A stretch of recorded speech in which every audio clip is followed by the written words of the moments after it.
Franklin County Board of County Commissioners now in session for this regular meeting Tuesday, February 18th. We're going to get started this morning. Commissioner Croom, can you lead us in the prayer and the pledge, please? Yes. Dear Heavenly Father, we thank you for this day. We thank you for putting us in the position that we are in to help serve and lead this great county. We ask you for continued protection and guidance. And as we keep you first, let every mind be open and heart be receptive. In Jesus' mighty name, amen. Amen. I pledge allegiance To the flag of the United States of America and to the republic for which it stands, one nation, under God, indivisible, with liberty and justice for all.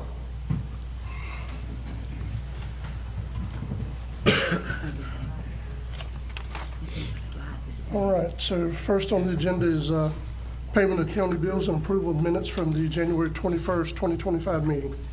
So moved. We have a motion to approve by Commissioner Amison, second by Commissioner Sanders. Any discussion? All in favor? Aye. Any opposed? That is unanimous. All right, up next we have a resolution of appreciation from Ms. Kristen Anderson. Mr. Right. Chairman, the one step before the approval of the agenda prior to the Oh, minutes. I missed it, I'm sorry.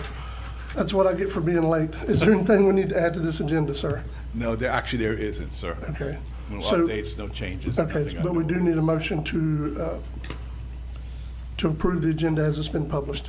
Mr. Chairman, so moved. All right, we have a motion to approve by Commissioner Sanders that has been seconded by Commissioner Amison.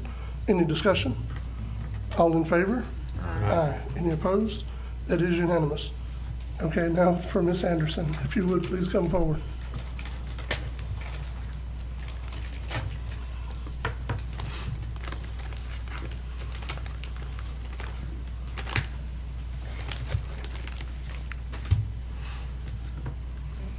Good morning, Ms. Kristen. Good morning, you all.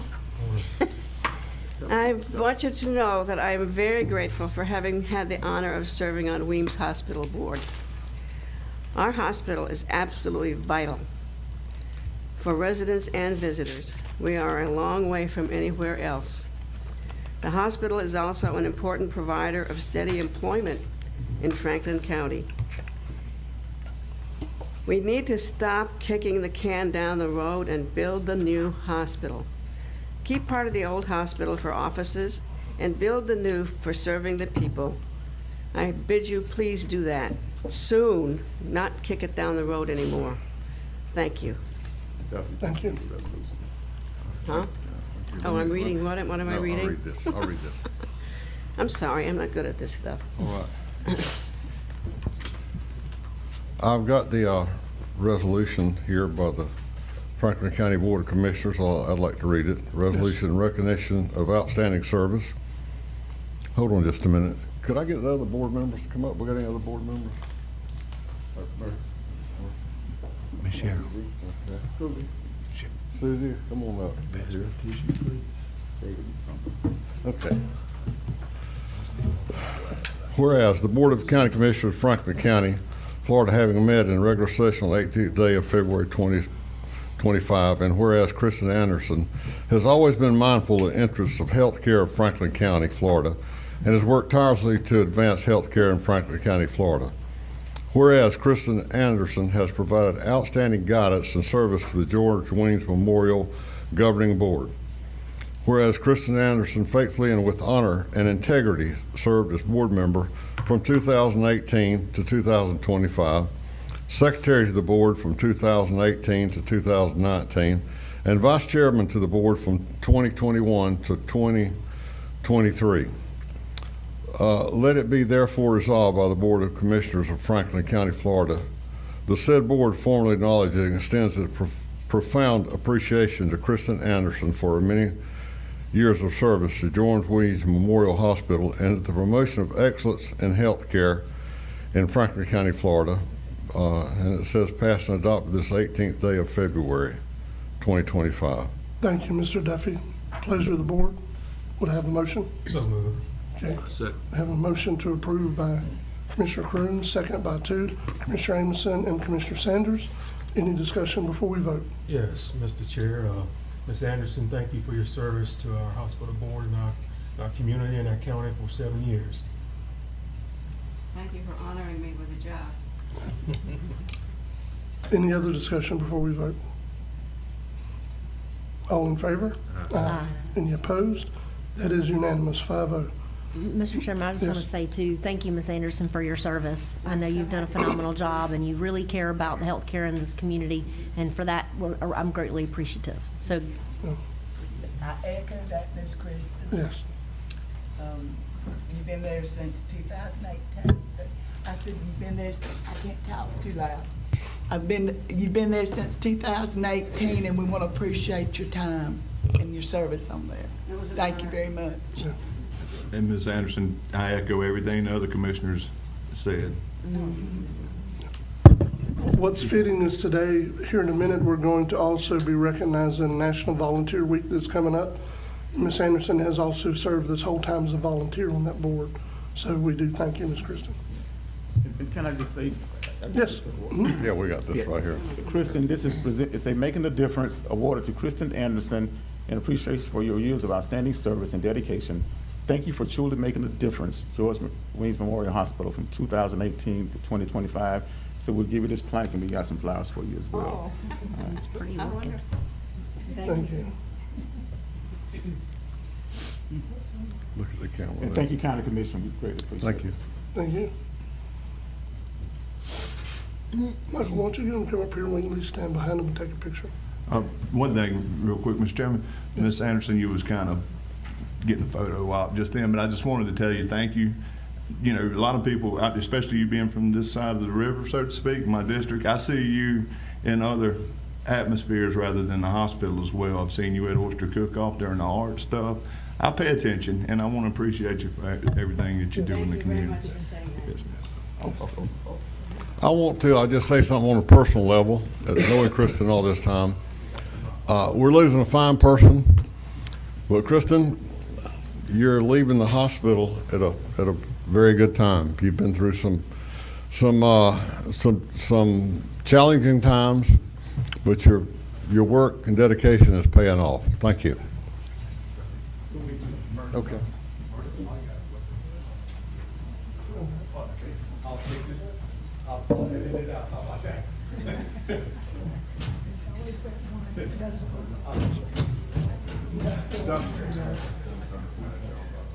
Duffy, I'll add here to the picture when it's finished. Is that okay?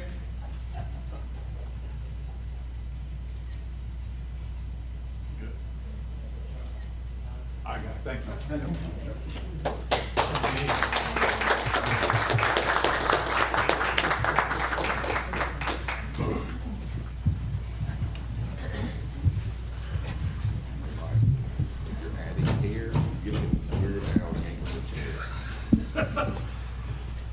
All right. Mr. John Solomon, is he here? There he is. You're usually back in the back corner. That's what messed me up. Go ahead, John. Good morning, Commissioners, and I appreciate Michael for being just John here today. For many years, we've celebrated volunteerism in Franklin County and all over the state. One of the things realized a long time ago that if it wasn't for volunteers in Franklin County, we probably wouldn't do very much. As you can tell, almost everybody in this room right now is a volunteer in some form in Franklin County itself. And that is a big thing that we've always appreciated and want to continue to appreciate moving forward. And the one chance we get to be able to celebrate volunteers is National Volunteer Week. I've said many times that volunteers don't do it for the pat on the back, they don't do it for the credit, they do it for just the thank yous, because that's the biggest payment in the world, is when somebody thanks a volunteer for what they do. And this is my ask to y'all to thank our volunteers, because it's not only just the volunteer boards that you have throughout the county with the county commission, it's the nonprofit boards that we have throughout the county, the ball coaches, the fire departments, first responders. it goes really deep into this community. I mean, you take the oyster cook-off, for example, of when you come down there and you see people from all over down there cooking, raising money for our fire department. It's amazing to see when we come together and do what we can do as one. So I had the proclamation for the 2025 National Volunteer Week for Franklin County. If y'all would like me to read the proclamation. Please. Whereas the entire community has the power to inspire, equip, and mobilize individuals to take action that changes the world, and whereas individuals and communities are at the forefront of social change, realizing their ability to make a difference, and whereas during the week of April 20th to the 26th, 2025, volunteers across the nation will be recognized for their commitment to service, and whereas giving of oneself in service to another not only empowers the giver, but also enriches the recipient. And whereas over 20.4% of Floridians volunteered in 2024, and whereas volunteers are essential to building a caring and productive community, and whereas a volunteer saves an organization an average of $33.49 per hour nationally, and a volunteer saves an organization, whereas in Florida, a volunteer saves an organization an average of $31.61 an hour. And whereas volunteers dedicate their time and efforts solely to improve our community. Now therefore, you, the Franklin County Commissioners, do hereby proclaim the week of April 20th through the 26th, 2025 as National Volunteer Week in Franklin County. We encourage all citizens to engage in volunteer work and urge others to recognize those who selflessly share their time and talents with those in need. Pleasure of the board. So moved. So we have a motion to approve by Commissioner Anderson, a second by Commissioner Sanders. Any discussion? Seeing none, all in favor? Aye. Any opposed? That's a 5-0 vote. Thank you, John. Thank y'all very much, Commissioners. All right. Up next is public comments. Mr. Paul, you want to make your comment now? Is that okay, or do you want to wait? You can go ahead and do it now if you want to. That way you're not waiting just to make a comment, sir. Come on, please state your name. You have 5 minutes. Paul Rigglemeyer. You're going to hear from Attorney Schuler a request for a public hearing on the PUD evaluation ordinance. He's going to ask that it be scheduled for 11 o'clock on March 12th. I would suggest that that be scheduled for an evening meeting so that you can hear from a broader range of the citizens who are concerned with this issue. I know that I guess the schedule may be somewhat dependent on Ms. Alera's availability. However, I would think that something could be worked out where the hearing could be scheduled at evening. So I think it's important for you folks to hear from a broad number of citizens on this issue. So I hope you would consider that. All right. Thank you. Thank you, Mr. Paul. And Mr. Roan, that is the only one I had for public comment. Yes, Okay. All right, so we're going now to Ms. Erin Griffith. she's appearing by Zoom, so she's in her office.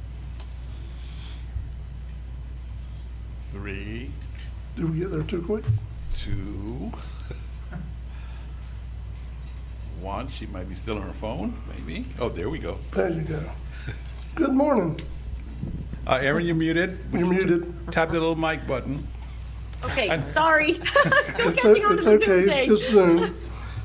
Go ahead, Ms. Erin.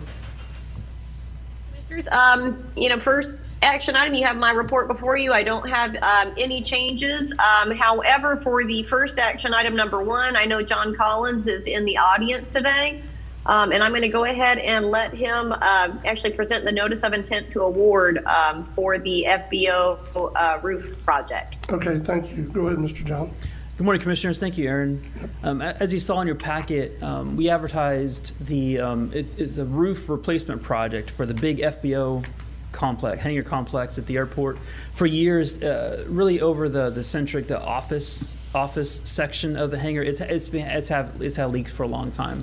And so the FDOT did provide a grant to, it's not necessarily to fix the leak, but is to completely replace the roof out there to make sure we have a stronger, more weather-tight roof at the airport. Now, initially the thought was to go ahead and replace the hangar roof. This is back when we first got the grant. But it became clear that wasn't the issue. The hangar wasn't leaking, it was the office spaces that were leaking. So what we bid was a complete replacement of the roof over over Centric's office in the front corner, and then the entire, there's meeting space and shop space along the back side of the building that were all constructed at the same time as the hangar offices. So it made sense to go ahead and replace both at the same time. So clearly we did get 2 bids in, and the low bidder was significantly lower than what our total grant amount is for the project. And so what we're going to do is work with the contractor and try to find a way to go ahead and replace with the remaining money in the grant, find a way to replace the hangar roof also. Okay. While he's out there, let's get a price to do that. That way, the hangar roof and both office spaces will have brand new standing seam metal roofs. It'll give you a solid 30-year life on that building as far as the roof goes. So the recommendation board is, of course, award what was bid to the low bidder. U.S. Coating Specialists is the contractor, and we'll work with them to find a way to go ahead and do the hangar roof. And that work, if approved, we'll coordinate that for a change order after the fact. All right. Any questions, commissioners, or pleasure of the board? No, Mr. Chairman, I'm glad to see this coming because I've seen that roof. It's not in the best of shape. I've been pushing, when is it gonna happen? When's it gonna happen? It's nice to see it actually about to happen, so I'll make a motion to approve. Okay, so we have a motion to approve by Commissioner Ward. Second. Second by Commissioner Croom. Any discussion? All in favor? Aye. Any opposed? That's unanimous. Mr. John, thank you. We appreciate it. Thank you very much. All right, so commissioners, items 2 through 10 are all available under consent, unless there's something you want to pull to speak about individually. Mr. Chairman, I want to pull action item number 6. All right. Anyone else? I actually want to pull number 10 and discuss it before we vote on it.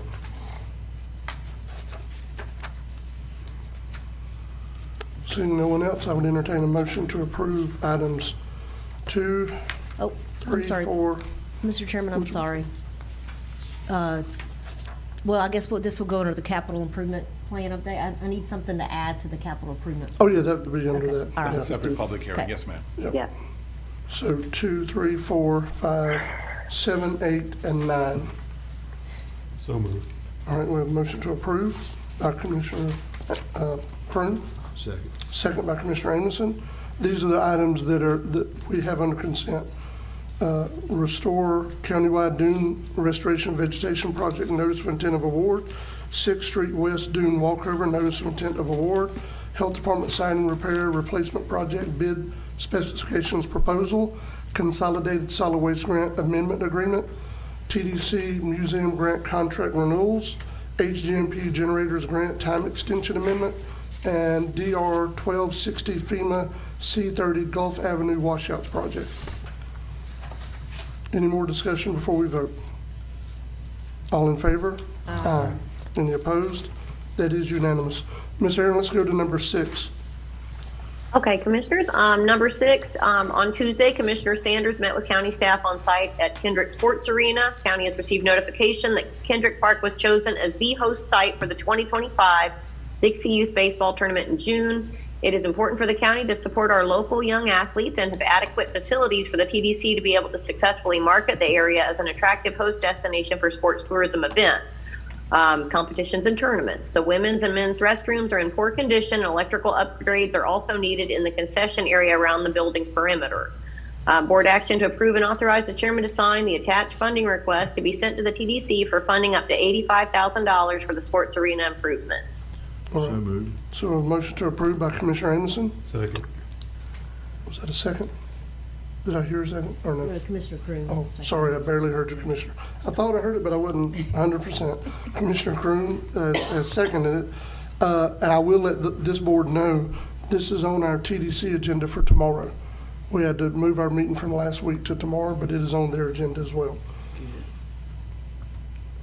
All right, seeing no further discussion, all in favor?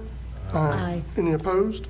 That's unanimous. Mr. Chairman, the reason why I wanted this pulled, and Aaron, I've had people come to me and ask, why can't Vrooman park the parking? I'm glad to see, I want to say I'm very excited to see Kendrick Sports Arena in Carabel and D.W. Wilson and Appalachia get the upgrades that they are. That's fantastic. But I have to, for East Point, And I know Kendrick Park is in Carabel and Commissioner Sanders' district, but I just want the public to be aware why we can't use TDC funds for Vrooman Park. And I know it's, Yeah, go ahead, Aaron, I'm sorry. Vrooman, unfortunately, is actually not large enough to be able to actually host any sizable tournaments. So that's one reason why it hasn't been included in the sports arena funding. Now, one item to note, we did just recently, it's within the past year, we have spent about $700,000 at Vrooman Park, and that was a combination of Hurricane Michael assistance funds that were actually spent to install the new energy efficient lighting, a new batting cage structure. We also received a $200,000 FERDAP grant also for that park, whereby we actually did some field improvements for field 1 and 2, and also an ADA access path improvement, actually connecting the concession stand to the parking area. We also used some LATCF funds to actually refurbish the playground and also do some fencing improvements there. So, whereas we would love to be able to include it in sports arena funding, unfortunately with these, the size of the facility, we're just not able to actually host tournaments there. Yeah, and in addition to that, Mr. Chairman, if I could just add, we also fixed up the dugouts a little bit for the kids. And we also tried to acquire more land from an adjacent landowner, but they weren't interested in selling. So we tried to make it work, and it just unfortunately didn't. I just want the public to be aware of that because I have gotten contacted by individuals. But I appreciate your work, Aaron, on getting all those upgrades. I would like to, though, see if we can, I know we can go up for FERDAP grant, was every 10 years? I don't know how that works. Actually, we are actually not able to touch any of the facilities that have actually been improved previously with a prior FERDAP funding cycle. So we can go out again. However, I know Commissioner Kroom had mentioned that he would like to, for the county to pursue a funding application for Sylvester Williams Park in this next cycle.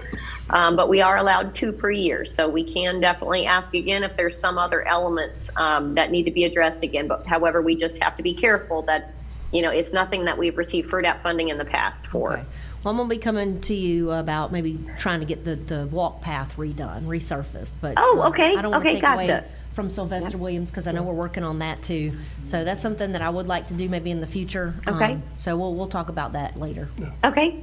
Sounds great. And one thing too to note, as a sports arena funding, as the Tourist Development Council is able to fund a lot of these improvements at some of the larger sports arenas now, that may in turn end up freeing up some of the budget space within your Parks and Recreation budget. Yes. So maybe items that are not, parks that are not eligible for the funding, maybe the funding could then be focused for Parks and Recreation on parks that do not qualify. Yep. I think it's fantastic to get these parks up and going for tournaments. Yeah. It'd be awesome. Yeah. It's fantastic. It would. I agree with Commissioner Ward about this park in our district. I know the restrooms desperately need something. I know the walk path desperately needs something. Something else that and I don't know what all FERDAP you can apply for, something else that would be a vast improvement there would be if we could pave either part of the parking lot and somehow make where the entrance is to the gate, where it can be walked through, but nobody can ride through with a four-wheeler or a motorcycle, or what I mean? Yes. It's kind of more protected from, especially going from the main ball fields to the park where the kids are. So there'd be a way to make a sidewalk there or something to kind of section that off. Then they'd have to go to which side of the parking lot they want to instead of just driving through the middle. But just some thoughts. Mr. Chairman, I hate to be that guy, but better be careful. You don't want anything hard. You want something that's going to be, that'll absorb. Yeah. Just think about the flooding issues we've had in the past. And that's just because I've been out there coaching with the kids and stuff. If you go in there and hard top that parking lot, that water's got to go somewhere. Well, or at least put some 57 stone or something. Yeah, that's what I'm saying. Yeah. We would probably be better off to look at something that would drain out there. Yes. Before we. It's a little low there. Oh, I know. But always has been. But it's that was just my only thing. Okay. Thanks, All right. Aaron. Thank you, Ms. Aaron. Let's go to number 10.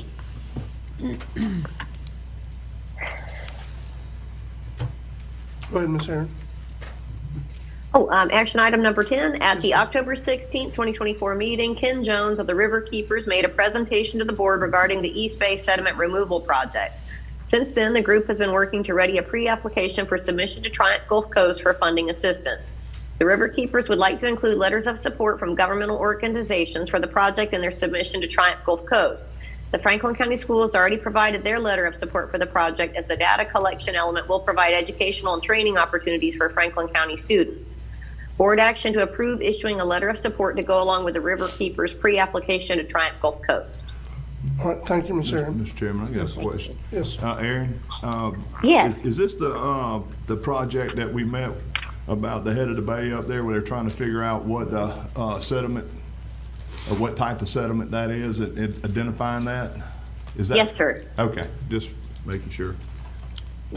Ms. Aaron, I wanted to make sure we talked about this because I do support it, but I think maybe they're not going to have a successful time with Triumph. I'm not trying to rig it, but maybe it's something, and we need to discuss it.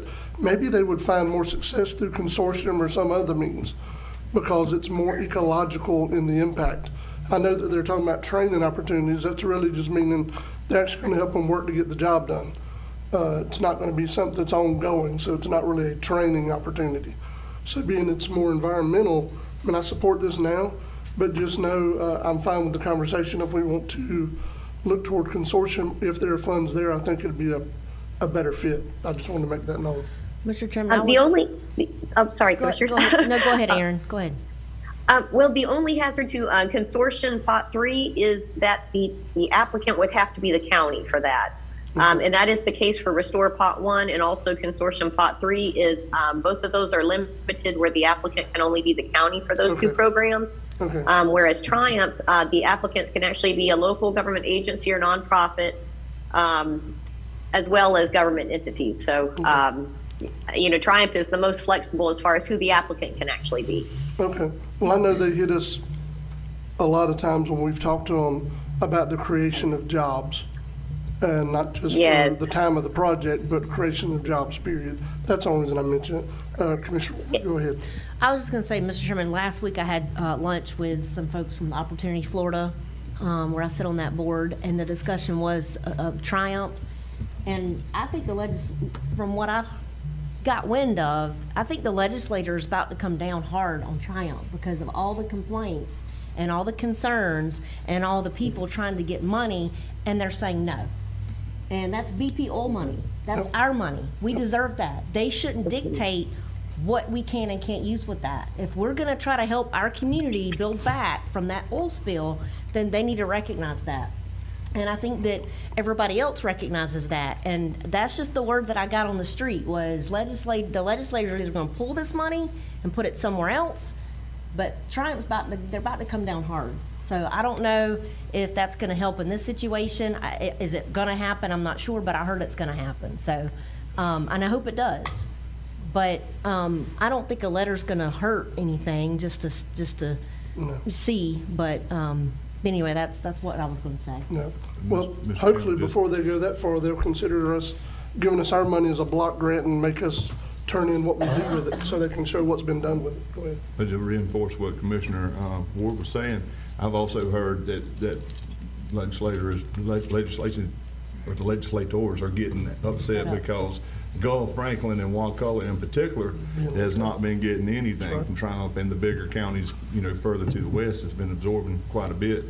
And my train of thought with Triumph is throw everything at it. The more they deny it, that's just a track record right there. So eventually, it'll make them even more angry and saying, well, look, they've applied 1 million times and you have only gave them one communications grant. I mean, Commissioners, I've been to many of Triumph meetings. You guys have sent me there many a times. The problem always comes back to this clawback and their rules. I'm sorry, it's not a one-size-fits-all. And that's the problem with Triumph. They want to judge Franklin, Gulf, and Wakulla in the same way they judge the other. That's not going to work. It just, rural is a whole different world. I hate to say that, but it's true. And they don't want to make allotments or allowances for rural counties. Until they do, we're just going to keep hearing no, but Commissioner Amerson is right. You keep throwing it at them, the more no's they have to say, I think the worse they look, not us. Yep. All right, but I do support this letter of support. Yes, my thing, Mr. Chairman, my thing about it is, this was the problem that I had going into it when I was representing the county on the consortium and all, was because we knew that the counties to the west of us was gonna eat it up because they're gonna meet the criteria for everything, and that we were gonna have the pickings. You know, we're not gonna have the prime stuff coming out of there. So it's very hard to do that. And we've been dealing with this since 2010. So, I mean, the money didn't come down till, you know, the mid-teens, but this has been since 2010. They need to go ahead and let our people that apply for grants, and they got a good idea and need the money, they need to go ahead and let them fund them, because that's what that money is. At the end of the day, you're gonna see that Franklin County, at the end of the day, when that money's gone, and it's gonna be gone one day, you're gonna see where Franklin County didn't get their fair share, or Waukalla, or Gulf. That's what you're gonna see. Pleasure of the board. So move. So we have a motion to approve by Commissioner Ward, second by Commissioner Anderson. Any additional discussion? All in favor? Aye. Any opposed? That's unanimous. Ms. Aaron, do you have any other updates or anything to share?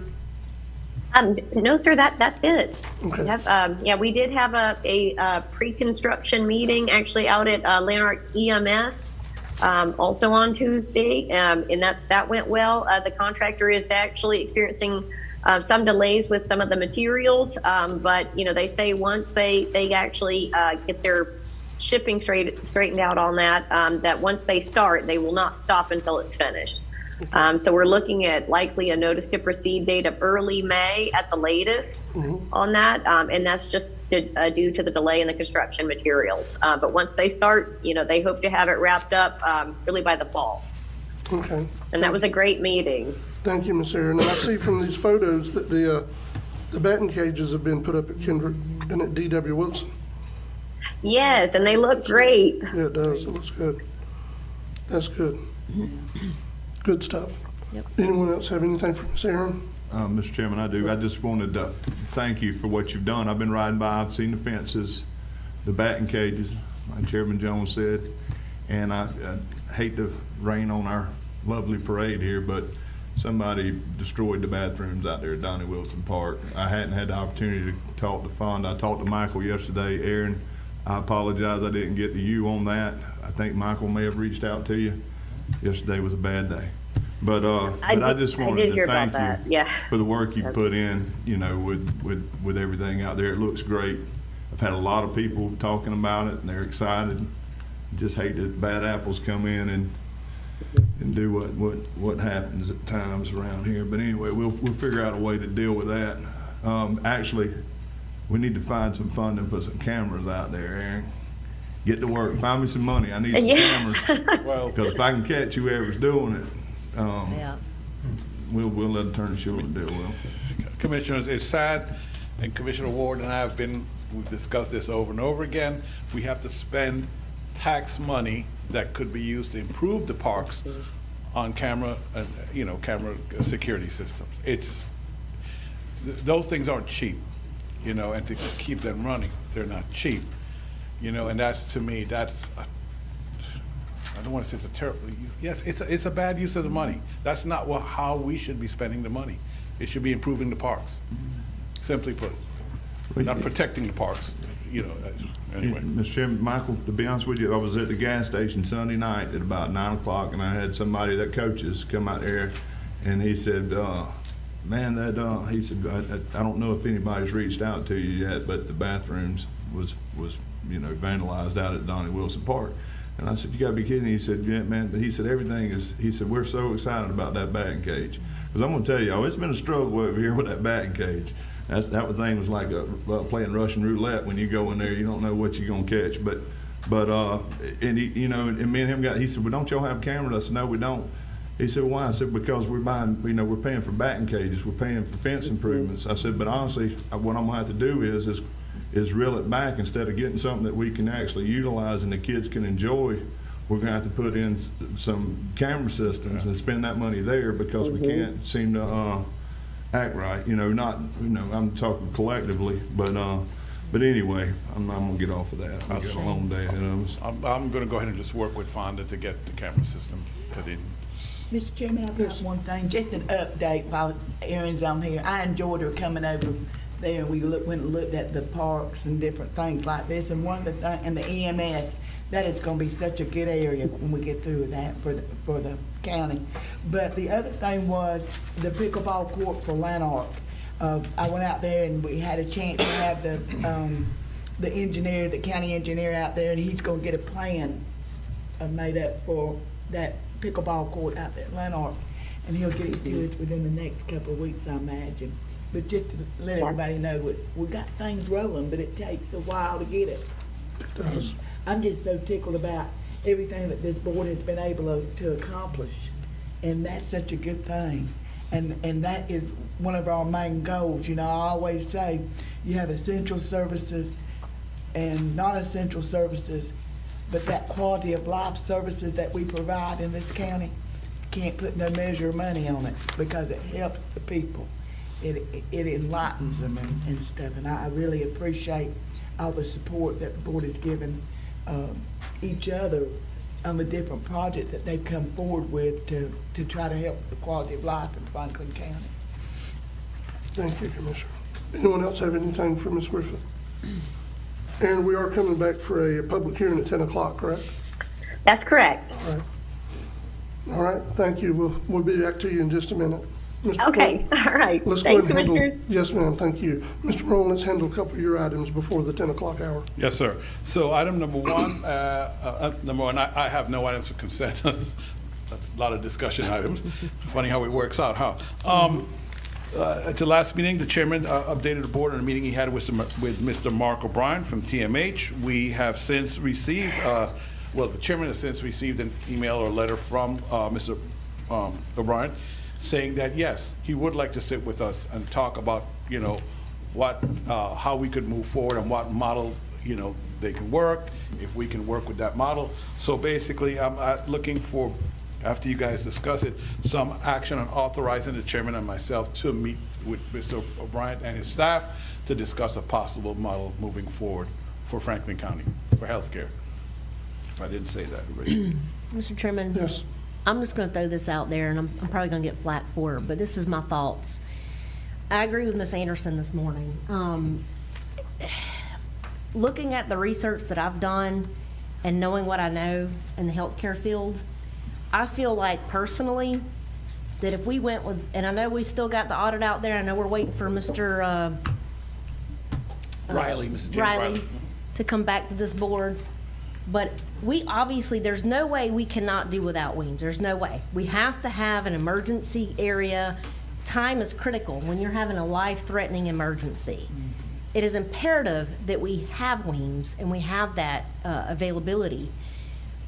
I feel like, and I'm throwing this out there, if we go the REH model, because let's face it, critical access, I know a lot of people are about critical access, but we don't have, per Florida statutes, I've done the research, the inpatient, and Mr. Walker can come up later and correct me if I'm wrong, but I don't think we have what Florida statute says critical access is, the amount of patients to basically, how do you fulfill that Florida statute? If we go the REH model, we have a less of a build out. We could probably go ahead and use the money we have to build, go out for a bond. We've got people that we've made contacts with and at our last conference that can help us out with that. Build it out and give the people what they've wanted since 2008. Because I agree, we need to stop kicking the can down the road. I feel like if we go the REH model, we'll get more reimbursement, we'll be able to financially sustain it, and that's just my thought on that. So with that and TMH, I would like to reach back out the Capital Health Plan, because they've got TMH now in Panama City. It only seems logical that we kind of bridge the gap, if you will. I'm all about meeting with these people. I'm all about meeting with Mr. O'Brien, TMH, to see what their offer is. I don't have a problem with that. But in my opinion, and I'm going to use the terminology, we need to pee or get off the pot, period. Because that tax that we're paying, we could use that tax, vote on it again on another referendum for infrastructure for our county, for this for our county. That tax takes up pretty much everything that we can get from sales tax that we can use towards other things. So that's just my thought, my opinion. I'm throwing it out there. Everything on the table for that. So I know it's probably not, obviously not what we're talking about here, but those are my thoughts and my opinions.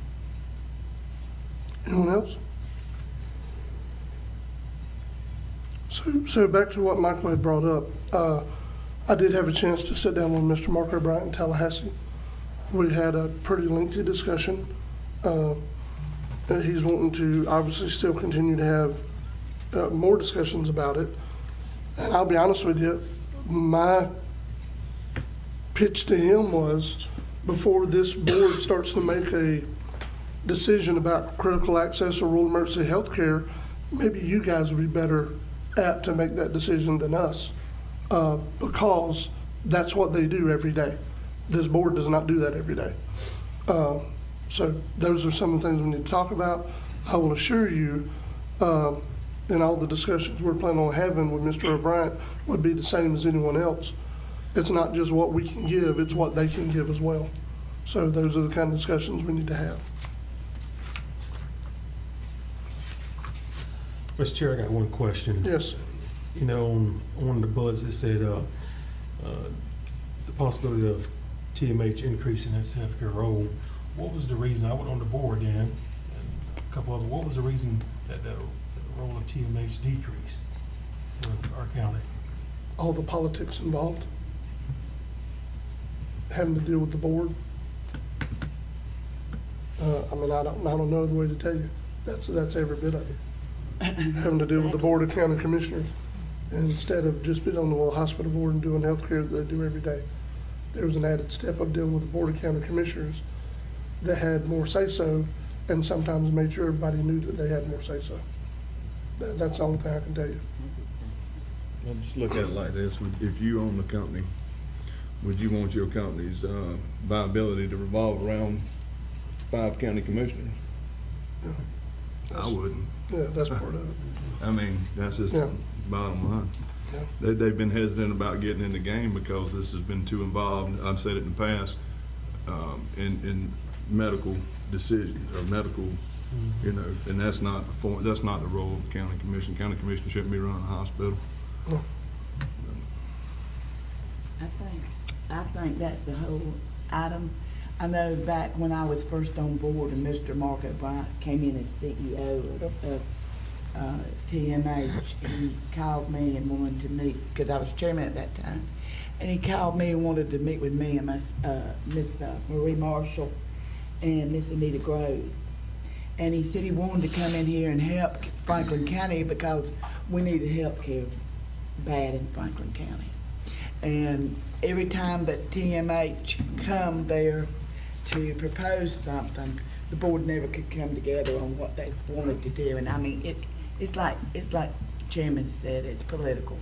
But at the same time, we didn't want to see Weems closed because we needed the health care. That's right. And we put out a lot of money, and this is before, a lot of ad valorem money into keeping the hospital up and running, because didn't anybody want to see the hospital closed. We still don't. We still don't. But we're going to have to determine what's best for the hospital and what's best for the people and everything. And that's where we're going to come from. But I don't have no problem with you talking to TMH. But I can tell you TMH is not going to touch this hospital out here until this board relinquishes our rights to it. You're probably right. And I'm being honest about it. You're probably right. We know it. Mr. Schuler, you know it. You've been down that road how many times? Too many. But that's true. I mean, and I don't blame Mr. O'Brien or the hospital board up there at TMH. I don't blame them at all. But it's hard to I mean, it's hard to let go of it, for this board to let go of it, because I know what the feelings of the board is.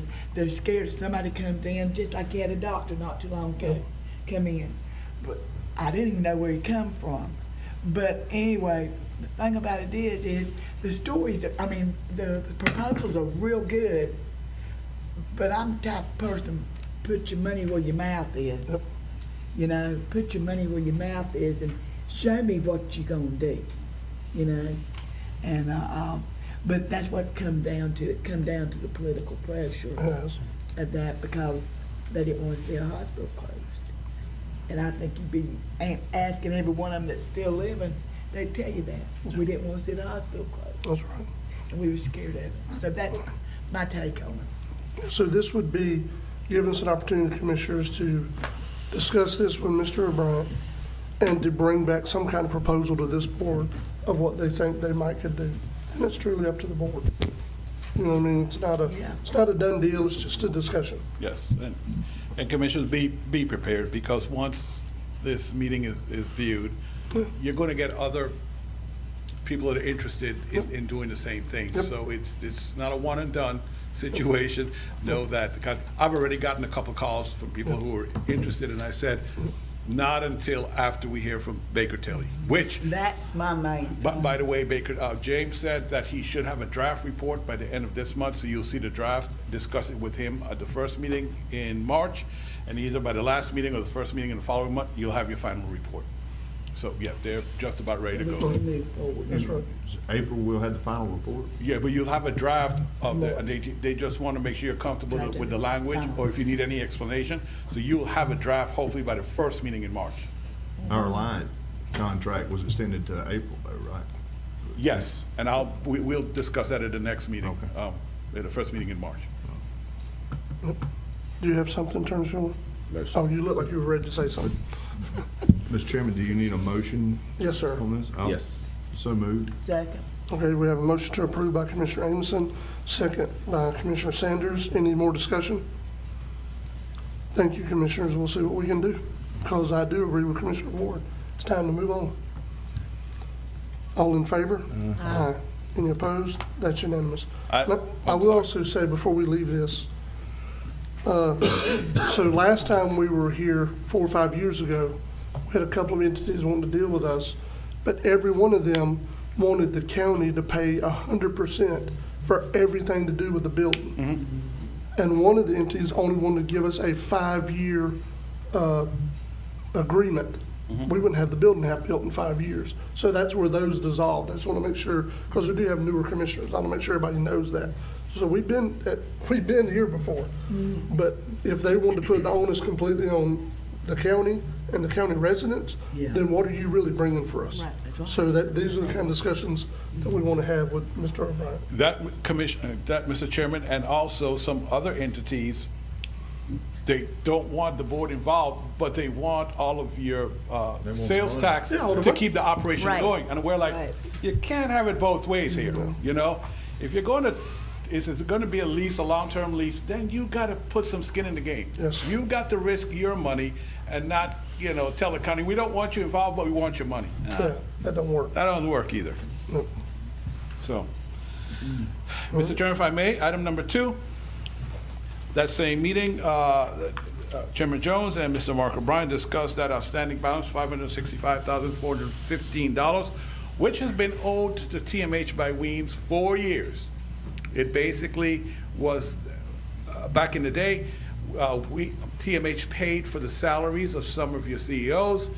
That balance has accrued over the years, and it's just sat there. There was some talk that TMH may write it off. Based on the conversation between the chairman and Mr. O'Brien, no, they didn't write it off. They didn't charge interest, penalties, or late fees, but they didn't write it off. Commissioner Amison has been pushing for this for quite some time. He's like, look, I do not like this hanging over our head. Correct, sir? Yes. No, And either. the chairman took advantage of that opportunity to discuss it with Mr. Mark O'Brien. It's been verified. He sent the breakdown and the totals, a spreadsheet verifying the totals and where it is. So basically, again, more discussion if needed, but I need action to go ahead and pay that outstanding invoice. Can I ask a question Yes. first? Have you got a list of when the payments were made? Oh, yeah. Yeah, we got I'm sorry, I numbers. thought I put it in your packet. Yeah, it If I should be didn't, in I here. Let me see. apologize. Mhm. You did? He put it in I was another looking, I part didn't of it. see It was from 2016 2016 to to 2018. 2018. I think they, I in believe that's- 2018, That's Mr. Cooper, that's, David was on the, that's Mr. Cooper. is it with Davy too? Yeah, maybe he might, Brownsworth, Cooper, and maybe some of Davy's, David Lloyd? yes. Okay, because I know when I left here in 2018 and I went and retired for those 4 years, the balance that we owed him then was over 600,000. Oh, well, So- he verified the 565. Yeah, we asked him to verify it. That's better. Yeah. And actually, Let me go back in there. I'm the one that brought this up to him. He didn't bring it up at all. I did ask him, I said, well, I think we owe you some money. Can you verify that for us? He said, well, certainly. I said, well, we have been told before that, you know, you're good with it. You were either gonna write it off or whatever. It was okay. He actually told me, he said, I don't know that anybody's ever asked me if we're good with it, but yeah, we would definitely like our money if you have it.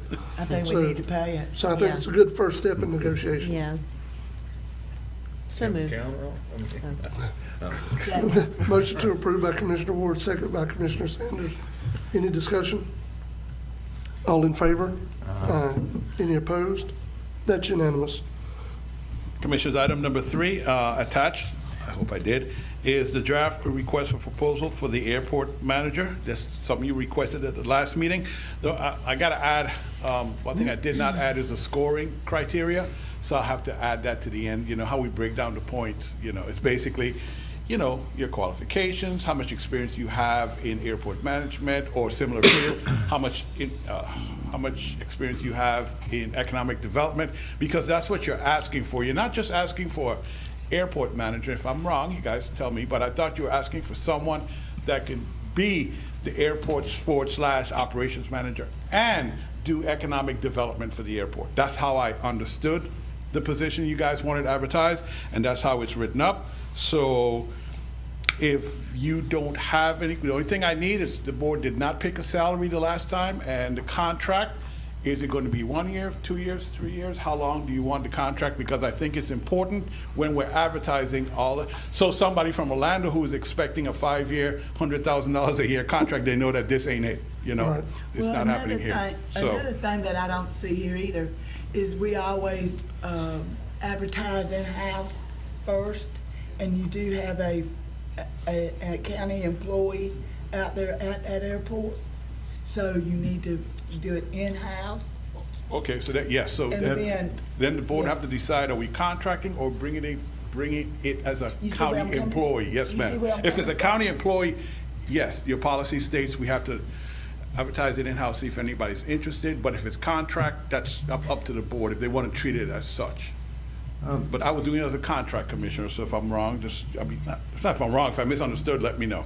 So we're doing it internal and external at the Well, same time? that's, we have to clarify, are we doing it as an employee or as a contract with an individual, like how we deal with Tracy Busby, how we deal with Mary Swope, you know? Yeah, Well, I like to give that person that is working out there a chance, or whoever is working out there already. I would like to give them a chance to be able to apply for it. okay. Mr. Chairman, if you would, Commissioner Sanders, the person that's applying or that's working out there, work with Parks and Recs. He doesn't have any FAA, FDOT experience dealing with these. It don't matter, he works for the airport office. I understand that. He cuts grass at the airport.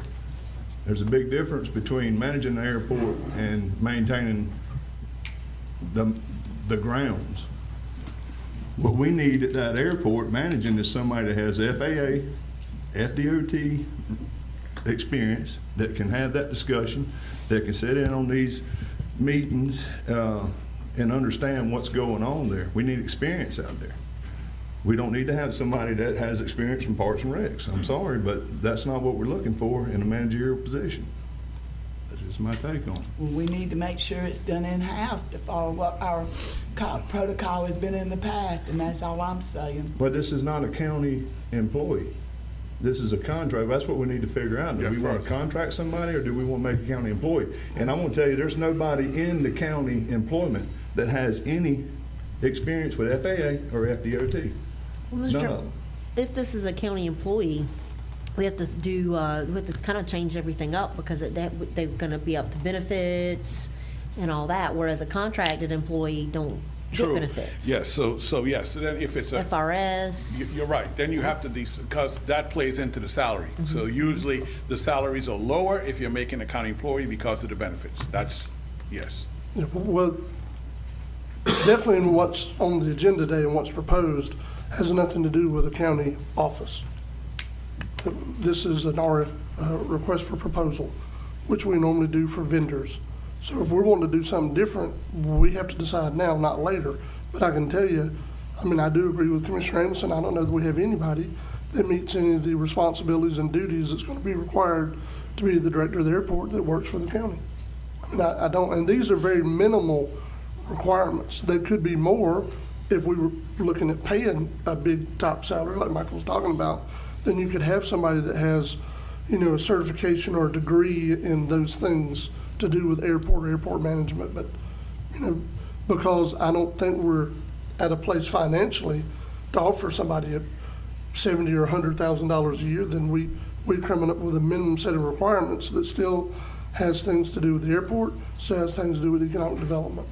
So if the board wants to do different, today's the day we need to know, you know, or discuss it or bring something to a future meeting, but you're just delaying, you know, what we're doing, because I can't think of anybody having grown up here that works for the county that's qualified even with these minimal requirements.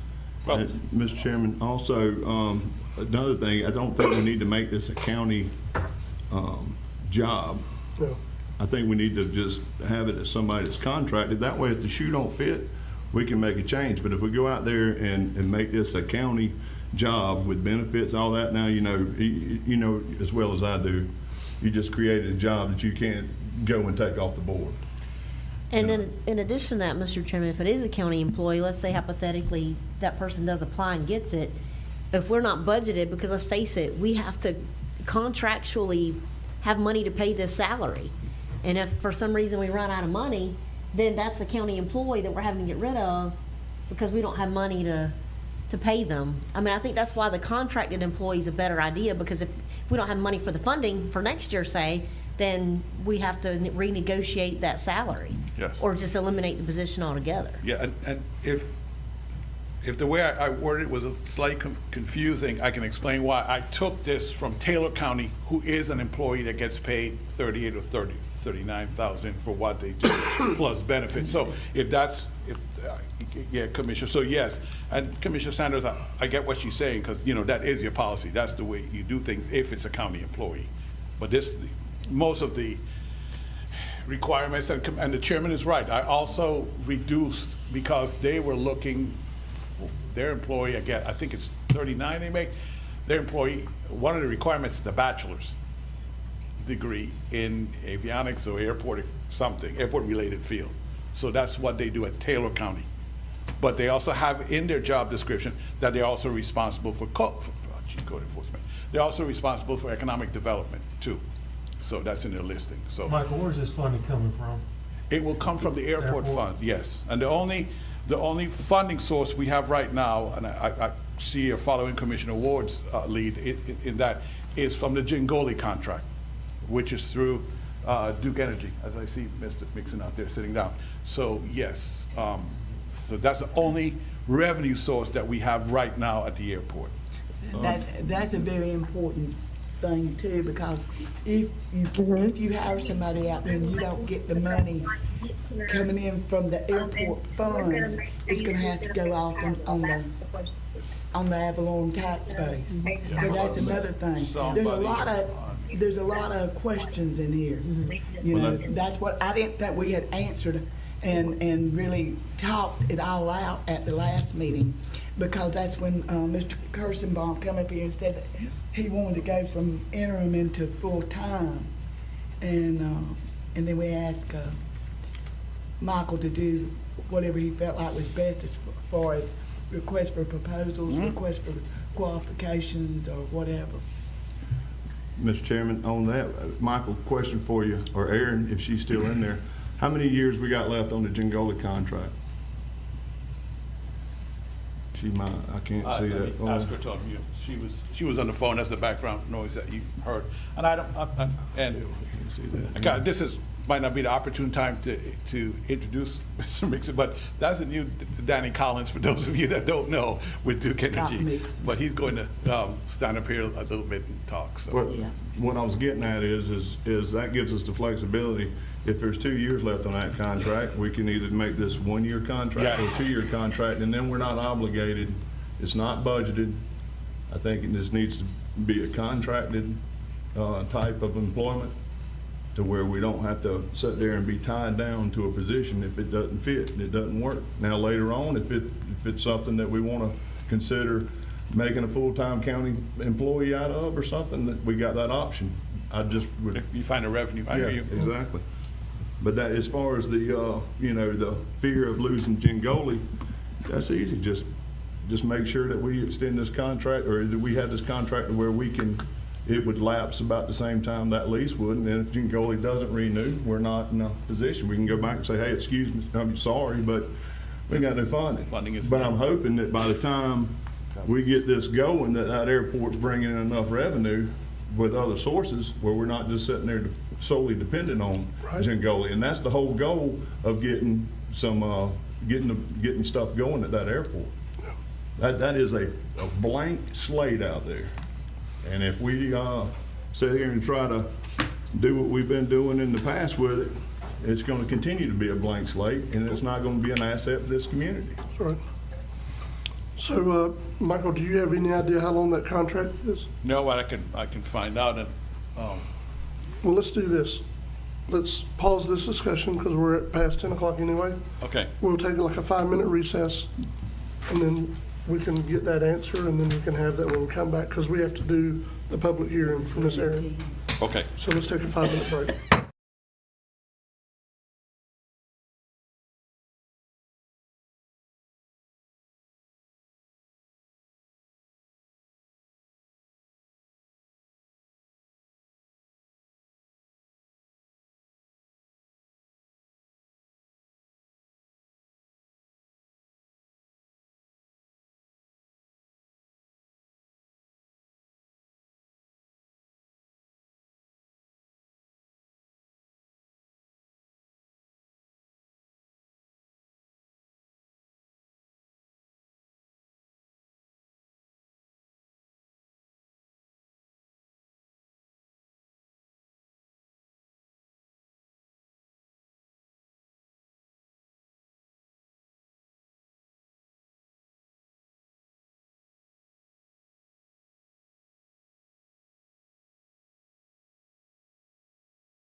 Franklin County Commission is now back in session.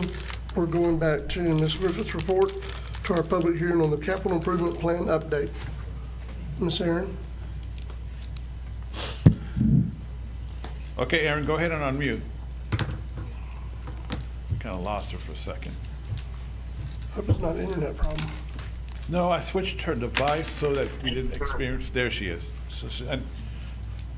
Hey, Commissioners, sorry about that. We're having some major power surge issues here at our That's East what- Point Annex location. Not sure what's going on this morning. Yep. Well, All good. right. Guess who we have in our audience? No, I'm just kidding. I mean, Go ahead, Ms. Aaron. Okay, Commissioners, right now we are looking at a public hearing because each year the county formally updates the capital improvement schedule of the comprehensive plan to reflect upcoming goals and projects within the county. This list assists with the planning process and grant funding applications, as some grant programs award points for the inclusion of project concepts. The county tries to update the schedule once per year, and certain programs that actually award points based on having projects listed would be some of your FDOT grants, some of your FDEP grants, namely the FERDAP program. That's something that they actually require documentation that project applications are on your capital improvement schedule. So that is important. Actually now I will, I do believe Commissioner Ward had reached out and she would like to amend the attached schedule because I did forget to include approximately $300,000 needs to be added for a county shooting range. So if we could just go ahead and amend Exhibit A, which is the capital improvement schedule, to include the county shooting range before we actually proceed to public comment. Okay. I'll make a motion to amend. Okay, so we have a motion to amend this Exhibit A. All right, from Commissioner Ward. It's been seconded by Commissioner Sanders. The way we are doing it is we're adding the monies for a shooting range. You said $300,000, Ms. Aaron? Correct. All right. Any other discussion before we vote? Probably a dumb question, but Have we called for public comment yet? I don't know. She said we had to amend this first. they're amending the plan. They haven't started. Okay. Yeah, we're amending what's actually here. Yeah. probably have a dumb question, but what year range are we talking about putting that in? I'm just out of curiosity. Well, this is a 5-year plan, so Yeah. hopefully in the 5 years, I guess. That'd be. Ms. Aaron, where are we placing it in the plan? We would actually face it actually towards the end of the plan, so actually more in the 5-year range, because basically we don't have a funding source at the moment. Yeah. Okay. All right, so I want to clarify one thing before we vote. Where it's placed at in the plan has nothing to do with we intend to do something, because if we were to get funding, say for the shooting range, then obviously it's going to get done wherever we get the funding, correct? Oh, correct. Okay. Yes. And actually you'll see that too. If you look at the prior adopted plan, a lot of the things have actually, moved where they're in progress now, or actually, and those that have fallen off are actually those that we're finishing now, such as, actually the resurfacing of Hickory Dip, that one actually fell off this year. Yep. We had a couple of other projects that we were able to strike through and move off because they had been completed. So, All right. Okay. So let's vote on this amendment. All in favor? Aye. Any opposed? That's unanimous. Now, Ms. Aaron, it's proper to call for public comment? Yep, public comment and commissioner comment. Yep, whatever you all would like to weigh in on. Okay, so before we start public comments, commissioners, do you have any comments to make about this plan?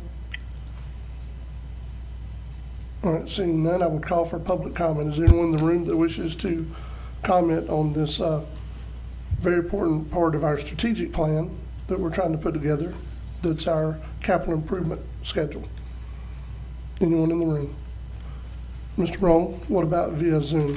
Anyone attending via Zoom, if you'd like to comment on the public hearing for the capital improvement plan, please indicate so by raising your hand. That would be on your smart device. That would be a tap on that little hand that's waving. No hands raised, Mr. Okay. Chairman. All right, just back to us, commissioners. If we don't have anything else to discuss, to amend or to add to the plan, or any questions, I would entertain a motion to approve. So moved to approve. Second. We have a motion to approve by Commissioner Ward, second by Commissioner Anderson. Any additional discussion? All in favor? Aye. Any opposed? That's unanimous. Thank you, Ms. Aaron. Thank you, Commissioners. All right. Okay, Commissioners, back to page 14. Item 3, the ad. Is Aaron still on? Yes, she is still. Can we get verification on that Yeah. Jingoli? Oh, Aaron, by chance, do you know how much longer the Jingoli contract is good for before there could be a decision of a renewal? Yes, Commissioners, it's actually the lease is in place until July 1st of 2026. So, Okay. a year plus. 26, July 1st, 2026. So basically a year and a half. Yeah. Okay. So just a thought, why don't we, since we haven't done this before, since I've been here anyway, why don't we do it for 1 year so we can try to make sure we can shore up that Jingoli contract and we're not going to a time longer than we have with them at a rate of around 40,000 if you're saying that they do 38 over in Perry for a similar position. Just my thoughts. Now, is the question on that, the Perry, when you were talking about it now, is that county employee or is that No, independent contractor? it's independent contractor. Mr. Chairman, I agree with that. Can we also add, though, I don't want someone, if you're looking at this request for proposal, a lot of people, I know some people thought that you could get money for any grant that you got. Can we put a No, little yeah, thing we- in there that says, no, not? I will. Okay, Oh, because that's I don't a- want them to say grant No, and then that's- think that's going to be a part of their That's salary. right. That's a very good Yeah. thought, Commissioner. Yeah, So because there's no- FAA called us with that before and Yeah. said, no, you really can't do that. Yeah. Yeah, that was pretty interesting on its own, yes. Mhm. With that, Mr. Chairman, I'll go ahead and approve what you just said, the idea of the. 1 year at 1 year at 40,000? 40,000. All right. So we do have a motion on the floor. Do we have a second? God bless you. I got a question. Okay, on the salary part, you know, our, let's see, our library director, she's our lowest director. Yes. Okay. So roughly that puts her, what's her salary if Aaron's still on, just out of curiosity? She's there. I think she is at 50, it's 58, Aaron, that Whitney's at, roughly? Oh, goodness. Let's see here. I believe she's the next, comes your EMS director, Yeah. I believe, slightly above. Yeah, my apologies, Commissioners. With the big power surge, my system was actually completely brought offline. So it may take a few minutes to try to get it to reconnect. Okay. Well, now, so the salaries we currently have for all of our department heads, though, are reflective of the fact we just finished a 5-year plan to actually bring their salaries up. Yes, and most of them have been here with you for a while, Yeah. yes. So if you go back in time, even 4 years ago, because we did one year, we did 2 years at one time. That's right. Some of those salaries were $10,000 or $12,000 lower from 4 years ago. Well, Mr. Chairman, it don't really matter. It don't really matter if we're not gonna have them as a department head, we're just gonna have them as the airport manager and not a Right. department head or a county employee. Right. Yeah, it's a contracted, that's a. Yeah, either way, I mean, but we just need to make some kind of It's got to decision. be incentivized if we're going to get somebody out there that's going to contract out for a full-time position.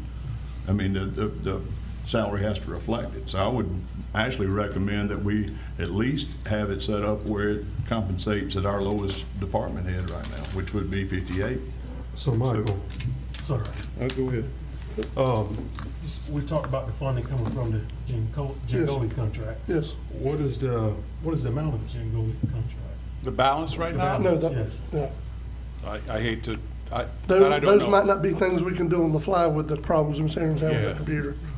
Well, actually, Commissioners, the Jingoli contract, I do know, the value of that contract, and that's actually $180,000 per year. But just to kind of illustrate things, and before we got that Jingoli contract, there was, the general fund was actually having to subsidize the airport fund with some of the property insurance coverage. So the $180,000 is not necessarily available to be used for all that because it also offsets some of the operating expenses of the airport. Ms. Aaron, do you know how much money is actually in that account currently? I think that's what the commissioner was asking. Yes, that's my question.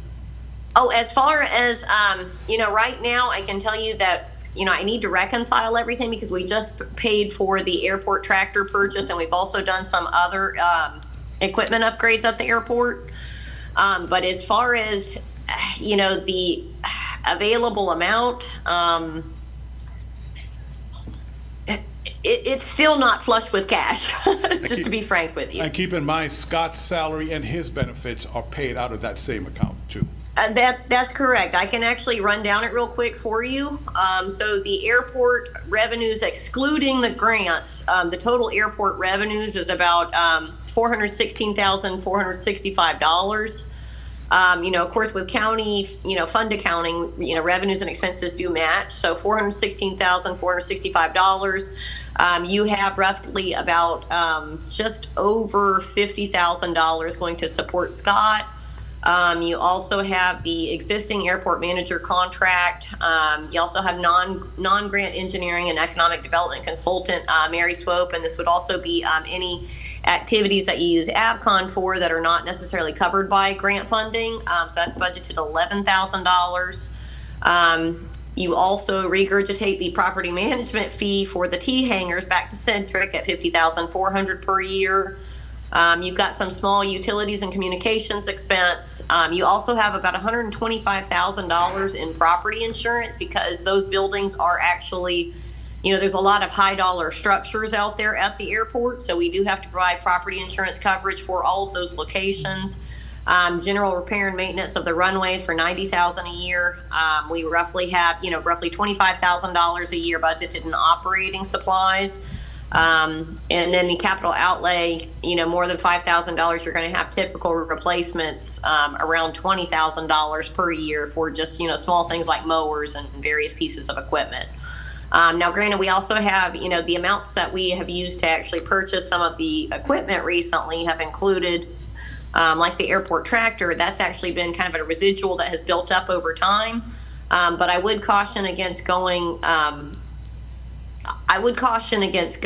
much higher than what you currently pay for airport manager, just because it is kind of stabilizing out there. All right. So you said there was about 416 in the bank currently that I know that's not the final word, but it's roughly that amount? $416,465 is your total operating revenues for the airport each year. Okay. So out of that, I would feel comfortable with, probably increasing the current amount that we have in there was budgeted was $18,000 a year. I would feel comfortable with possibly doubling that value, but anything more than that, I'd be very cautious of. That's just a recommendation. Okay. Thank you, Ms. Aaron. All right. So do you know, Ms. Aaron, one more question, and I'm sorry, this is just us on the fly discussing things. Is the library, and I'm not trying to put anybody on blast, is the lady that handles the libraries for the county actually the lowest paid director? Yes, that is correct. Okay, and is that $58,000 a year roughly?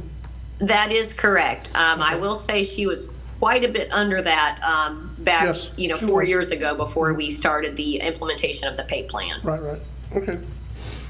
So from there, we do have a motion on the floor. If we don't have a second, that motion is going to die. So are we going to amend that motion, make a second? What are we going to do?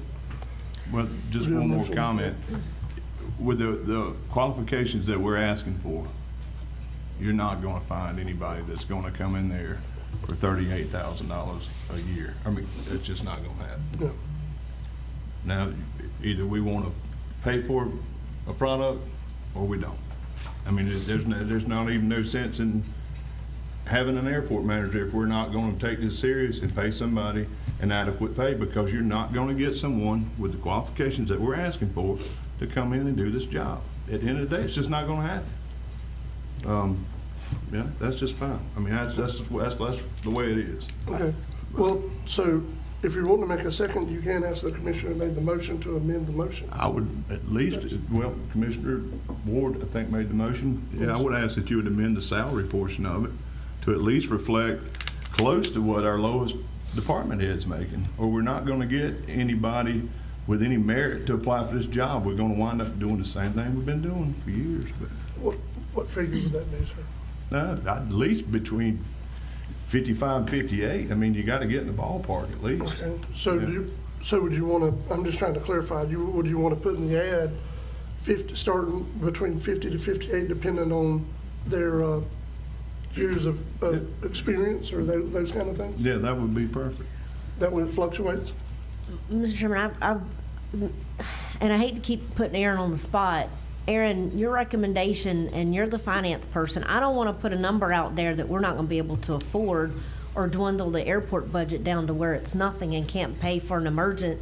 I know we have emergent contingency funds, but I would hate to put us in a position where we're in a jam. And I know this is a contracted employee for a year. In your opinion, could we swing what Commissioner Amison, I know you said double the 18, which would be what, 36,000? Can we make it work at 50, between 50, what did you say, Commissioner Amison? Between 50, 58. Yep. Well, it is one. Well, I mean, granted, commissioners, you could always swing it for, a 1 year period, but my concern with that would be the sustainability of it. And then also you're going from, currently paying 18,000, which wasn't even the case, which was kind of new even for several years ago. You're basically going from, $18,000 a year to, roughly 3 times that, so that's kind of the hazard there. I don't know if it's, and then also looking at the surrounding other airport FBOs. I mean, how common is that, for other airports of the same size to actually have someone that's, I don't know what the standard income range is. So that's something to consider as well. Carabel definitely doesn't have anyone that they're paying on their books, which they're, in no way the same size as our airport. But what about our surrounding counties? Are they able to actually, and it's also a contracted basis. So for the contracted basis, is it really going to be somebody out there, 40 hours a week putting the time in? I mean, you already have an airport, basically airport personnel that's out there mowing and such. So really, how much administration time is it really going to take from going from, I don't know, that's just that's something for you all to decide. Okay. Mr. Chairman, I'm going to, can I just rescind my motion? You can. I'm going to rescind my motion. You can. And if somebody wants to make a motion, they can. I don't feel comfortable putting a price tag on that I don't know at the end of the day we might not be able to afford, and I don't want to put our airport or its budget into a jam. That's my thought. I don't know. Well, I don't want to do that either, but. It's 1 year. Yeah, that's what I was going to say. So the recommendation was to do it for 1 year, then we can revisit it. So I can say this, on behalf of this board, any and everywhere I've been able to speak, either to the legislators or to people doing economic development, or people that potentially want to come here to be a part of what we're doing. Everyone I'm talking to, I'm telling them of the importance, and I'm just revisiting it, of us diversifying our economy in Franklin County. Right now, we are 92% tourism related. Folks, it's not a matter of if, it's a matter of when we're going to get a hurricane. If Hurricane Michael hit between St. George Island and Alligator Point, we would not be even having discussions today. We'd be trying to find out how to pay to make sure we still have a road department, because we wouldn't have no economy. Whatever we can do to try to bring the economy to this airport, I mean, it's going to be imperative that whoever does get hired pushes extremely hard, because we need more leases than Jingoli. We need other sources of revenue for that airport. So that I do support. And Mr. Chairman, that I have repeated everywhere I go. And I do agree with Commissioner Amos. You got to incentivize them, but can we make it 6 months? I mean, is that too short? I mean, I don't know. I'm just throwing it out there. I just don't want to get in a jam with the airport budget, per our financial person's Commissioners, expertise. do you guys want me to pull some other airports, their airport managers, get their job descriptions, see what they do, and then you guys decide what, 'cause it sounds, I'm hearing all the sides here, and I get the conflict. Commissioner Ward, it's, I would say, we need you guys need a number you're comfortable with for a year at least. If you're not comfortable with the number, then I wouldn't even do a six month. You see what I'm saying?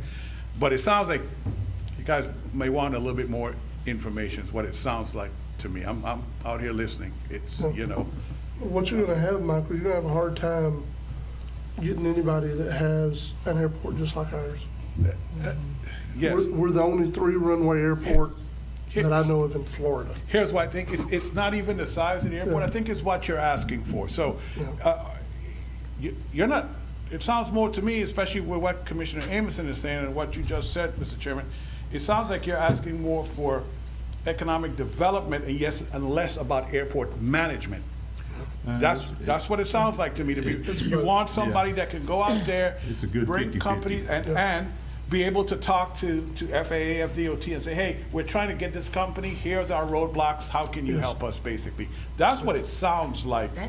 But that's more economic development. Yes, But that's what we're asking. than it is airport management. So, They have to walk in both worlds. yes, Because you gotta also take in DOD. We've got stuff going on Yes. with Tyndall. with the two Aggie. bases, yes. That's gonna lead into potentially, hopefully, some of this So triumph money. I mean, that's where I was getting at more so with the employee we got out there now doing it in-house. If we would've went that route, you know, we need somebody out there with that experience, that network, stuff like that. That's what I'm looking for. That's what, Yeah, but you also want a number that you feel good that you can sustain, you know, because even I mean, even though we're doing a contract for a year, you don't want a year to come and then you can't afford it, and you gotta let all the hard work that person put in for that year. You say, I'm sorry, we don't have the money to renew your contract. Then what was the year for?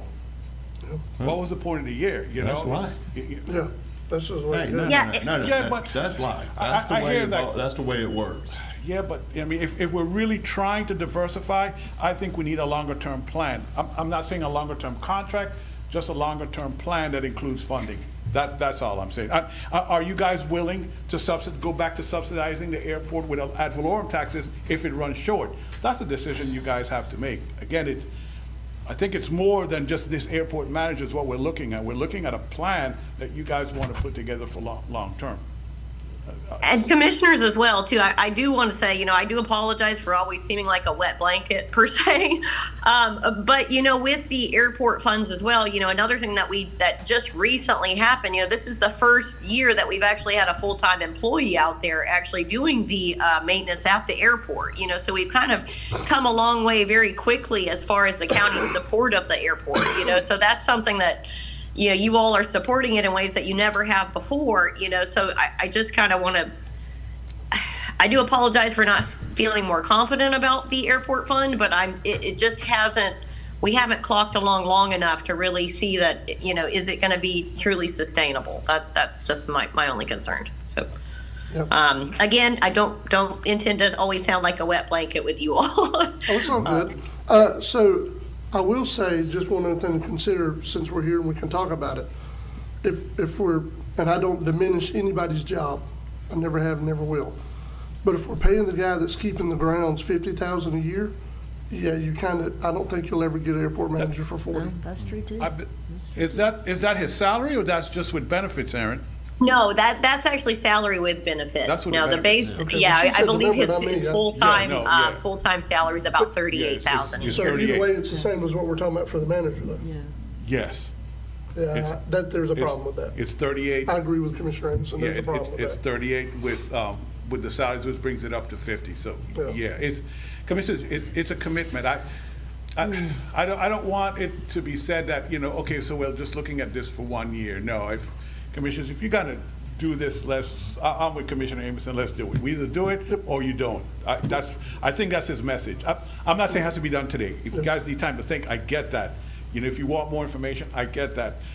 But I'm asking long-term decision, yeah.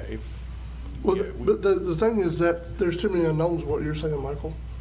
So for 8 years, I've sat on this board, and there have been times that we delayed decisions because we didn't know how the future was gonna go. Let's face it, up here today, we don't know how tomorrow's gonna be anyway. Yeah. We do not know that.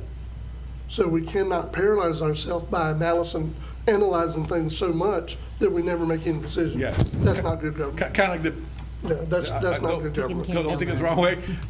Kind of like the hospital discussion we had this morning. That's exactly Yes. what I wasn't Yeah. gonna say, but you brought it up. Yeah, I'm just going So, to say, it. So, it's, I'm glad you brought that up. yes, it's, So I agree with what Commissioner Amison has said here. Yeah. I do, as we talk through it and look at it, especially if we're paying the guy that's maintaining the grounds $38,000 or $40,000. How are you gonna get an airport manager for the same thing? yes. You're not And gonna do that. And again, your managers, beyond being a manager, Yes. you are looking, I mean, let's say what it is. You are looking for economic development at the airport. So you guys need to, Well, I rescinded my motion, Mr. Chairman. Somebody else can make a motion. Oh, yeah, if they that's true. To choose. The floor is From open if there. anybody wants to make a motion. I make a motion that we move forward with the or with the advertisement for this contract and just make the salary 55,000. You don't wanna do a range, you just wanna make it 55? I'll do 50 to 58. Okay, that's fine. That's fine. I just wanted to clarify, it's all good. I mean, it's 1 year.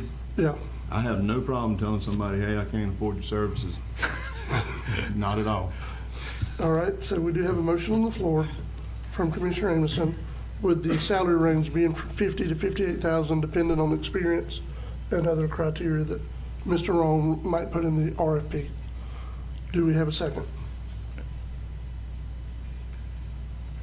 I'll second with comment. Okay, we have a second from Commissioner Croom. Go ahead, Commissioner. So with the numbers that Aaron gave and the year and a half contract left with Jingoli, with all my mouth I have right here. And, you know, with this, I mean, it's a contract. So this contract may not be in a year. So Year and a half, yes. I feel comfortable with going forward with this. And that, with that range, 50 to 58. Okay. Any other discussion before we vote? before you vote, are there any other changes you guys wanted Oh, me yeah, that'd be to good, make? too. I'm sorry. Any other wording, something you didn't like? I'll add in the language that Commissioner Ward said about no admin fees. I'm going to add the how you're going to be scored. I have to add that. I apologize for not getting to that soon enough. That's the only changes I'm planning on making, Commissioners, unless you guys have something else you did. So on the salary range, we can do it based on years of experience potentially? No, something Yes. can be negotiated? I'm going to say that's the range, and yes. Okay. The only thing is like on the education or experience, where it says preferably 2 or more years of administration and management experience, I'd just put in there business administration and business management experience. And that's really all. Well, especially since we're doing economic development too, I mean, it's kind of part and parcel. Any other changes? All right, so that's all been, I guess, will you amend your motion to reflect the changes? Amen. All right, Commissioner, you want to amend your second to reflect the changes we've discussed? All right, so the first and second have been amended to reflect these changes to the language for Mr. Morone and direction of how to publish this ad. Yes.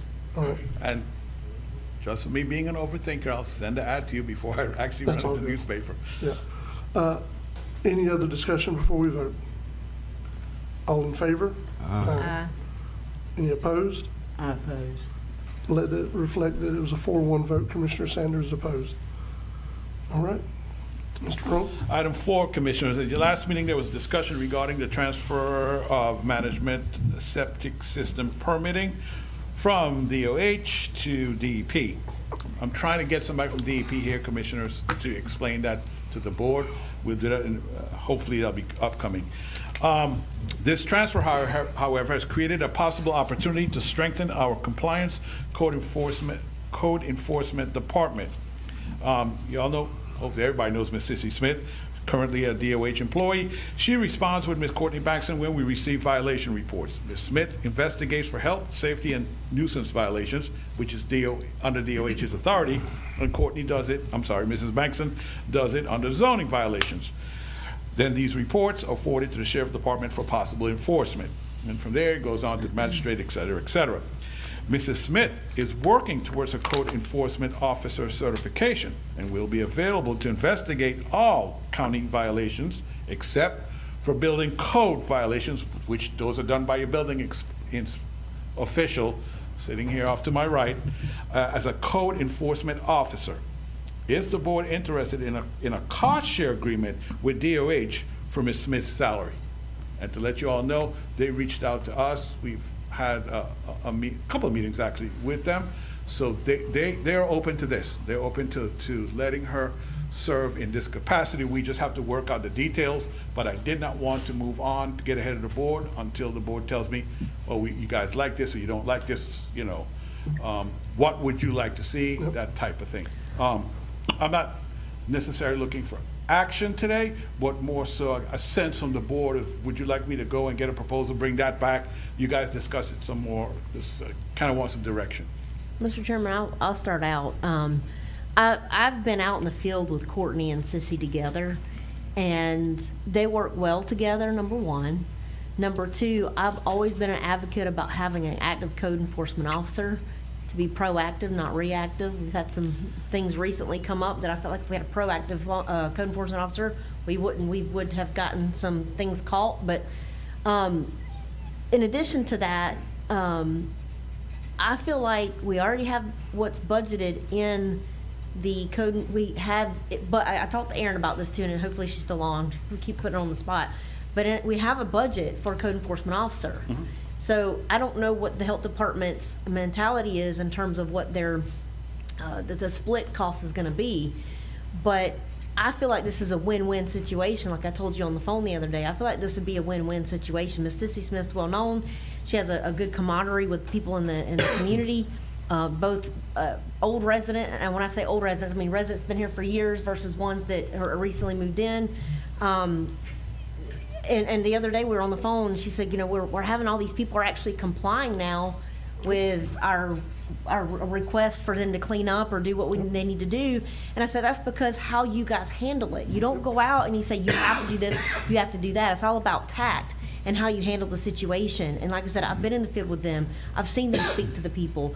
They have that good camaraderie with them to where they are gonna comply. Because they're helpful and they're trying to help them. And at the end of the day, I feel like that if there's any way that we can make this happen, I feel like we should. I feel like, and if Erin's still on and wants to chime in, the money's there in the budget. We have, depending on how much they want. And I say we move forward with it. I think it's a great idea. So we don't know how much they want yet? No, sir, I didn't want to go that far down the road until we were talking about it here publicly. Listen, I like the idea of code enforcement as well.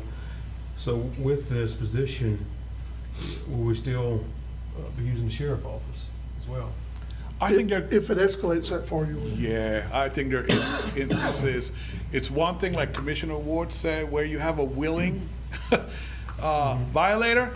It's another story when the violator says, get off my property, or I'll, yeah. I'm just trying to figure out if we're going to be paying two different people to do. Yeah, and the sheriff's department is basically that's by event. So Yes. only when we need them is when we pay them, sir. Yes. Gotcha.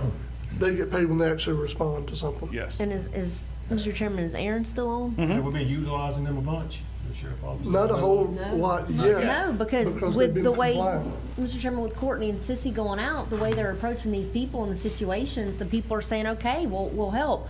We'll do what we can do to get things done. And it's just all about how they handle it. It's all about how you speak, you know. Oh, yeah. It's all about how you speak to a person and how they're going to react to that. Now, you get some people that are just flat out like, no, not going to do it. But, you know, I've lived this way for this many years. But, and we do have to get the magistrate or the sheriff's office involved. But, I mean, I think they work well together. I think that it's a win-win. And Mr. Chairman, Erin, I know I spoke to you about this over the phone. You were telling me that budget-wise, I don't know how much money we're going to need, but can you just kind of let the other commissioners know the discussion you and I had about the money this might come from? Yes. So currently we subsidize the Franklin County Health Department operations with $49,000 a year. That's our budget subsidy for the health departments each year. Now we are also responsible for their building locations. We actually insure the buildings. We own the buildings. We also do some, routine maintenance on them. Hence one of my action items was actually replacing the siding there. For our contract services for code enforcement, we had included in the budget $50,000. Now, with that being said, you know, the $50,000 would actually be funding, you know, some of the expenses of the special magistrate, but I don't necessarily, I don't really know how often we're going to use the special magistrate or how many cases will actually go that far. So you all do have, you know, probably a good 50% of that $50,000 that could easily go towards, you know, some sort of subsidy towards them. Again, we'll just have to see, you know, how far going forward, you know, what the special magistrate runs and how many cases actually get there. But yeah, I would feel comfortable with that for sure. But we also don't know, you know, what their percentage ask is of us. But no, we did have $50,000 set aside for contract services for code enforcement. So yes. Thank you, Ms. Aaron. So yes, Michael, you'll be coming back to us with an actual dollar amount? Oh, yeah, dollar amount. They're talking about a 50-50 split, correct? No, they didn't. Is that what they're talking about? I don't know. Okay. It's kind of, Either way. because here's the deal. Remember now, DOH covers Franklin and Gulf County. This So- would be for Franklin? Yes, so whatever we're paying has to be for Franklin County and Franklin County only. Yes. So the devil's in the details, I hate to use that Right. phrase, but it is. And that's what I need to work out, but I wasn't going to invest time unless this board is comfortable with moving forward with this type of model. Yeah. Mr. Chairman, I do have a question, though. How is, since DEP has now taken over the septic system permitting, is that something that DOH, if we get her on board, that's something that she could do? I don't Since think DOP's she's trying to- certified to do the permitting, I don't believe. Okay. But she will be more, if we do this, she's gonna be more committed to Franklin County in terms of code enforcement That's- and things like that. That's, yes, at least for whatever we're paying, yes. We expect that, you know, we get a fair shake for Franklin County and Franklin County only. And she's got her working towards her code enforcement officer certification, which is something we would have to pay somebody to go do. Yes. I think it's a win-win personally, but, we don't need a Do you action. need a motion that's consensus from the board? Can I go ahead and work on the model and bring it back to the board? Are you guys good with that? Yeah. Go ahead. I do have, Mr. Chairman, I do have, while we're on this topic, I know Chairman Jones have gotten calls, because I've gotten calls about the dumpsters. So, you know, typically when they go out and they have a complaint for the cleanup, the thing that the county offers is for our Parks and Rec director, Mr. Davis, and his crew to go put a dumpster on the property so they can comply with them cleaning up the property, garbage, what have you. There's been an issue where that garbage has not been available, and I think we've had some, I don't want to say contention, but I feel like there's some issues with, I know we have a lot of local contractors that are in the business for the dumpsters, and I totally get that. And I certainly, I don't want the county to take away business from those individuals. So we might need to come up with a policy or a plan to where we only use these dumpsters for people that have a code enforcement complaint against them, and they're trying to comply within 30 days.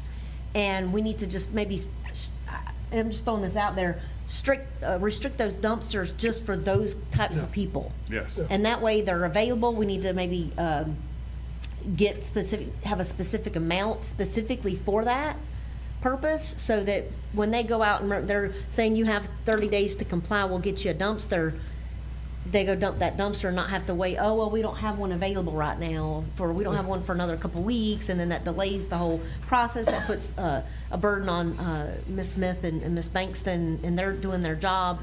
I just want to make sure maybe at the next meeting we can bring this up and talk about it more when Mr. Davis is here. Yes, he'll be here. And because one of the concerns you're going to hear, Attorney Schuler, is putting county resources on private property. That's a problem. We've restricted that in the past. We've actually,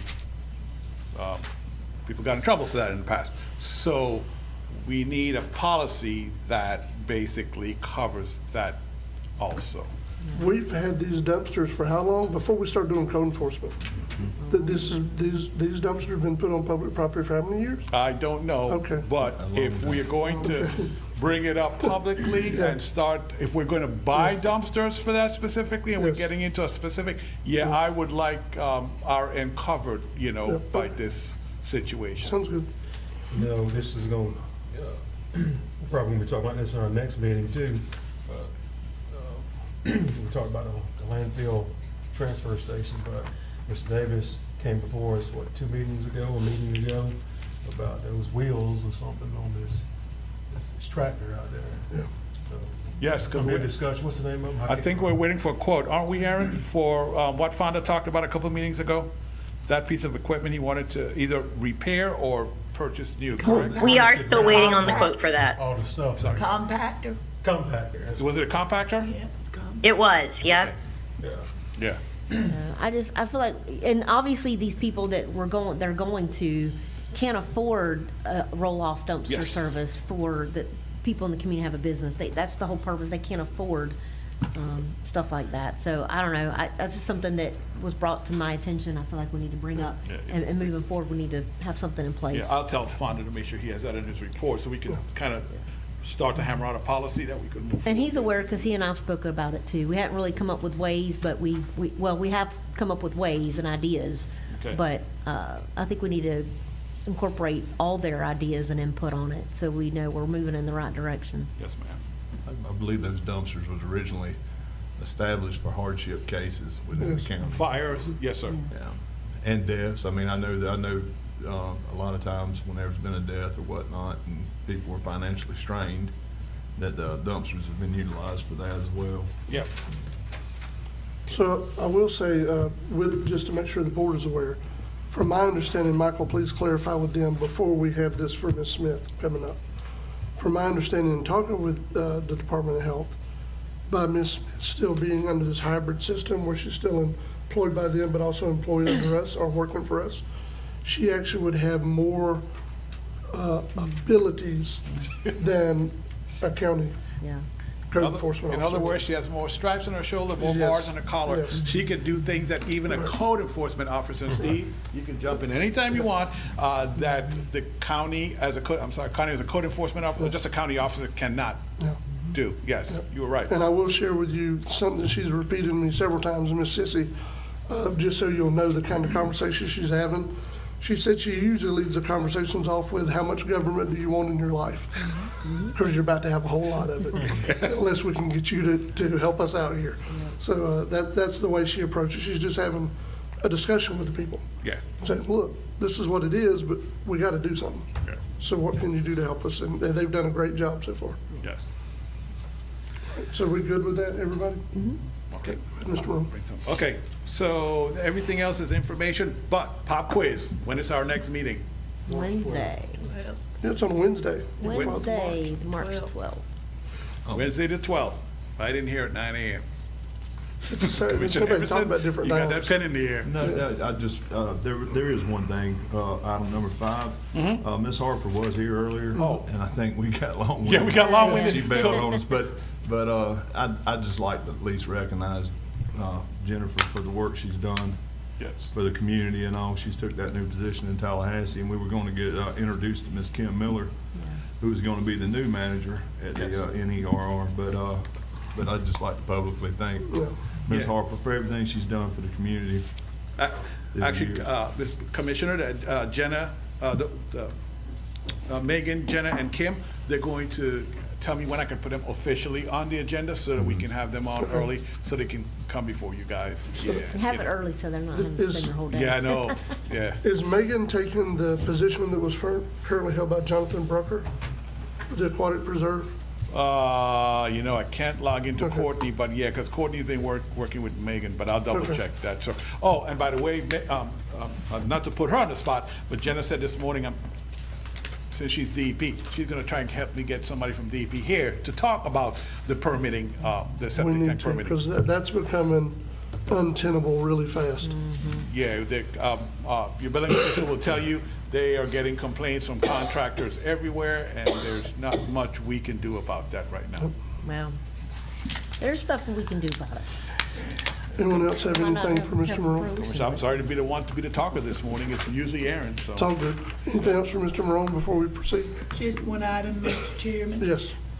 Michael, have you heard anything from the city of Carabel or Camp Gordon Johnston about the Camp Gordon Johnston parade on March 8th? Yes, actually, I send that to Yep. Courtney. I'll double check with her, Make sure we're all she reaches out. signed up. Yes. I'll be Okay, I there. just want to Okay. make sure that all I know commissioners are Commissioner aware of Ward it. brings I her have my golf cart, golf and then cart. we get one from Fonda. We'll do the same This one thing. that actually works. They're supposed to be newer than they have been. Is Yeah. it for the flat tires or something? That was it. Now we had to jump battery and had a flat tire. All kind of fun. Yeah, it was. Yeah, And okay. pushing our golf cart around. Felt like a Flintstone. Yeah. Okay, I'm the Courtney's on, if she's listening, I'll remind her to get with Fonda about one and make sure we're signed up. Well, make sure too, Mr. Chairman, because I got the email asking to fill out the registration form, and last year I filled it out, and then she filled it out, so we were like doubly filling it out. Oh. So, I don't know if she wants to do it, or. Wait, would you she- forward that, because they didn't send me the registration Okay, this year, they I'll usually do. forward it to you or to Courtney? To Courtney, it's Okay, fine. all right. Yeah, David usually sends it to me, and he didn't this year, so. Okay. All right, Attorney Schuler, we're up to you. All right, Commissioners, good morning. I've got 5 action items on my report and some information items. How does the board want me to proceed as to the action items? So, I do see on like number 1, you said discussion and possible action. Yes, sir. Number 2 does not say that, it says action. Number 3 is action. Number 4 is action. Number 5 is action. The only thing I will say is that I would like to, if we're gonna do them as a group, I would like to pull number 3 to at least talk about the time. Right, I understand there's public comment on item number 3. Right. All right, so does the board want to, well, I guess we can do number 1, and, or let's handle with action. What, does the board want to do 2, 3, and 4, and 5, I'm sorry, 2, 4, and 5 under consent, or how do y'all want to proceed? Let's see what it is, 'cause I've just got 2 is the Duke property exchange. 4 is misdemeanor probation services contract for the county. And number 5 is bird watching at the airport. What's the pleasure of the board? You want to handle them under consent? Yeah. I'm fine with consent. All right. Those items. All right, so I would entertain a motion for that then. So moved. Motion to approve from Commissioner Anderson, second by Commissioner Croom. Any discussion? All in favor? Aye. Any opposed? That's unanimous. Go ahead with number 1, sir. The action item on number 1, the Supervisor of Elections has contacted me and requested your approval for the MSBU election date of June the 10th, 2025. So I think that is action item that's pretty clear.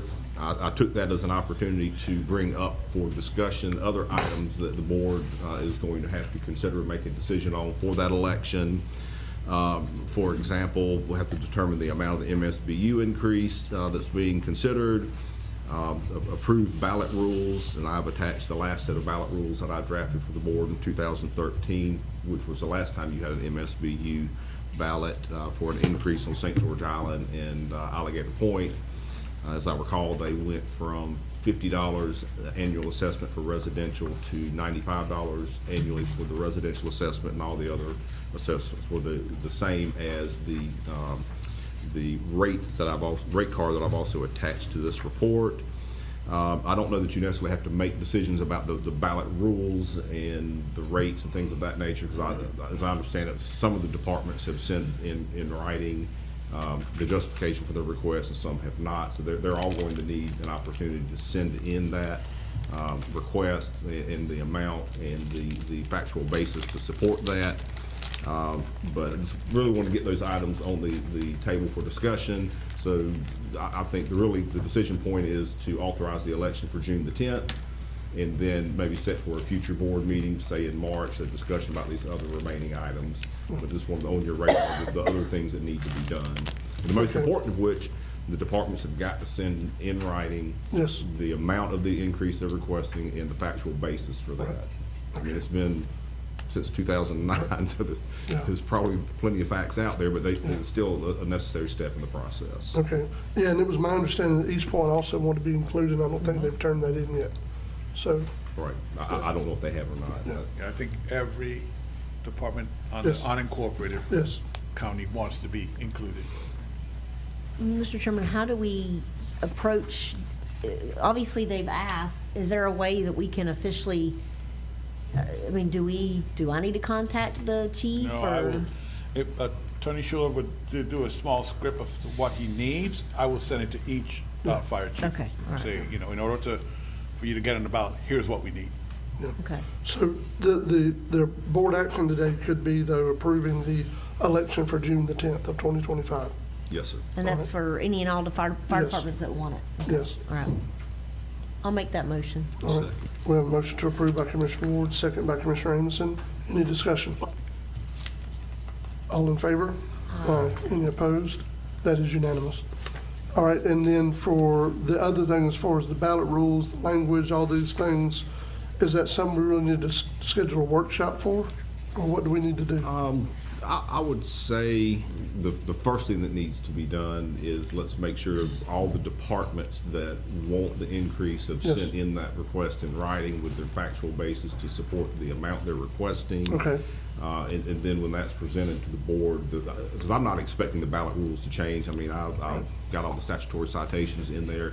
I'll just update that. I mean, if it's changed, then I will certainly let the board know. Okay. But those, I think they're still going to be valid. And then the ballot language is fairly straightforward. I believe I've provided you with a sample of that ballot language from 2013. It's just a straightforward question, you know, do you want to increase the assessment for residential from A to B, yes or no? I mean, it's fairly straightforward. So that won't take very long to do, but it is a necessary step for the board to take. And again, stressing we need to get those written requests and the factual basis to support the request as soon as possible. And I'll pull the records from 2013, and we'll use that as a baseline for you know, sending to the other departments so they can consider that. So since we've already approved the special election, then after you get those responses back, yes, sir. would you just bring it back to us to, you know what I mean, to at least be informed of and know who's applying and all those things, or if there needs to be further action, just bring it back to us. Yes, I absolutely will. And then item number 13, we've gone through a series of workshops with the Planning and Zoning and the County Commission regarding the PUD evaluation ordinance. I have sent that final draft to your outside counsel, David Theriak. He's your outside planning counsel. He has told me on the phone that he's got some comments that he's going to make, and they'll all be incorporated into whatever the final draft is published in advance of the public hearing. I had tentatively proposed that the board have a public hearing at 11 a.m. on March the 12th, 2025. I understand there's been some requests to the board to consider maybe a different time. I'm not sure if it's a different date, but I understand there's public comment, so I'll shut up and wait for public comment. No, we've already had the public comment. He spoke earlier. We're done? To that effect. Okay. So how does the board want to proceed? Do you want to proceed at 11 a.m. or at 5 p.m.? And do you also want to maintain that March the 12th date, or does the board want to consider a different date? I can tell you that date wouldn't work because that's a Wednesday. Yeah, we go to in the evening now. Yeah, remember. I think that we need to schedule a different date. Yeah, I'm sorry. Remember when we first talked about this move to Wednesday, we all agreed that we wouldn't have anything past, 1, 2 o'clock scheduled for the Wednesday. So it would be, commissioners, what other day are the commissioners available in the evening if you want to have it at 5 o'clock? Now, I know Commissioner Ward and we've been working together with her schedule to move to Wednesday. So her 2 days are Wednesdays and Fridays. So that's basically your choice is at 5 o'clock. So the 14th at 5 o'clock? If everybody can If check everybody their wants to do schedule. evening, that's probably the only time we can do it. The 14th at 9 a.m.? 5. Okay. Let me see if Alar is available. Yeah, there'd be no reason to make it 9 a.m. on the 14th, you know what I mean? It's- Now, I checked with her, she's available at 5 p.m. on Wednesday afternoon, Okay. but let me check with her about the 14th. We're doing everything on the fly today, aren't we? Oh, yeah, having fun. It makes it fun. It's all good, though. We're trying to handle business.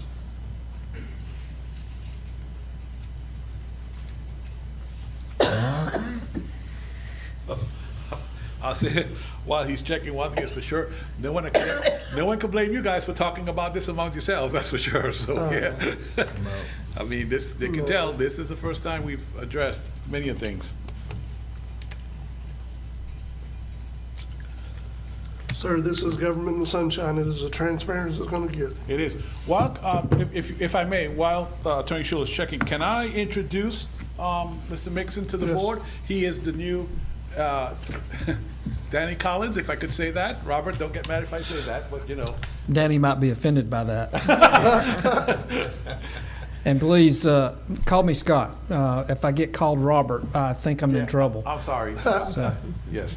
but I'm here mainly to introduce myself and say thank you for your approval of the land swap and what was reflected in Mr. Schuler's report this morning, and to also assure you that Franklin County is a place I intend to spend a lot of time in.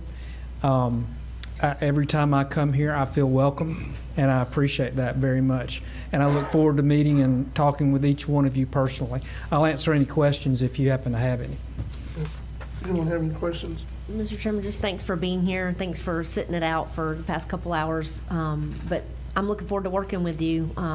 Danny is a great guy, and I know he's going to do great things in his new position, just like I know you're going to do great things in this new position. So thank you. Thank you. So, Scott, thank you for being here this morning. Now, Mr. Collins was instrumental in helping us get monies put towards St. George Island 2 or 3 years ago, and we upgraded the infrastructure there for storm hardening. We still live in a coastal county, so anything we can do in any of these other communities going forward, we support that. Okay. However we can help you, we will, just let us know. And I look forward to having more of those discussions with you. Yes, sir. This coast is beautiful, and we need to take care of it. Thank you. And Commissioner Sanders, Mr. Scott. Mr. Scott. Oh, I'm sorry. That's fine. Welcome to begin with, but when are you guys going to start contracting out the pre-cutting before, you always do that before storm season starts? Are we on schedule with that this year? As far as I know, we are. Okay. Yeah, we've got a storm protection plan in place. I think our third plan we just filed with the legislature and with the Public Service Commission this year, and that includes that effort that you're referring to right there, plus the upgrade of poles and other structures that we have throughout the state. And in North Florida, out of all the poles that we have replaced, we've replaced over 50% of those poles replaced have been in the North Florida area, and we will continue to do that. Okay. What it is last year, the cutting crews that come in, cleared around the lines, there was a particular area in my district that they had skipped, and it's pretty, I mean, it needs some attention. But I spoke with Danny, and he had actually called the contractors, and they went out and said, we're going to go back. But undoubtedly, they got lost in, conversation or whatever. But that's still a potential problem on one specific road. Could I get with you after this meeting at some point? I'd actually reached out to Mr. Marone and got your contact number the other day. And I did get your email, but I didn't have any email service at the time, so I texted him. I got your contact information, and I've been getting hit left and right. But I would love to get with you and show you what I'm talking about, because it would benefit the neighborhood and benefit you guys money-wise too, because I could see that being a potential issue if we do have a storm. Absolutely. I'd like to drive over here and look at the area with you personally. Sounds great. Thank you. And Thank you, Mr. Scott. Commissioner Sanders, Scott isn't aware, but the light at Lanark Village at the landing field, that has been moved from Michael Ward to engineering. So they're trying to, it has to go that route because of how, it would have been so much easier if it just came to us before they disconnected to do a transfer. I know. But because they didn't, it's taking a longer process. Nobody didn't know nothing about it. Yeah. So we didn't know anything, but, I mean, we've been in without a light for about a couple of months now. Yeah, so we're working on We it. need it back up if they ever have to fly somebody out of here. Yeah, but we are working on it. Was that a light that we were engineering for you? Yeah, we had to, I thought Michael could do it as a street light, Michael Ward, but unfortunately, because of the way it was disconnected, he said it has to go through engineering first, and then he can do it. He's aware of it. We're probably gonna give it to, name escapes me, but yeah, he's helping us with it, even though it's not his department at the moment. But I'll send you the information. Okay, good deal. Pleasure meeting you all. Thank you. Commissioner, my suggestion is to continue with the meeting unless the board has any further questions for me. Ms. Alar is usually very prompt, so the lack of response tells me she's otherwise occupied, and she'll respond as soon as she can. So we'll come back to that. Yes, sir. As soon as I get a response from her, I'll notify the chair. Okay, was there anything else you had on your report action? I don't think there is. No, sir. There were information items, and y'all have dealt with all the action items that needed to be dealt with. Actually, you had a supplemental action item. I forgot about that. That's correct. So go ahead and, if you would, read that and we'll handle that. All right. I was have provided to the board a copy of a resolution. I'll just read the caption. It says, "A resolution of Franklin County, Florida, supportive and encouraging members of the Florida legislature to seek and pass a legislative amendment whereby excluding small rural counties of Florida from the cost prohibitive and detrimental economic impacts of Florida Statute 553.791 on small rural county building and planning departments." 553.791 is a statute that essentially refers to private providers providing inspection services and other services authorized by Section 553.791. And essentially, I won't read all of the whereases, but the now therefore be it resolved, support of exclusion from Florida Statute 553.791. The Franklin County Board of County Commissioners hereby expresses its support in encouraging the Florida legislature to exclude small rural counties that wish to be excluded from mandatory private plan review and inspectors under Florida Statute 553.791, and encourages all members of the legislature to support such amendments and necessary option for exclusion. Transmission, the board hereby directs the transmission of a certified copy of this resolution to the Franklin County Legislative Delegation, the Florida Association of Counties, and any other interested parties as county staff may determine. And be it further resolved, this resolution shall be in full force and effect from and after its adoption as provided by law. This resolution introduced, seconded, and possibly unanimously adopted at a duly convened meeting of the Franklin County Board of County Commissioners held on February 18th, 2025.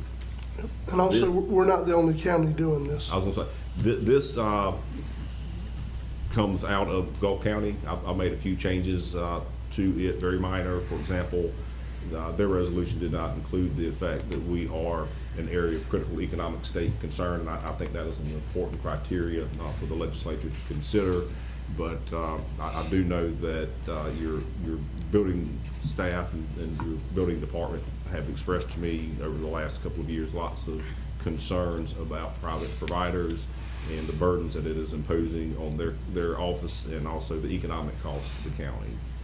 So that is the purpose for presenting the resolution to the board. Okay. Any questions, Commissioners? I would entertain a motion to approve. Motion to approve. We have a motion to approve from Commissioner Sanders. Second. Second from Commissioner Ward. Any discussion, Commissioners? Seeing none, all in favor? Aye. Any opposed? That is unanimous.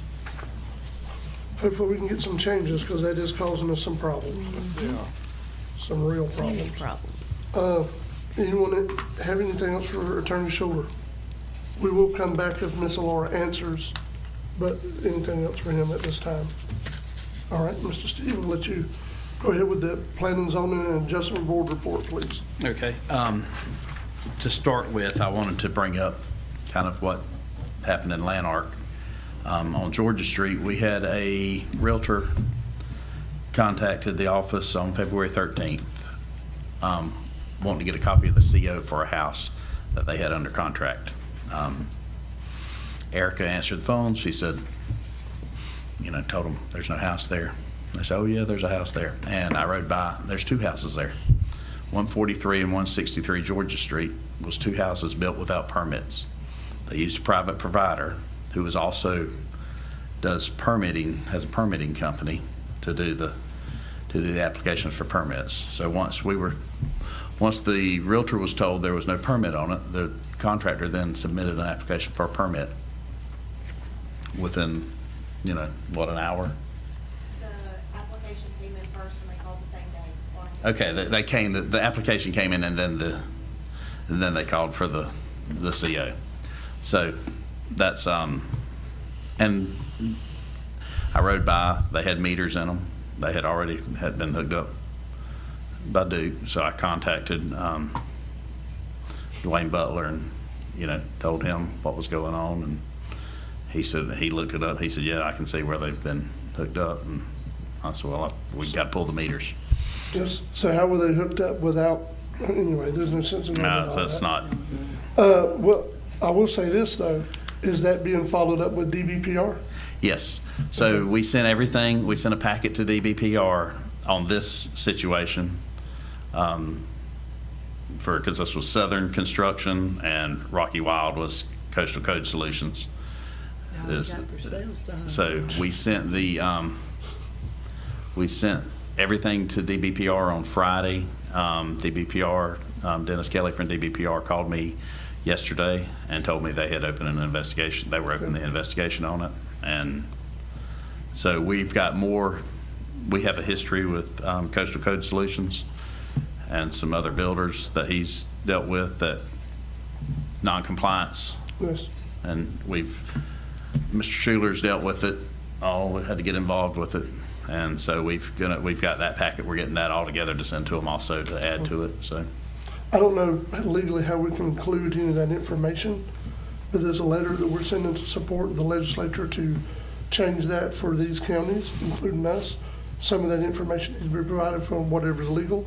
They need to have it so they can see what's happening because of what they have enacted. Well, all the small counties are on board with this, it seems like. I mean, I've talked to, of course, Gulf County and Wakulla County, and they've talked to some of the other counties that have, everybody seems to be on board with this because it is a hardship on the small counties. Yeah. I mean, Okay. and the state recently in July went into effect the new rules on it, which gives them even more power and lets them, and it's cut our time, cut the time frame down that we have to look at everything down. And Wow. it's the state's not been on our side with this. Well, that's what preemption looks like. Yeah. It usually is not good. That's why they don't like it when they get preempted by the federal government. So they need to keep that in mind when they're discussing issues going to preempt local government. Because at the end of the day, we're the government that's closest to the people. And every government's not the same. And I've been off the soapbox. Go ahead with your report. Okay. So we have a critical shoreline applications. The first one is 1473 East Gulf Beach Drive. It's a consideration of a request to build a 325-foot by 4-foot pier, a 20 by 18 terminus, and 2 24 by 10 open slips to be located at 1473 East Gulf Beach Drive, St. George Island, Franklin County. Request submitted by John and Robin Cadell.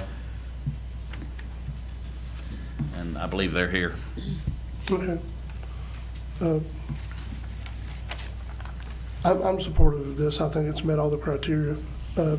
Commissioners, do y'all want to ask any questions about this, or I would entertain a motion? Mr. Chairman, just the boat lift request, there is a home on this property per our staff recommendation. There's an existing residential structure, and that's all I wanted to make sure. Yep. So I'll make a motion to approve. Okay, we have a motion to approve from Commissioner Ward.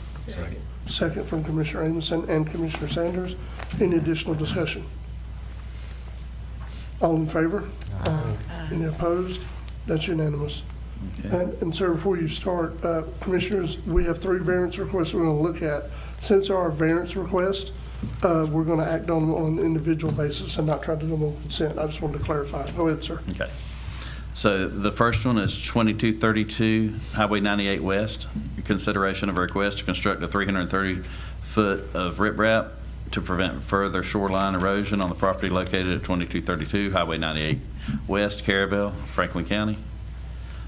Request submitted by Florida Environmental Land Services, James Barrett and Elva Peppers, agents for Brandon Thetard, applicant.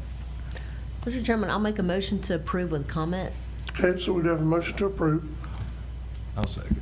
All right, the motion was by Commissioner Ward. The second has been made by Commissioner Amison. Commissioner Ward, please proceed. I believe that anybody that's trying to protect their property, what little of it there is left with erosion, especially along the coastline, as long as it's the appropriate material for our environmental area, I'm going to be for. Because if I had property that was eroding away at every storm, Yes. I'm going to want to protect it. Yep. So that's why I'm in favor for this and probably any other that come after this. So just saying. All right, any additional discussion before we vote? All in favor? Aye. Any opposed? That's unanimous. All right, the next one is 2330 Highway 98 West. A consideration of a request to construct 800 square foot of clean concrete riprap to be added to existing riprap to prevent further erosion of the vacant property located at 2330 Highway 98 West, Garabelle, Franklin County. Request submitted by Florida Environmental Land Services, James Barrett, Elva Peppers, agents for Wayne Todd, applicant. So moved. Okay, we have a motion to approve by Commissioner Amison. Second. It has been seconded by Commissioner Sanders. The motion is to approve this variance. Any additional discussion? All in favor? Aye. Any opposed? That's a 5-0 vote, unanimous.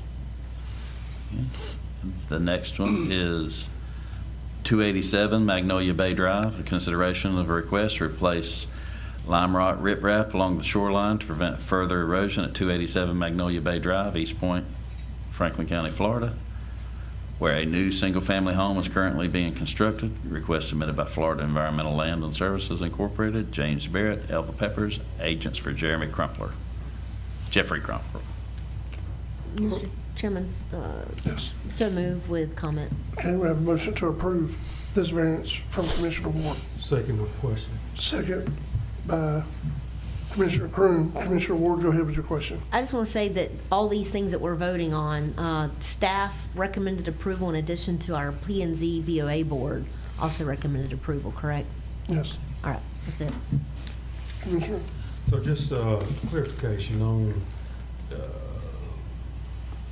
the DEP document under project description. It said the permittee is authorized to construct a 1,222 square foot single dock and 525 square foot of riprap. Is there already a dock there? That's my question.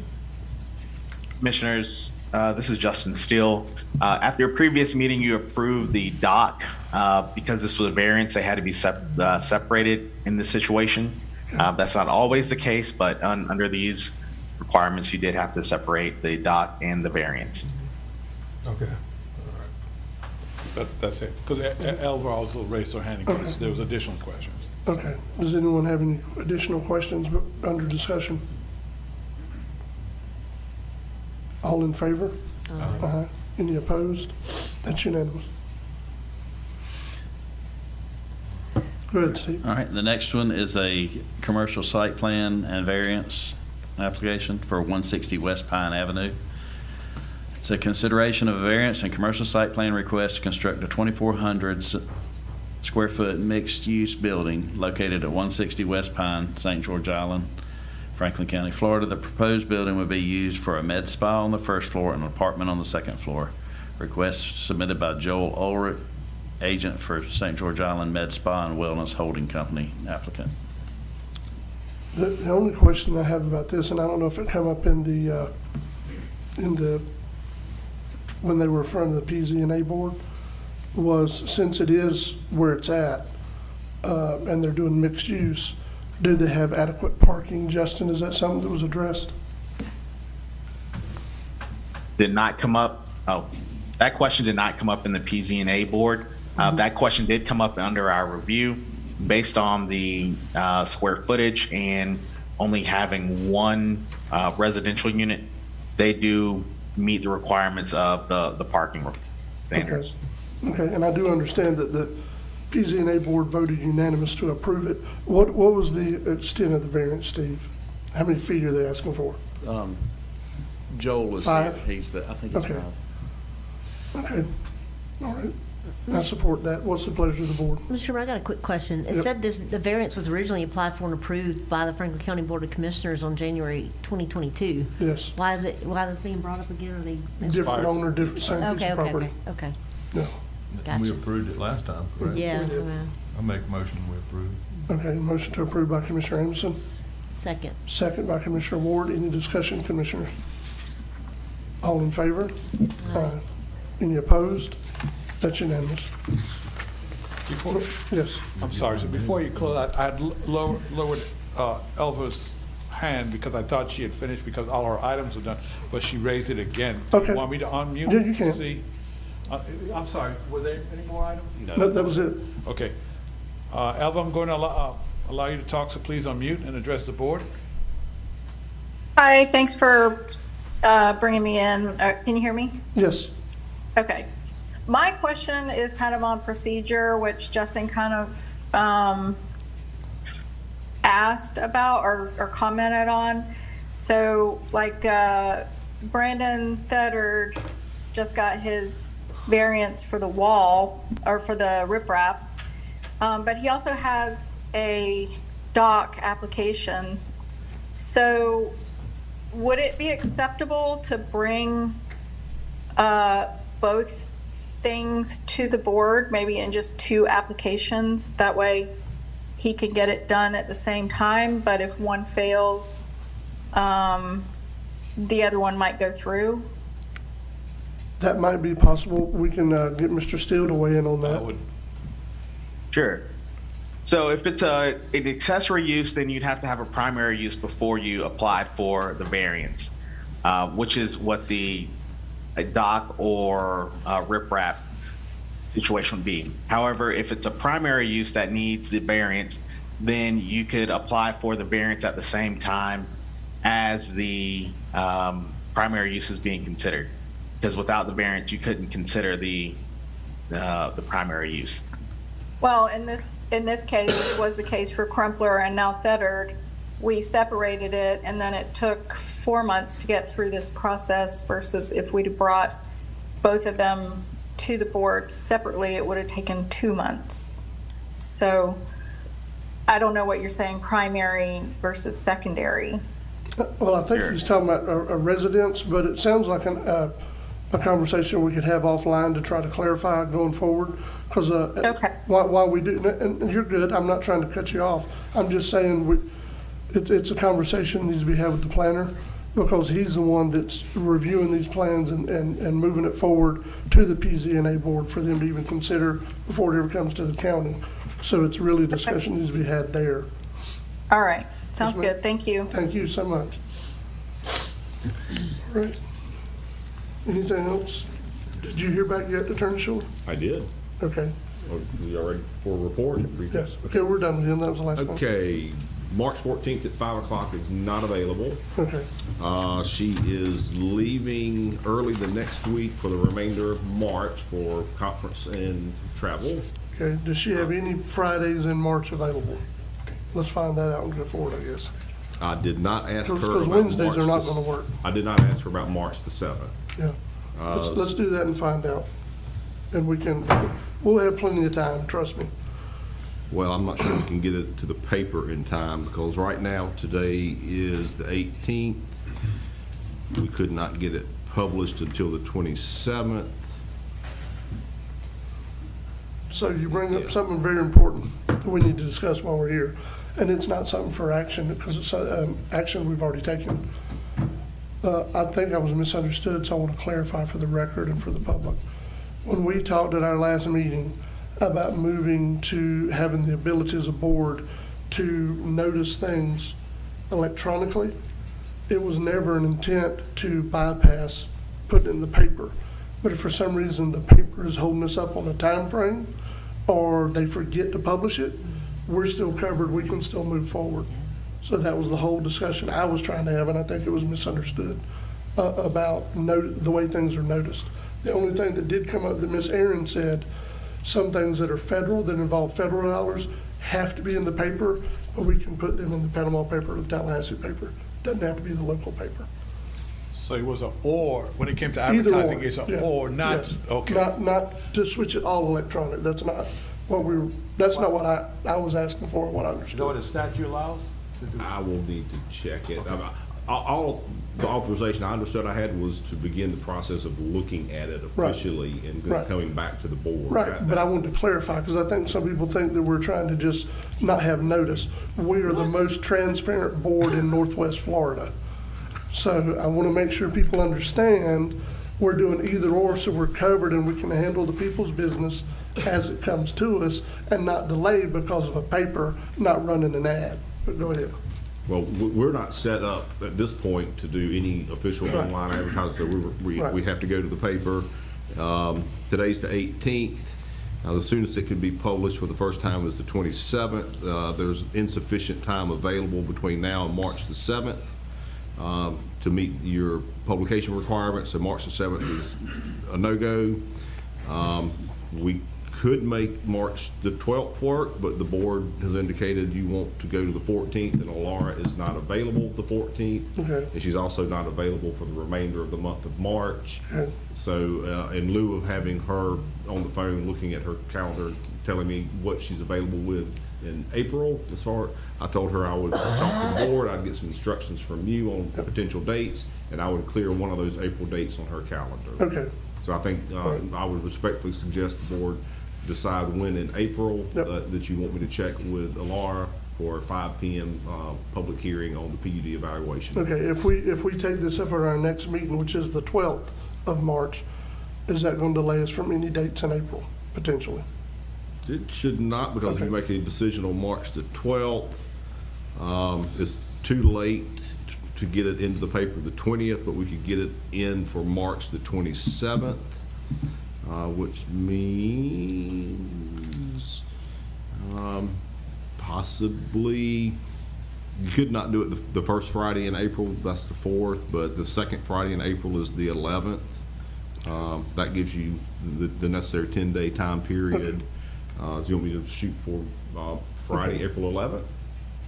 Let's do that, but why don't you bring it to the next meeting so we can make sure with the commissioners we're not doing it all live, what dates work and what's good. I'll get several dates cleared. You're going to get several dates. But and Wednesdays are not, Wednesday evening at 5 is not, Okay. it has to be a Friday, correct? Yes, that's right. Cool. I'll just get that information, get it back to So you. since it was for action, I would request a motion to table this until our next meeting. Yes, sir. Mr. Chairman, I'll make a motion to table with comment. Okay. I second. So we do have a motion to table by Commissioner Ward, second from Commissioner Amison. Commissioner Ward, go ahead. That's kind of the problem too with a paper that runs one time a week. It kind of limits us. So, if Yeah. it ran every day, it'd be a different story. Yep. Correct. But it's been delayed this long, what's another month? You know what I mean? Yeah. So that the public can be involved and come and show and speak their piece. I Yep. agree with it being at 5 is a good idea. Okay. Any additional discussion before we vote? All in favor? Aye. Any opposed? That's unanimous. Before we move on to this Alliant discussion, let's take a 5-minute recess. Okay. Thank you.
Pretty good. Franklin County Board of County Commissioners now back in session. Before we continue on our agenda, we have an update from Attorney Schuler from the break. Yes, sir. During the break, I called and spoke with Ms. Alara regarding her availability for April. Presently, she is available April the 11th. She can be available, although it's not ideal, for April the 18th. These are all Friday dates in April that work. And then she's not available on Friday, April the 25th. So my recommendation is we not defer a decision on setting the public hearing until March the 12th, because by the time March 12th gets here, she may not be available on either of those other two dates in April, either Friday the 11th of April at 5 p.m. or Friday, April 18th at 5 p.m. So that's my recommendation to the board. Okay, I have the 11th available. Is everybody else available on the 11th? I have 11. I'll make it available. Yep. Okay. So All right. far. So then can we get a motion to do it on the 11th at 5 o'clock? I'll make that motion. Okay, we have a motion to approve that on the 11th of April, 5 o'clock by Commissioner Anderson. Second. Second by Commissioner Croom. Any discussion before we vote? All in favor? Aye. Any opposed? That passes unanimously. All right. Thank you, Commissioners. And now we're going to, next on the agenda is the discussion with Alliant Management Services about EMS. Please come forward.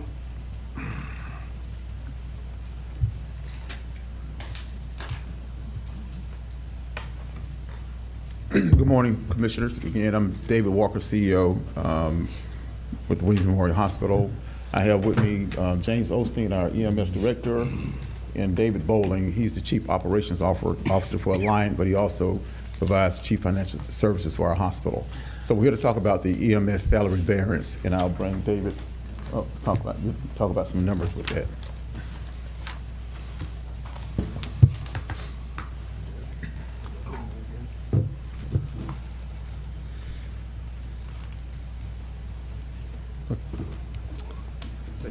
Yeah, I got you.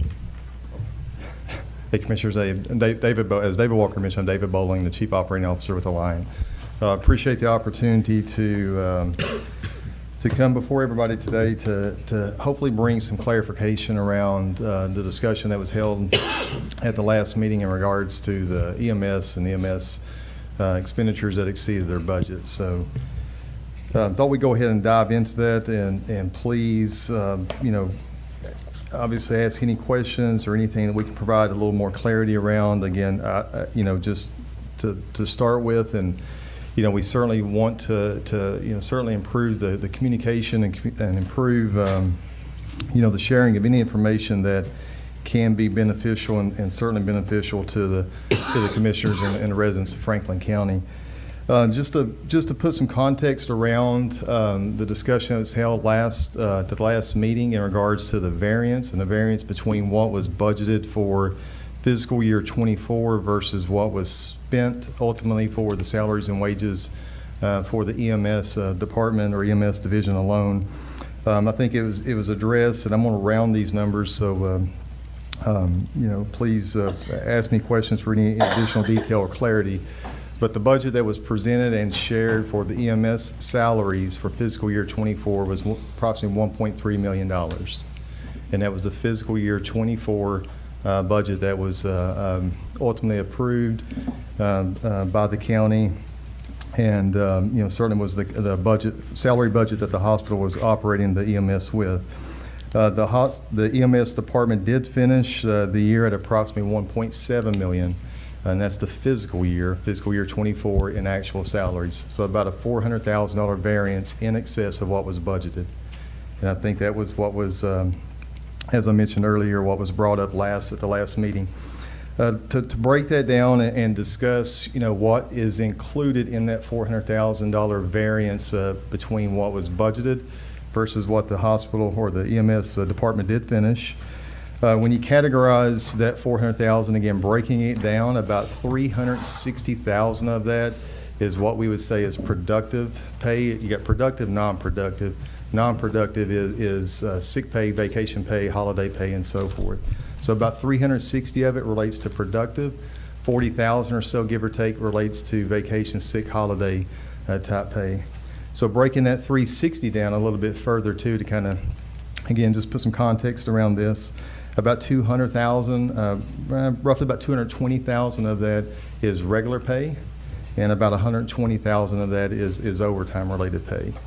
So just kind of putting some context around the breakdown of that 400,000 variance. Now the reason behind, or the issue that the EMS experienced related to that 400,000 variance, again, I think we all understand the budget process and what went into the budget process related to the merit increases and so forth that are ultimately approved for the workforce. But when we look at what drove that regular pay and that overtime pay for that period, the EMS was operating on a, and I'm going to talk briefly about the staffing schedules and the rotation schedules that it takes to operate the EMS. The EMS was operating on a 48-96 shift. It means 48 hours on, 96 off. Okay. The overage versus what was budgeted, as it was being addressed and identified throughout the fiscal year, the team made an effort to reduce the overtime pay and readdress the staffing schedule and staffing rotation. So they went from a 48-96, attempted to go to a 24-72. That was an effort to stay within budget neutrality, to bring the overtime hours down, therefore bring the overtime dollars down. In addition to that, in order to go to 24-72, away from the 48-96, from a staffing standpoint, they needed additional workforce. So the attempt was, and again, this was based on budget neutrality, and I think the team did, from what I could understand from the data, did an excellent job of looking at the workforce, looking at what we needed ultimately here, and looked at efforts to recruit and retain additional workforce to be able to accommodate a 24-72 working schedule. And what was needed to go from 48-96, you needed 21, and James, please correct me if I'm wrong, but 21 basically employees to help staff that, and they were going to attempt to recruit, retain, and hopefully fill up to 28, okay? And that went into effect January of 24. Again, attempted to bring down the overtime dollars. Now, unfortunately, hence the variance, unfortunately, they weren't able to recruit and retain enough workforce. They did have employee turnover, about 6 employee turnover positions during that period. In addition to that recognition of the employee turnover, again, there were efforts to make market adjustments or rate adjustments to base rates of pay to be more competitive within the surrounding county and the surrounding markets. Now, I will say for this team, what I had saw on paper, they went through a very, what I would say, solid due diligence process, looking at the current workforce, looking at the tenure of services, looking at a fair competitive wage adjustment to that workforce, and again, in efforts to try to recruit and retain workforce to fill those shifts. So, fortunately though, and I know this has been in several discussions, for Weems and several discussions in Weems as a hospital as a whole, but I will state this, that fortunately for the hospital, they've had increased cash position. Total cash collections for this hospital has increased the past consecutive 3 years. And the hospital's been fortunate enough to help, cover, those excesses and expenditures when it does run over that budget, like we witnessed this past fiscal year 24 year. Now, moving into the 25 budget and so forth and what was prepared, again, those salaries that was submitted within the 25 budget did, as we do the budget process, we look at run rate or how the hospital's average or their departments are averaging their spend. That budget for this year was set at $1.7 million for the salaries and so forth. So it's on the same same trajectory, same run rate that the 24 did finish. I think, again, that, from a 400,000 standpoint, that's the reason why it did. Again, it was to recruit, retain, workforce and to attempt to bring down the overall overtime spend that the EMS division was experiencing. A couple other things I just want to share, though, related to EMS, and like I mentioned, fortunately the hospital's been able to help support any overages based on the cash collections that's being brought in from the hospital. Again, it has improved 22, 23, 24, year over year. The cash position has improved. And I'll share a little more context around EMS cash collections. EMS cash collections over the past couple of years alone has averaged around $1.3 million in overall cash collections. And again, that has certainly helped to support the EMS. I know the hospital, I can say this on behalf of the hospital, is very appreciative of the additional $764,000 that they have been receiving year over year, and that's been very appreciative as well. But I think the 1.3 average, the 7.6, I think we can all quickly do the math. It's lower $2 million in support for the EMS operations, and we know where the salaries are running and so forth, and the additional expenditures.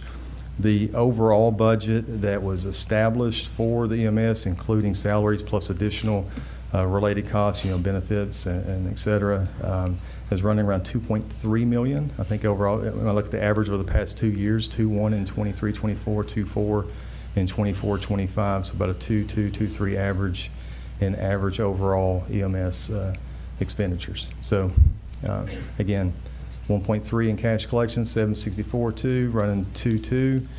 We do have a deficit within our EMS operations, and fortunately, the cash position in the hospital has been able to hold that without the additional need for additional ask. Sorry.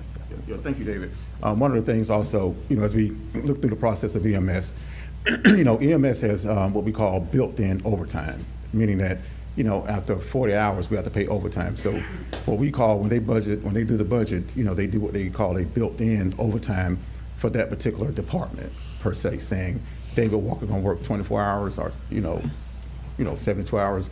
Automatically, after 40 hours, I get overtime for that.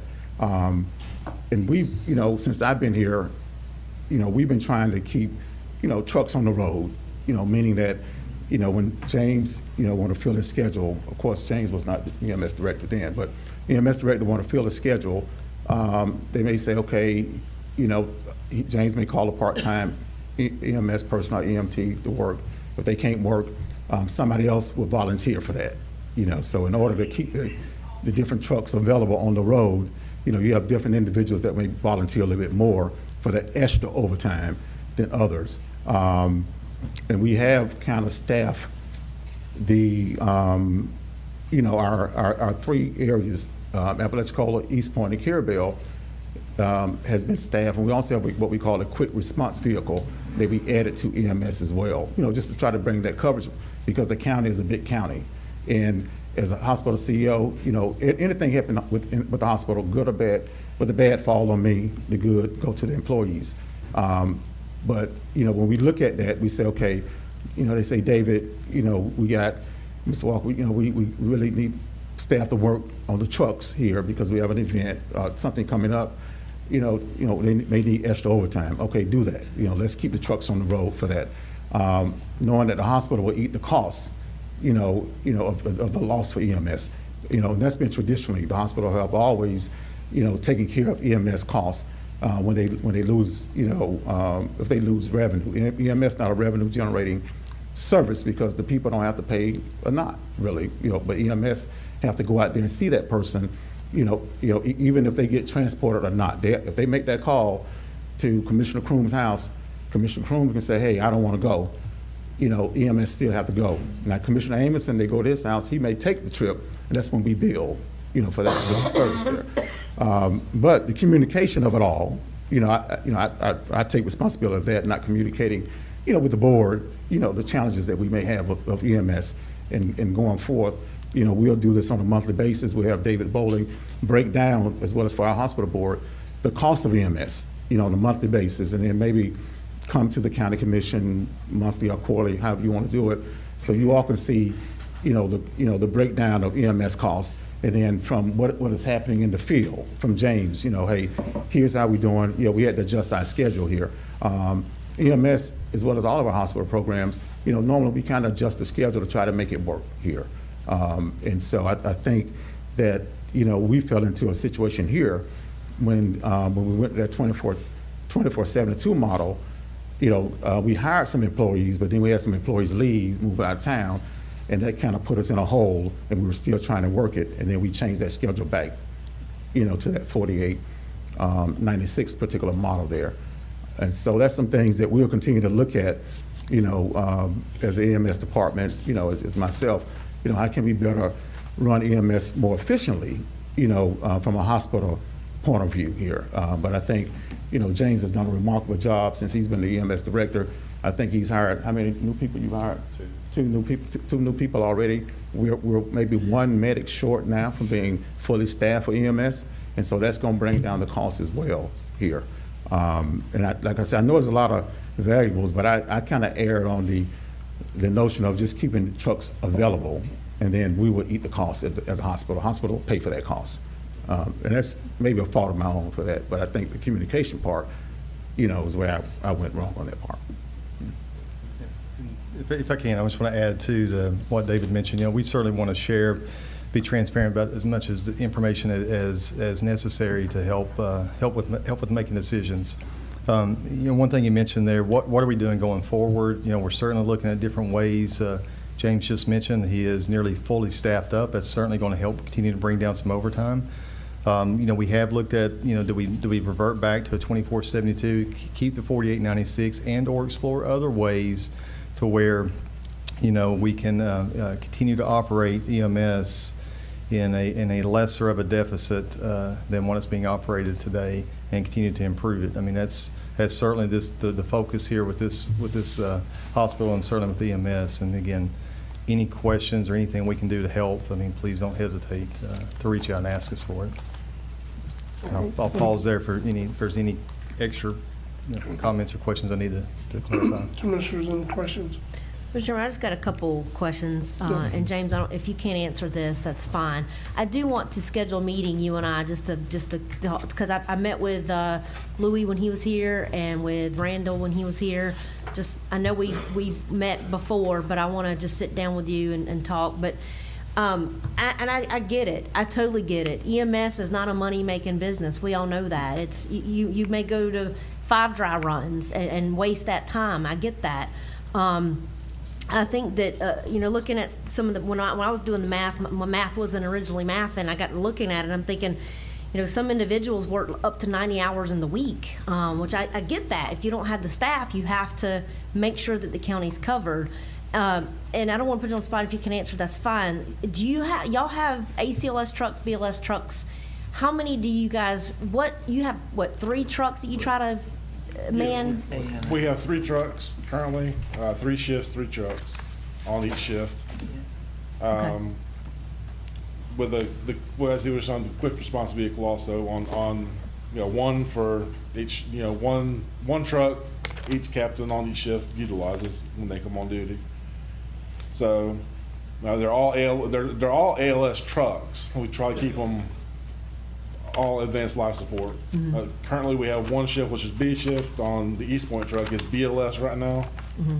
I do have 1 EMT that's in EMT medic school, and what I want to do when he gets out of school, hopefully towards the end of this year, once he gets trained up, I'll be able to put him over there and move that EMT to a different truck, and I'll have all ALS trucks. Okay, because that matters too. A BLS truck is you've got basically two EMTs, yes. Whereas I call ACLS, ALS truck, you have to have a paramedic and an EMT, or minimum. 2 paramedics. Right, yeah. Minimum paramedic and EMT. Okay, so that was my thing. I was trying to figure out, okay, what trucks we have to try to do this math. And I do agree with all that. I think the biggest thing at the end of the day, Mr. Walker, is $400,000 over the budget. It would have been nice if we'd have known so we could prepare. And you said you've been doing recruiting, and you did answer the question, because I was like, well, what's built-in OT? Do they have built-in OT? Do you have a cap? I know, again, I know that, and understand it's difficult, you can't really cap, because if you have an EMT that's supposed to get off shift, say at 6 a.m., but they've got a last minute run to TMH or Bay County, Bay Medical, you know, that's overtime, I get that, but we gotta rein it in. I know it's difficult, but I know you're doing your part by hiring an additional staff. What's it gonna take on our end as a board to help you be able to accommodate hiring more staff or getting those people in here that so you're not having to get all of this overtime or pay all this overtime? Right now, I just word of mouth. I mean, I just hired 2. Like I said, a part-time EMT and a full-time paramedic. Do you advertise in papers and other local, like, social media? It's word of mouth, more or less. All right. We did at one time have on Facebook, we did advertise. I think we have an Indeed account or something similar that HR does. Yeah, we have that, and then it's also on the website, you know, but I think as a board, you know, if you look at the EMS, you know, where the county commission want to go with EMS, you know, to have a sustainable EMS department, I think EMS should come under the county, you know, and if you do that, you know, you will have more individuals that will be sustainable. They'll come work because most of them like that retirement benefit package there, you know, and then the cost of EMS, you know, your pay rate will go down a little bit because individuals know I'm coming to get I'm coming to get retirement benefits, so I understand that my pay rate may go down. Then you have more people working, and then your overtime costs will go down.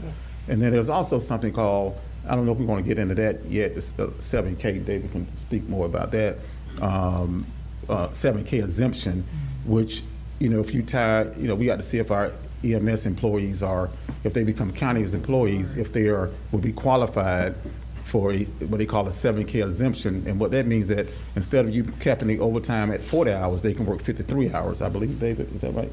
53 hours, but I think it got to be tied to fire rescue, something like that. So, you know, we have to do more investigation in that part, but I think, you know, if the county want to really have a sustainable EMS, you know, system, you know, it comes under the county, you know, and then, you know, you'll get more people hired that way. Now, with us, with EMS, what we got now, you know, James hired people, you know, we'll keep them, but we may get somebody that we pull, and if they see an opening in Gulf or Wakulla, they may say, well, I want retirement. You know, so that's the battle we fight. But right now, I think we're pretty good to get that one other person there. Yeah, and if y'all know of anybody, I need a paramedic. If y'all know a paramedic, send them my way. Well, Mr. Chairman, I was going to say, what's the process? Your HR people up at Weems, Mr. Walker, because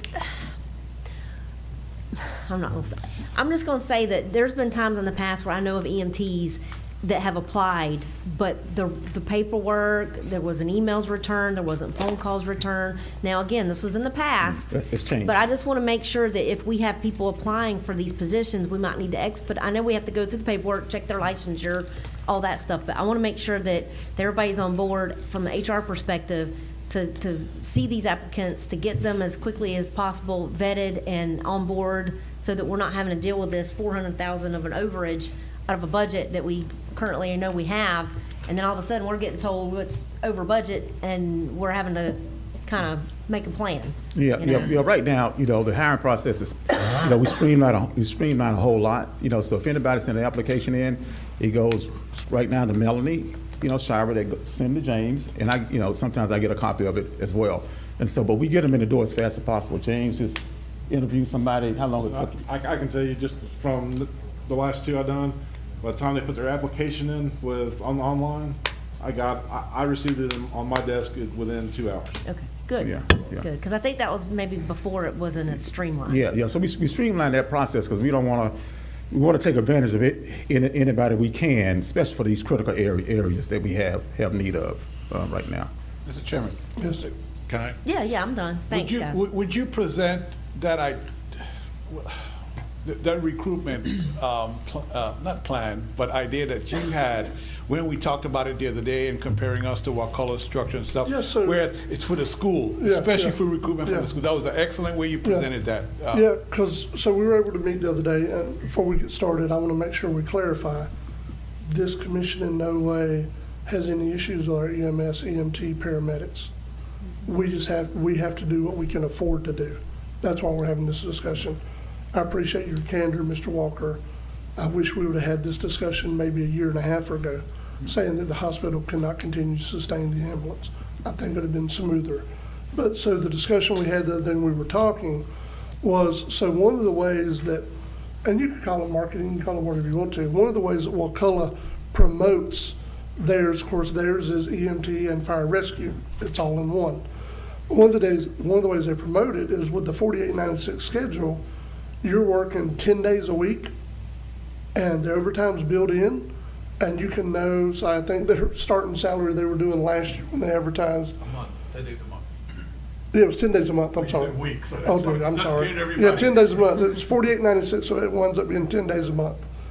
So that they're actually working the 24-hour period. But if you're advertising that the starting wage is $52,000 a year, the overtime's already made in, they already know what they're gonna make. Plus they're getting the other benefits of insurance and added things. So I think you're 100% right. That's where the county's going. We probably can't really address it and have it ready until our next budget cycle, which would be finished in September this year, because there's things we have to do to be able to assume it. But that is something that this board is actually responsible for, is EMS. So I think the time has come, especially with those discussions we might be having with Weems in the future and the hospital and the healthcare in Franklin County. We need to have a discussion of making the EMS a county department for those things. But where it would add to the school is, so then you're telling kids in school, if we can set up a class for paramedics or EMTs, and you're looking at getting a job when you get out of school of making $50,000 a year and you're only working 10 days a week. I think that's very attractive to anybody. You know, I told Michael, I said, well, looking at some of these, maybe I need to go to school for a year. I mean, you know, it's just one of those things. It's not a bad gig if it's done right. Okay, we just have to get to a way, and this is what I communicated to you all the other day, where we have more of a fixed cost, and we know what we can. The budget needs to be more of a budget for us, more of a tool where, you know, you get a couple of months into the year, and your EMS pay is way out the roof. Well, it's supposed to be so much a month. What do we need to change now, not after the year's over with? So that, anyway, that was part of the discussion we had the other day. Mr. Chairman, may I Yes. say something? Yep. Mr. Daly, can I ask you something? Do y'all still have the foundation that funds the paramedics and the EMTs? Do y'all still have the No. Weems Foundation? No, we have the foundation. Yeah, but y'all don't fund the paramedics No. and EMTs No. anymore? No. Well, y'all used to fund the paramedics and EMTs, and then when they come back, they give you 2 years of service. Just talking about the scholarship. Oh, the scholarship. Oh, yeah, we have the scholarship. You know what I'm talking about, Oh, yeah. James? Oh, yeah, we have the scholarship. You know, what We have we'll the do. scholarship. Yeah, we'll fund it. I think Mr. Jones just hit on something right there, working with the schools, getting Yes. these EMTs, Yeah. paramedics in here, the hospital working with them and everything, and then you wouldn't have a decrease in Yeah. paramedics and Yeah. EMTs. They'll be right here in the county. Yeah, we do have that, and we started a program when Laura was here, you know, reaching out to the schools, and then if we find individuals out there that want to go to EMT or paramedic school, we'll help fund that. We'll pay for that, and then they'll commit to working with us. And so we have that, but we still can strengthen that. Yeah, we can strengthen that relationship and use that advertisement piece Yeah. that Commissioner Jones I mentioned. know, I like that. I sent like 3 of them there, and all 3 of them went through that. One of them was Glenn Padowitz, Yeah. retired. Yeah, And we I only bring the best now. I only recommend the best. I currently have one employee right now who is on the scholarship that's currently going through Yeah. paramedic school. But that helps, you know. I had the pleasure of meeting Mr. Bowen and Mr. David yesterday, and I was kind of like concerned, to say the least. And like I told them, I'm gonna go ahead and tell the board what I told y'all, because it can be public. I said, there's a communication problem in here. And it's not just to the Board of County Commissioners, it's to the Board of Directors. And so our Board of Directors at the hospital has to be communicated just as well as what we do. But you know, this is not nobody's fault. It's something that's happened. It's just like the chairman just kind of touched on it a second ago. The counties are mandated by the state of Florida to provide emergency medical services.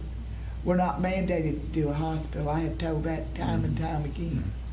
But the thing about it is our county has to have the best ambulance service that there is, because we serve the whole county, the 70 miles that we talked about yesterday, and more. And we got to make sure that we get the most qualified people. But in ensuring that you get qualified people, you got to pay them a little bit of money. And I understand that. I told them yesterday, had I known that, every time they came, we said, treat the EMTs and paramedics good, give them some extra money so they'll work. We didn't know they were doing that, but on top of that, they were having to do this. So anyway, I just want to thank you for meeting with me and explaining things, how things, are in that. Because unless you work in the medical field around EMTs, paramedics, you don't know what that is. And I understand that. But in the future, I hope that we can clear them communication lines out a little bit better. Yeah, we'll do. We won't have to be worried. And I always said to you, I said at the last meeting, if we didn't know about this and it's a $4,000, overage on it, what else do we not know? But I have trust in y'all that y'all will do the best you can. Yeah, and one of the things too, I live in this community, so EMS is important to all of us, because if they're not there when you need them, then there's an issue. So we want to make sure we do everything we can for EMS. And since I became the CEO here, I try to build a system that my EMS, clinics, and hospital work as one. Because initially we were fighting. I'm just going to lay that on it. Oh, we remember that. It was fighting, and it was terrible. So with that, sometimes we make different decisions within EMS because a lot of different things come up.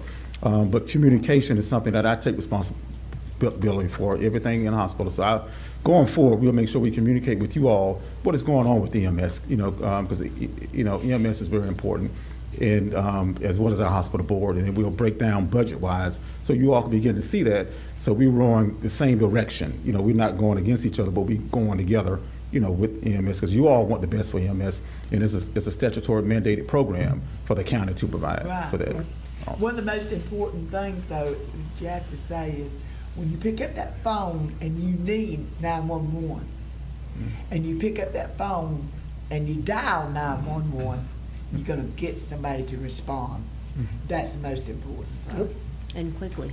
That's the most important thing. Mr. Walker, I got a question for you. Yes. So during this, I guess this overage, y'all lost 6 people at that time? Yes, we lost 6 people, and we kind of hired some people too. So the thing of it is that if we would have kept the people that we hired, and kept the people that, if nobody would have left and would have kept those people that we hired, we would have came out probably budget neutral. We probably wouldn't even been in that deficit that we were in. It's just that, people moved away, and people left for various reasons, and that's what kind of got us into that kind of hole there. But like I said, with EMS, we're always thinking about strategies, because EMS traditionally, they have lost a lot of dollars, really, they really never broke even per se. And so you look at different things, what kind of strategies can we do with EMS, but you still want the county to be covered because we're a big county. It's kind of hard to compare ourselves to a lot of other counties because we're so far away. So if you down 2 trucks in one area for the county, and then they may have to go outside of the county, then you're running that issue too of getting to the people in the county. So, I mean, I just said that, but yeah, we kind of lost some people. So out of those 6 people, how many have y'all hired now? Well, during that fiscal year, I think we probably hired about maybe 2 or 3 new people. 4 people. Yeah, 4 and like 2 PRN people, which the PRN is people that part-time people that may be on the schedule, and James can speak to this, that they may work when we need them, but many times they really don't work because they probably they may live in South Champy or they may live in Tallahassee, and they may not come to work at that particular time. So let me rephrase my question. How many openings do y'all have now? Now we have one opening. Just one. EMT or paramedic? Paramedic, yeah. Paramedic. Yeah. Is there an EMS or paramedic academy, or how does that work? I don't know. You come up to a mic, the schools, Chipola College, Gulf Coast has got a college over there. We typically all them are spoken for Bay County. I got you. So yeah, we have TCC. A lot of them are spoken for by Leon County. So we typically pull out of Chipola, Mariana. That's where we got several of ours from. So have you been to the academies yourself and just speak with the classes? I used to do that when I was a recruiter. I have not. My predecessors did. Yeah. I have not yet. Of course, I've only been here for 2 months in this position. But Lou and Randall. It's a good thing to do. Yeah. Lou and Randall, the previous EMS directors, they were there also. They went to speak different classes and things like that, at the different academies and stuff like that.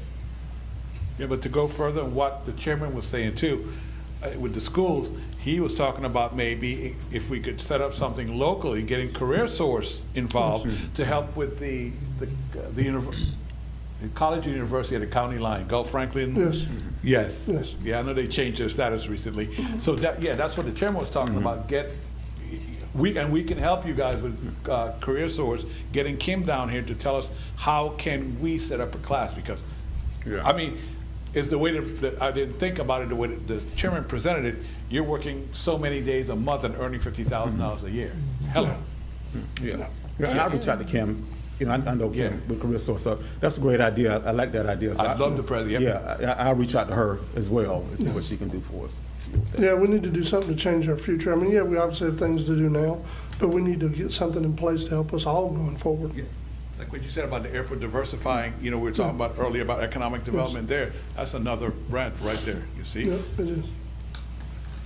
Mr. Chairman, I've got Mr. Bowe and Mr. Walker, I apologize. Yesterday, I had to cancel on y'all kind of last minute. I had an emergency come up, so I'm kind of playing catch up with a lot of this. I know y'all talked with some of the other commissioners, but going back to the 400, I'm trying to figure out now. Okay, and I applaud you and just tell me if I'm off. But I've been trying to follow. But you guys implemented a program to incentivize bringing in some employees, correct? By changing up the was it 24 to 72 staffing? Yeah, staffing schedule. Yeah. Okay. Yeah. My question is this, but it goes back to a communication thing. But what about our hospital governing board? Were they aware of the program? Was it communicated with them before implementing? I'm just trying to, like I said, I know y'all spoke with some of the other commissioners, and I don't have the luxury of being able to talk to them about it, so I'm having to ask you now. Yeah, I'm sure, at that time, Tom Ramsey and Louis and Randall, had mentioned, probably going to a different schedule, but they probably hadn't mentioned in detail. Just say, hey, we got to think about different strategies, to assist EMS per se. But I don't think we went into detail of the 24/72 model, with the whole hospital board. But I'm sure as they give updates. I didn't mean to interrupt. And again, that was a schedule change. 4896, 2472. I mean, there wasn't any. There weren't any incentive dollars or any type of dollars attached to any of that staffing structure change. If that helps. Yeah, I'm just trying to. My main thing is we have a hospital governing board. Yeah. And it's the communication thing. And I'm not going to sit here and echo what everybody talked about, but I'm just saying, if the hospital board if they had that in-depth discussion about this is what we're going to try to do. You could have 3 months into it. That's right. The hospital board could have got an update on it, said, hey, this isn't working. We could have shifted gears. So that 400,000 might only been 150. Are we utilizing our hospital board or governing board correctly here? I don't understand why we seem to have that. I'll speak on that as well, David. Here. With regard to this one particular item, I had discussions with Louis, and because overtime has been a constant situation with the EMTs, okay? And they told me, I tried to work out a formula myself a couple of years ago because I'm used to staffing. I couldn't figure out how to do it, okay? I just had never staffed like this, and I've staffed for 300 people, but I try to do it without a lot of overtime. And historically, everywhere does overtime, that's just the way it is. Specifically, no. But in general, yes, okay? I do think a better job could have been maybe done by me and maybe by the other folks, okay? I don't know if we could have prevented it or not, okay? I don't know, because you get down 3 or 4 positions, that's just tons of overtime. I think the initial projections were off. That's just my thought. Now, one thing we don't have that we'll have now, and I'll be honest, I'm not as good at the financials as some other folks are, but I don't think our financials show the salaries and overtime of the EMTs. And generally they don't, okay, but they will now. That's just something.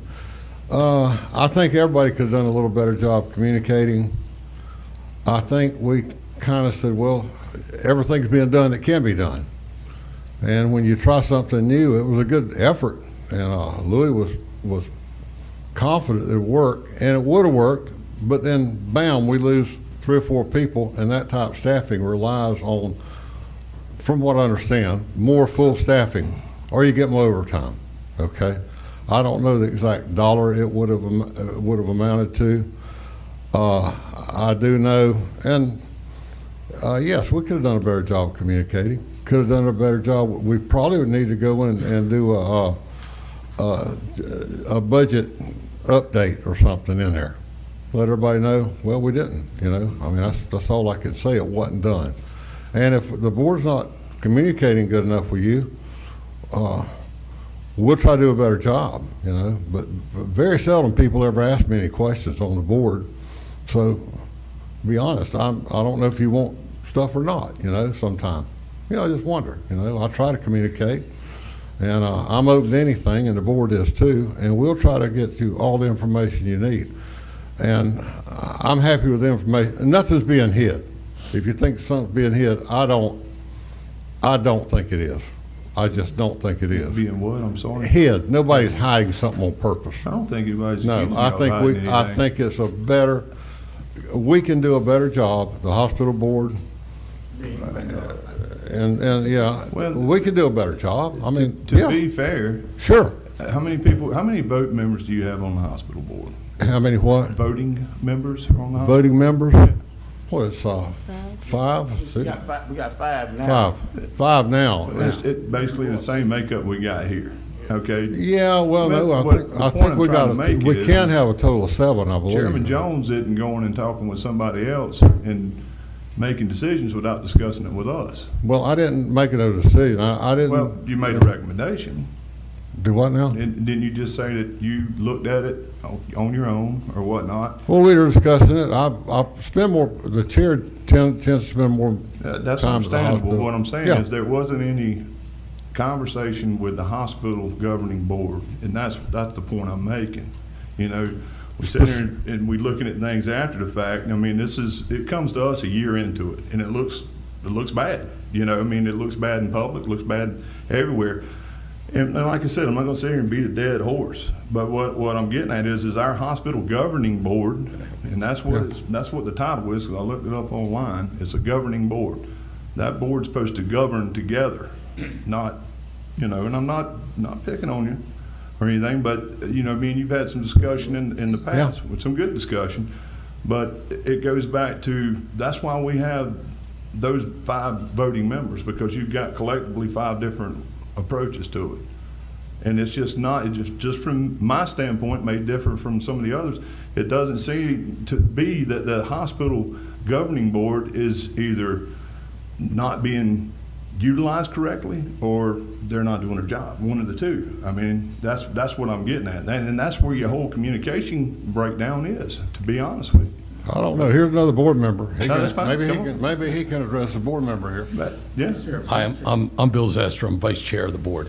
I think where you're getting at is part of the problem is that the financials are combined. You know, we look at the hospital board, when we look at the financials and we do our month-to-month look at what's going on either that month or the combined months for that period, we're not looking at a breakout specifically of what EMS is doing. It's all combined. So part of that issue is maybe we need to really look at separating out on a regular basis the EMS from our hospital so that we can see where the tracking is going. I'm kind of a numbers guy, and I've been trying to assist with the board as much as I can from my background in banking and insurance. And you know, I'm watching what's going on with the board. My questions are going to be up here at the 30,000 mile level of what's happening overall. But maybe we need to dig into the weeds and look at the separation between the two, and then we may be able to look more deeper into what's happening specifically with that department versus the rest of the hospital. And I think that's where the disconnect is, and that's what I think what you're getting at is that, the board is looking at the numbers. We are scrutinizing what's happening, but we're scrutinizing it at a higher level, not necessarily each department. And we're not also going to be in the weeds telling management how to operate the hospital. That's not what the governing board is going to do. We're going to basically provide them with governance ideas and going forward what we think they need to do to change things, but we're not going to specifically tell them do this particular program or do that particular program. Well, I hope that helps a little bit. It does. But let me. What I'm getting at, maybe this will help y'all understand what my standpoint is that if you've got a program that you want to implement, you need to go to the hospital governing board and say, hey, look, this is the program we want to do. Okay. Now you're not getting in the weeds there. You're being advised of what they potentially want to do, and you can probably disagree with it. It gives you that opportunity. And then it's on the radar. So if you say, okay, yeah, go forward with that program. I think it's a great idea, but let's have in 3 months, let's look at it. Obviously, Mr. Walker, you guys projected some type of monetary where we're going to be at with this program, this and that, you see. And it wasn't lumped into the hospital altogether. I mean, honestly, to do that program or to even get a plan to do a program, you got to kind of pull the EMS numbers and attack it from that area. So to say that you don't have, I mean, I know you don't probably get an itemized thing about this is EMT, this is how many needles we use this month, blah, blah, blah. But what I'm getting at is you had a general idea, but it goes back again to communication. If the hospital governing board would have been governing, so to speak, and don't take that as a negative, I'm just saying if they would have been informed on this is the program, this is what we're going to do, we could have put a fail-safe in there to say, okay, in 3 months, let's look at it again, see where we're at with it, and then you could either shift it back to where, before the program, and that's what I'm getting at. Yeah, It goes back to, the board has got to be informed. I'm not talking about this board, I'm talking about the hospital board needs to be informed. They need to be more included with this. And this is not a jab at you, Mr. Duffy, at all, but there's no reason why you should shoulder all that recommendation. It should be discussed. And then I think that would alleviate all this, to be honest with you. And I think, going forward, like I said before, we'll break out EMS to the board, and then we'll also we'll continue to bring, recommendations, things that we're doing that may shift, for the governing board to communicate, with all our different programs. And so, I mean, that's duly noted. I think our governing board members, they are involved. We have some here and some not with the hospital. But going forward, that's what we'll begin to do, here at the hospital, involve the governing board with more information as well. But since the hospital in the past, being that we were, carrying that cost of EMS, because we're trying different things, we missed the ball with not communicating in depth to the hospital board, so we'll take care of that. My other question, okay, this was a year, this is a whole year. Did Alliant, did y'all happen to look at this at any point during that year, or did we just kind of start this program and put it in the corner and then a year later? No, we meet, the EMS director and I, we have monthly meetings and weekly meetings sometimes, so, Lloyd was here, then Randall was here, we looking at that, but Tom Ramsey was the CFO at that particular time, looking at these numbers. I think Tom mentioned at the hospital board meeting, maybe in April or May or March, the EMS salaries, with the nursing, because we made investment into that staff, those salaries were coming up. I know Randall mentioned in the summer meeting, one of the summer board meetings, that, you have a lot of staff that's working overtime, because you don't have, enough staff, with that, you know, and so that's when we kind of changed the schedule back, maybe back in September or August. I don't know, James may have that date because he was working then, you know, but that's something that we look at, you know, continuously, but you try to do different things to keep the trucks on the road. Now, you know, with the money value change on it, you know, unless I tell them, hey, we're not gonna run a truck, you know, because we don't have the staff, no more overtime, you know, but since the hospital was carrying the cost, I think I could have went to the board and said, hey, you know, EMS is putting in a lot of overtime hours. I know Randall mentioned it during the meetings, you know, maybe here's the cost of it, and the hospital is gonna carry that cost because we always carry the cost of EMS, you know, because they're one of our programs here. You know, I think that's the communication probably should have been spoken to the board, you know, at that particular time. Because Tom mentioned it, like in either the April, one of those April meetings or March meetings about EMS salaries coming up, nursing, that could have been probably broken out to the board more so. And then when Randall kind of talked about it in a meeting around the summertime about EMS, a lot of overtime, that probably should have been broken out more. We should have more discussion on that piece there. So I just think, you know, we watch it, but we could have just really communicated more in depth to the board. We didn't, you know, we looked at it as an issue because EMS salaries always go up from year to year, but since the hospital was carrying it financially, you know, it just wasn't a red eye for me to share it with the board, and I made a fault in that area. Point being is you know, whenever we get it, like we did, you know, a month ago or a few weeks ago, you know, we're a year into it. So now, not just to us, but also to the public, it don't look good. So that's why I'm just saying, our governing board needs to be more involved with stuff like that. That's not really, to me, getting in the weeds. That's getting into the operation of the, you know, the hospital, or at least the guidance of it. Yeah, and we'll break it down. And we'll break it down on a monthly basis, and then what we'll do, we'll come back before the county commission, you know, if you want us to come back monthly or quarterly, you know, what we share with the hospital board, then we can share it, you know, with the county commission too. So the numbers will be updated, and then you'll have some kind of idea from an operations point of view, what's happening in the field, then you have an idea what's happening financially from that. You know, I appreciate it, because it would help us out tremendously, not having to face something a year into it. I got one more question, Mr. Chairman, it's for James. Quick question, because we're obviously having these discussions about EMS and the future, what the future of EMS is in the county, whether it's going to be county, you know, private group or whatever. But just, I mean, I know you guys are a close-knit little family, you and your workmates and stuff like that. What's the consensus? I mean, do you think coming into the county with those long-term benefits would be a motivator as far as recruitment and stuff like that, bringing in jobs? Yes, sir, I do. That's one of the things with recruiting also is the expense of the current benefits.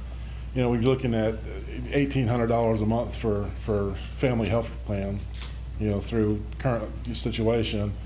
No, you know, we didn't have any retirement. We do have somewhat of a retirement now through the hospital. But yes, the going to the FRS, people like myself getting back into, I've already vested 17 years in FRS, so I'm kind of I'm just kind of leveled out right now, not gaining anything else. But also recruiting, I think we can recruit more of the people who just want to slow down a little bit and just kind of finish out their retirement. It's going to be more of what we can recruit. I don't see us recruiting anybody straight out of school, just sheerly because the lack of experience on their part. They're not going to come to a rural area like this and have an hour and a half to go with a critical patient to the hospital this way or an hour this way. So I think what will be most beneficial on is that it's going to be more cost efficient for benefits. That's going to attract people. The pay, as long as, you know, we could kind of hit a happy medium, that's good. Now the $25 an hour right now we're at, we know that we're going to lose a couple dollars to go FRS, but we fully expect that. I mean, that's just common knowledge.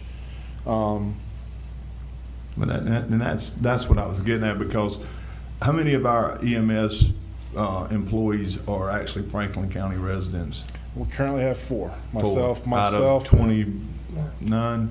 I've got myself. I live in Appalachia. I just moved to Appalachia not long, less than a year ago. We have one that lives in Carabel, Actually, two live in Appalachia, myself and another EMT. Now I'm drawing a blank on my fourth person. It's fine. But yeah, we have four. The point, and the reason I'm asking this, because I'm trying to picture it in my mind, you know, with the drop in pay, I guess I'm trying to figure out how to put this and dumb it down for me. But to the drop in pay, obviously, would that still incentivize people to drive here so they can get back on the FRS? I mean, is that you know? I mean, I think as long as it's comprehensive to like Gulf County per se, about what they're at, because they're also FRS.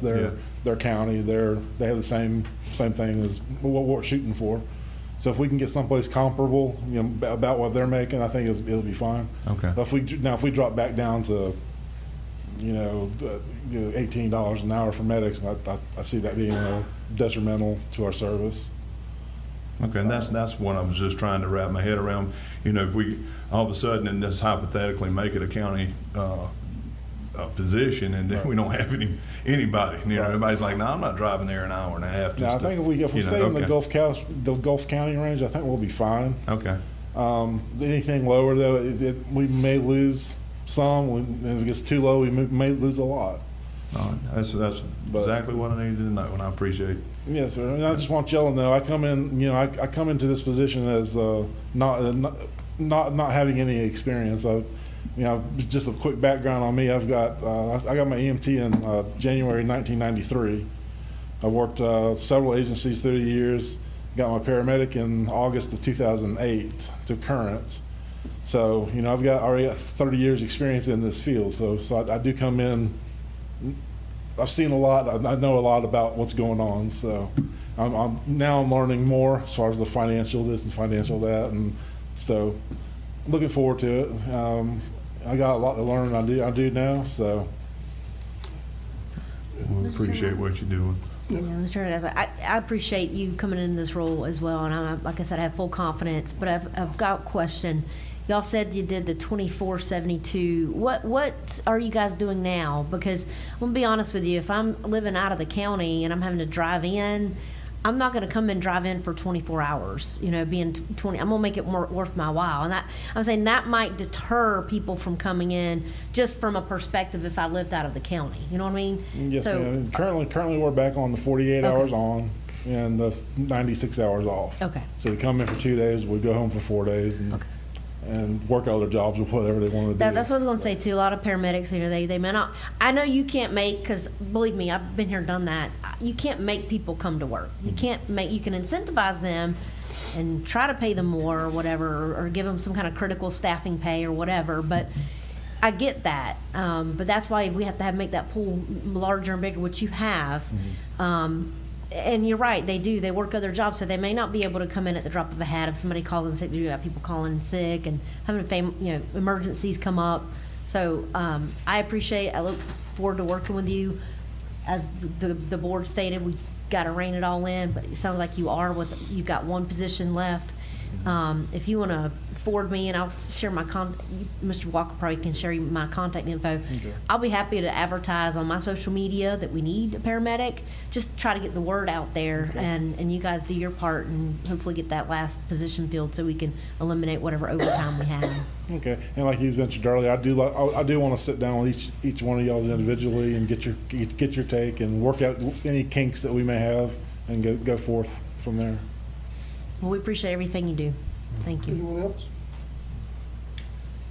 James, I don't know if you officially came up here, but welcome aboard. And I think one of the good things is with having you as EMS director here is you're now local. Correct. You actually live in my district. I live right across from the hospital. Yeah, you're in the district, so when I hear it, you hear it. And when I don't hear it, you're going to hear it. Same thing with our CEO, Walker. You know, y'all live in our community, which is a good thing, you know. So I believe that you all do, and your board, your governing board, have the best interest of our hospital. And thank you, and we're going to work through some things, but we're all in it together. Yes, sir.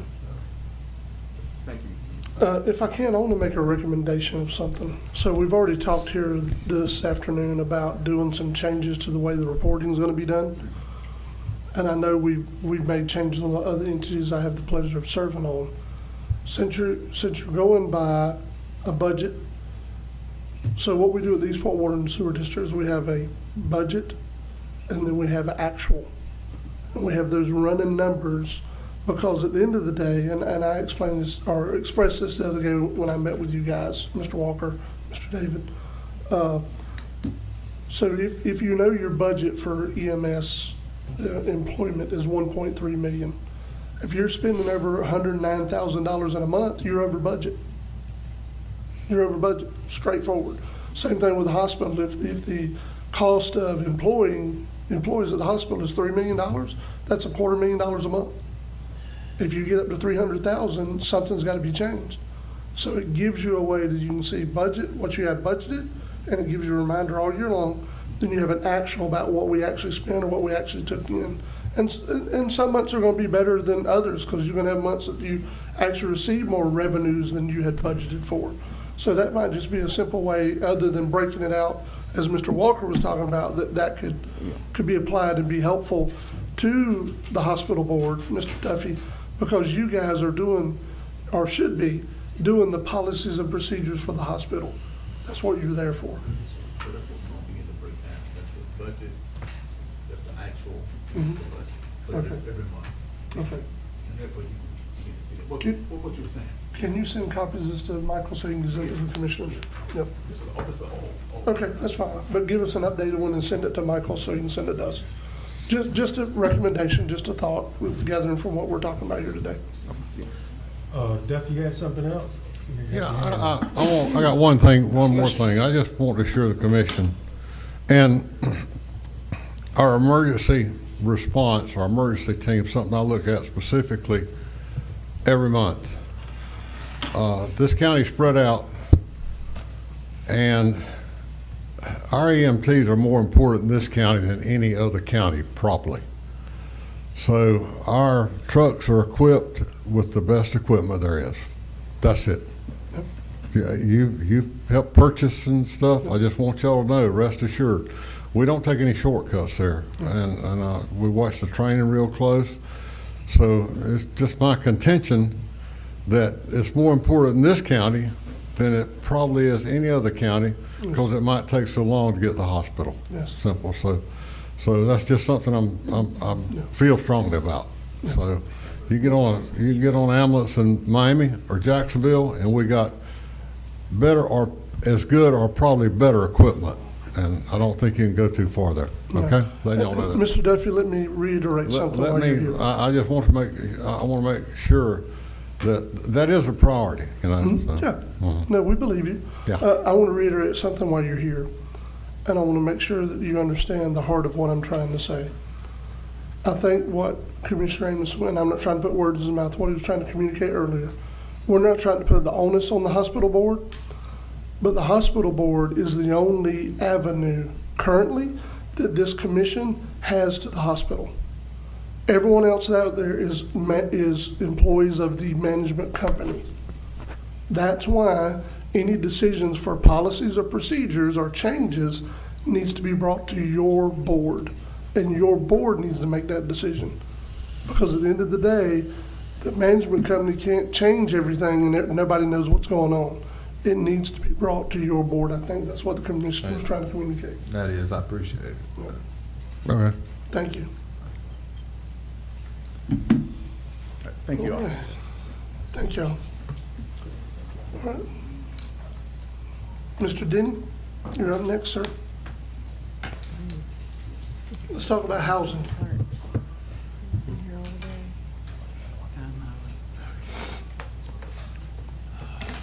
Morning. Dennis Dingman, Summit Professional Services.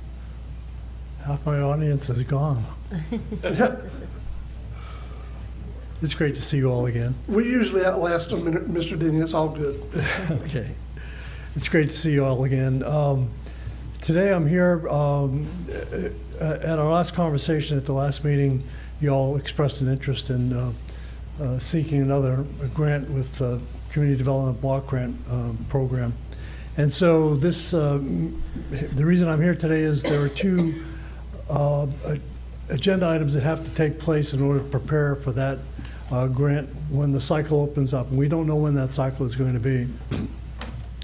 The two things are a fair housing workshop or training, if you will. And that's something I'll just kind of read and go through, and that will complete that task. And the second one is a first public hearing. There will be two public hearings. And so after the first public hearing, I will ask for a motion and vote.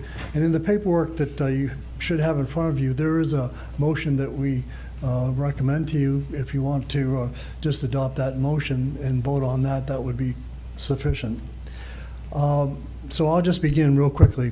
The purpose of the fair housing training is to inform local officials and the general public concerning the citizens' fair housing rights.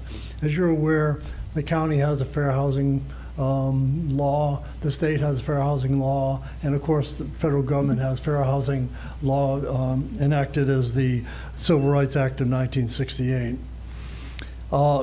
And to understand the fair housing law, it's to recognize discrimination. And so under the Fair Housing Act, it is against the law to, based on these factors, race, color, national origin, religion, sex, familial status, meaning children, or if someone were to have a handicap, it against the law to refuse or to rent you or sell you housing, to tell you housing is unavailable when in fact it's available, to show you apartments or homes in certain neighborhoods only, to advertise housing or to prefer groups of people only. It's against the law to refuse to provide you with information regarding mortgage loans, deny you a mortgage loan, or impose different terms or conditions on a mortgage loan. Is it against the law to deny you property insurance, to conduct property appraisals in a discriminatory manner, to refuse to make certain modifications or accommodations for persons with mental or physical disability, including persons recovering from alcohol and substance abuse and HIV/AIDS-related illnesses. It's unlawful to fail to design and construct housing in an accessible manner, or to harass, coerce, or intimidate, or interfere with anyone exercising or assisting someone else with their fair housing rights. So that is the fair housing information that I wanted to present. Now, if someone does feel that there is, they've been violated, that their fair housing rights have been violated, there is an 800 number that HUD has a website, and of course there is the ability to write to the Atlanta HUD office and describe the discrimination that went on, and then someone would read that and get back to that person. This information is available in your packet, and of course it is available to the county as well. Are there any questions? So, Mr. Demon, Mr. Chairman, basically what you're here asking for today is something that just essentially is a procedural requirement that we have to, as a county, vote on to have a public hearing so that we can, once the grant cycle comes up for the CDBG funding, we'll be able to have those public hearings for our public to be able to voice their opinions. Yes, in fact, there will be two public hearings. The first one is today, and it's been advertised in the paper. I forget which paper. And so this will meet the first requirement. And basically, all I'm going to do at this public hearing is to talk about the different categories of grants that this program offers, the CDBG program offers.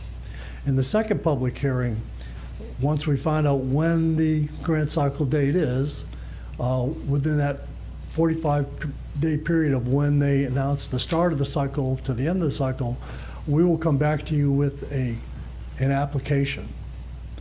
And we'll talk about that application, and then you'll make a motion to vote at that time to either submit the application or not submit the application. If you vote at that time to submit the application, then it will be submitted to the agency. But this, again, this first public hearing is only to inform you all in the audience about what the grant program is all about. Is this, Mr. Chairman, is this a public hearing? Did we advertise this one? That's what Mike and I were just Okay. chatting about. I did not advertise it. You did not. So, Mr. Dingman, I'm sorry, I didn't either, and I wasn't aware. I thought he was coming today to ask you to set the first public hearing. I totally misunderstood. So did you verify that the paper did? It run was advertised, yes. It was, okay. In just- Apalachicola Times? I'd have to ask my wife. My wife works with Erin, and I'd have to, I can ask her. Yeah, see, that's what the chairman was just talking about earlier. Yeah. With the whole ad, because they miss a lot of ads. And I was texting Erin also as we were here to ask her to pull the paper to make sure, because I really, Mr. Dingman, I apologize, I didn't realize. I thought you were going to ask the board today permission to set the public hearing, because that's how we usually do that. Yeah, well, if for some reason it wasn't, we can always just schedule a public hearing and do it anyway, you know what I mean? It's- Yeah. I'm going to I just quickly sent a text Okay. to her. That's been the theme of the day today. It's all good. Government on the fly. That doesn't always go smooth. So, Mr. Denny, what are the three, looks like there are three categories? Right, there are three. So let me just go for the first public hearing, and if we have to do this again, then we will do it again. But if not, then this will take care of it. And hopefully I'll get a message from my wife. Again, there are two public hearings. We talked about this being the first. And it's, the purpose is to determine whether or not you want to apply for an application, okay? The county is eligible because it has a population of under 200,000. So counties in Florida under 200,000 in population can apply to the CDBG program. Cities under 50,000 in population can also apply. So there are about 260 communities, by the way, in Florida that apply for CDBG each year, are eligible to apply for Apalachicola Times. Okay, cool. And she's asked me why. I'm going to ignore it. It's all good. Tell her we're just ornery people, it'll all be good. I hate to say, it's the wrong time to ask me. Yeah. The purpose of the program is to provide a benefit to low to moderate income persons to prevent eliminate slum and blight. And there are events that occur like disasters. So if there's an urgent need that comes up, a recent urgent need, the CDBG program can cover those costs as well. There are programs for that. There are two categories of CDBG. One is economic development. Economic development is a yearly program that is intended when a business, when a business is interested in starting up in a community and they buy, say, undeveloped land, and they're willing to commit to hiring a certain number of jobs, then economic development money can be made available to do things like provide sewer or surface roads or stormwater management, those kinds of things that are extra costs to a business that they might look elsewhere unless those costs were covered. So it's really for public infrastructure to aid businesses. The other category is called regular category, and there are three grants available in the regular category. The first is housing rehabilitation. And by the way, the county is eligible for $700,000 in CDBG funds. Okay. First one is housing rehabilitation, which is the last grant that we administered for you, and it's closing down now. We've just sent the paperwork to Erin to send into the agency to have it administratively closed. And it is to provide low to moderate income residents with housing assistance for code violation problems. And in that program, we're also able to provide new housing. So for example, someone applies and they're in a house or a mobile home, and I look at the cost of repair of that mobile home to bring it up to code. If the cost of the repairs is going to be more than the assessed value of the home after we're done, then it doesn't make sense. And in fact, the agency says, no, you have to supply a new home. Again, voluntarily, if the person wants the new home, If they don't, then, it's a voluntary program.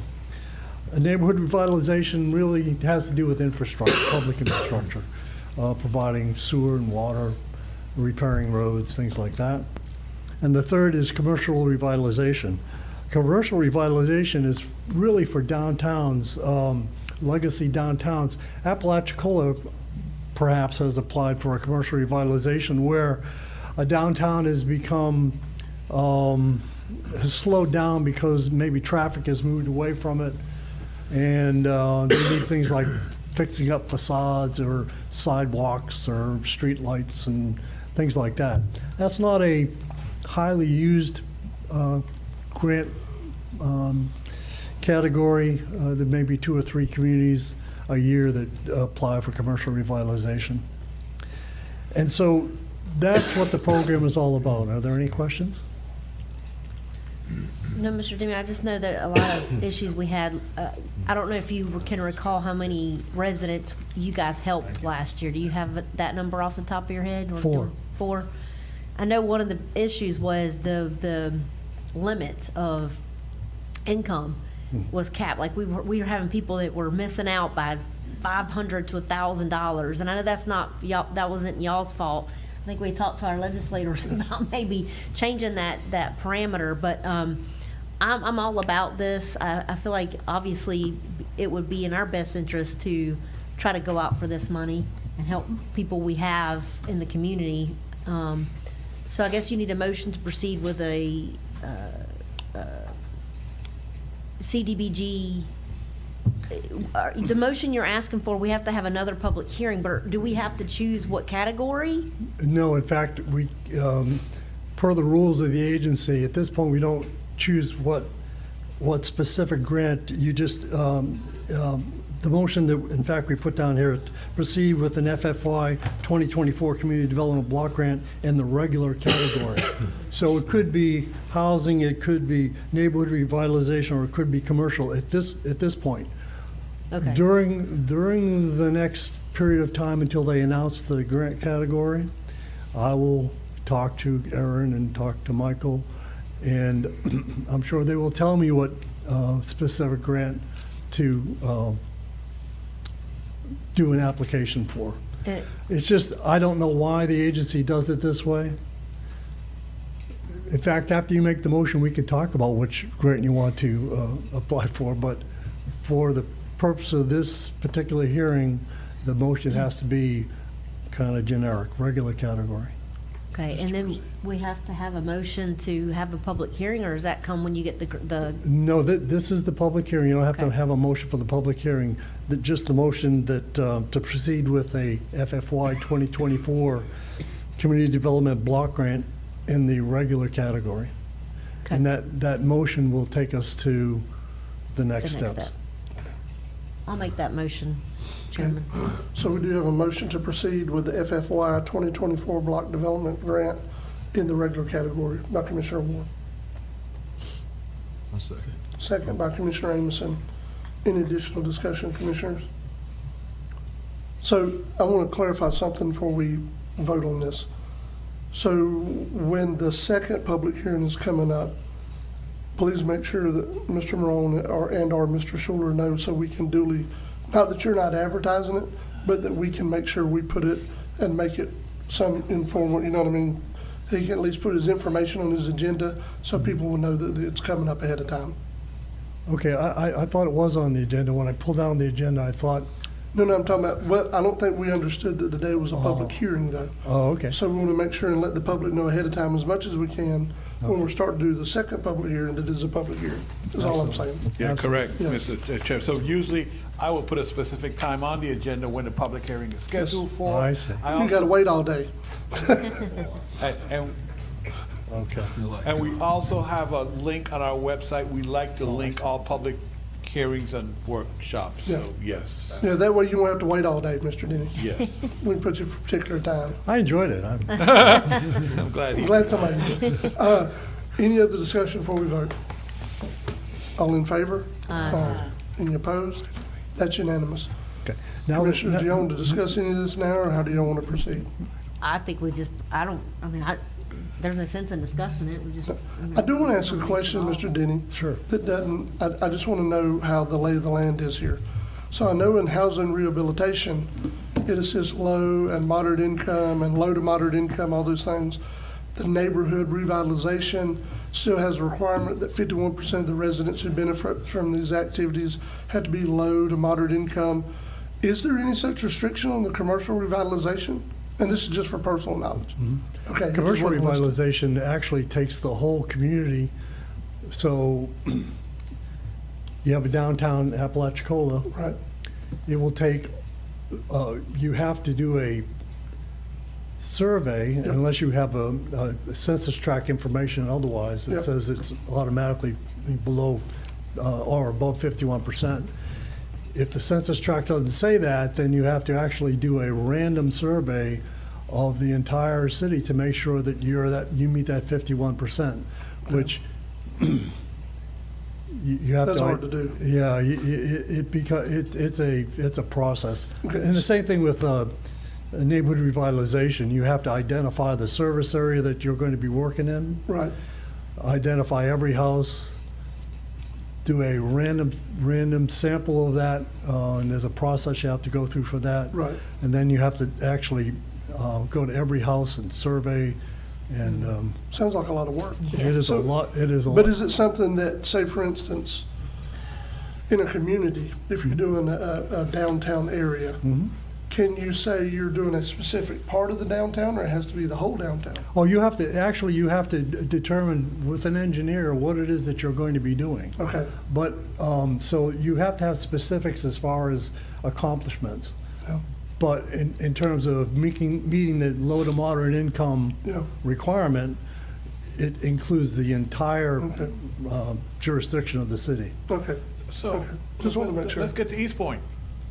Let's get to, so number one, can we do an unincorporated area in the county for neighborhood or commercial? You could do an unincorporated, well, the county can only do an unincorporated. One at a time. Yeah, I mean, you're the county, so you're gonna do the county. Now, let me take, for example, water and sewer. A lot of times counties don't have water and sewer plants. The city does. And you wanted to extend water and sewer out to different areas. You can do that with the county.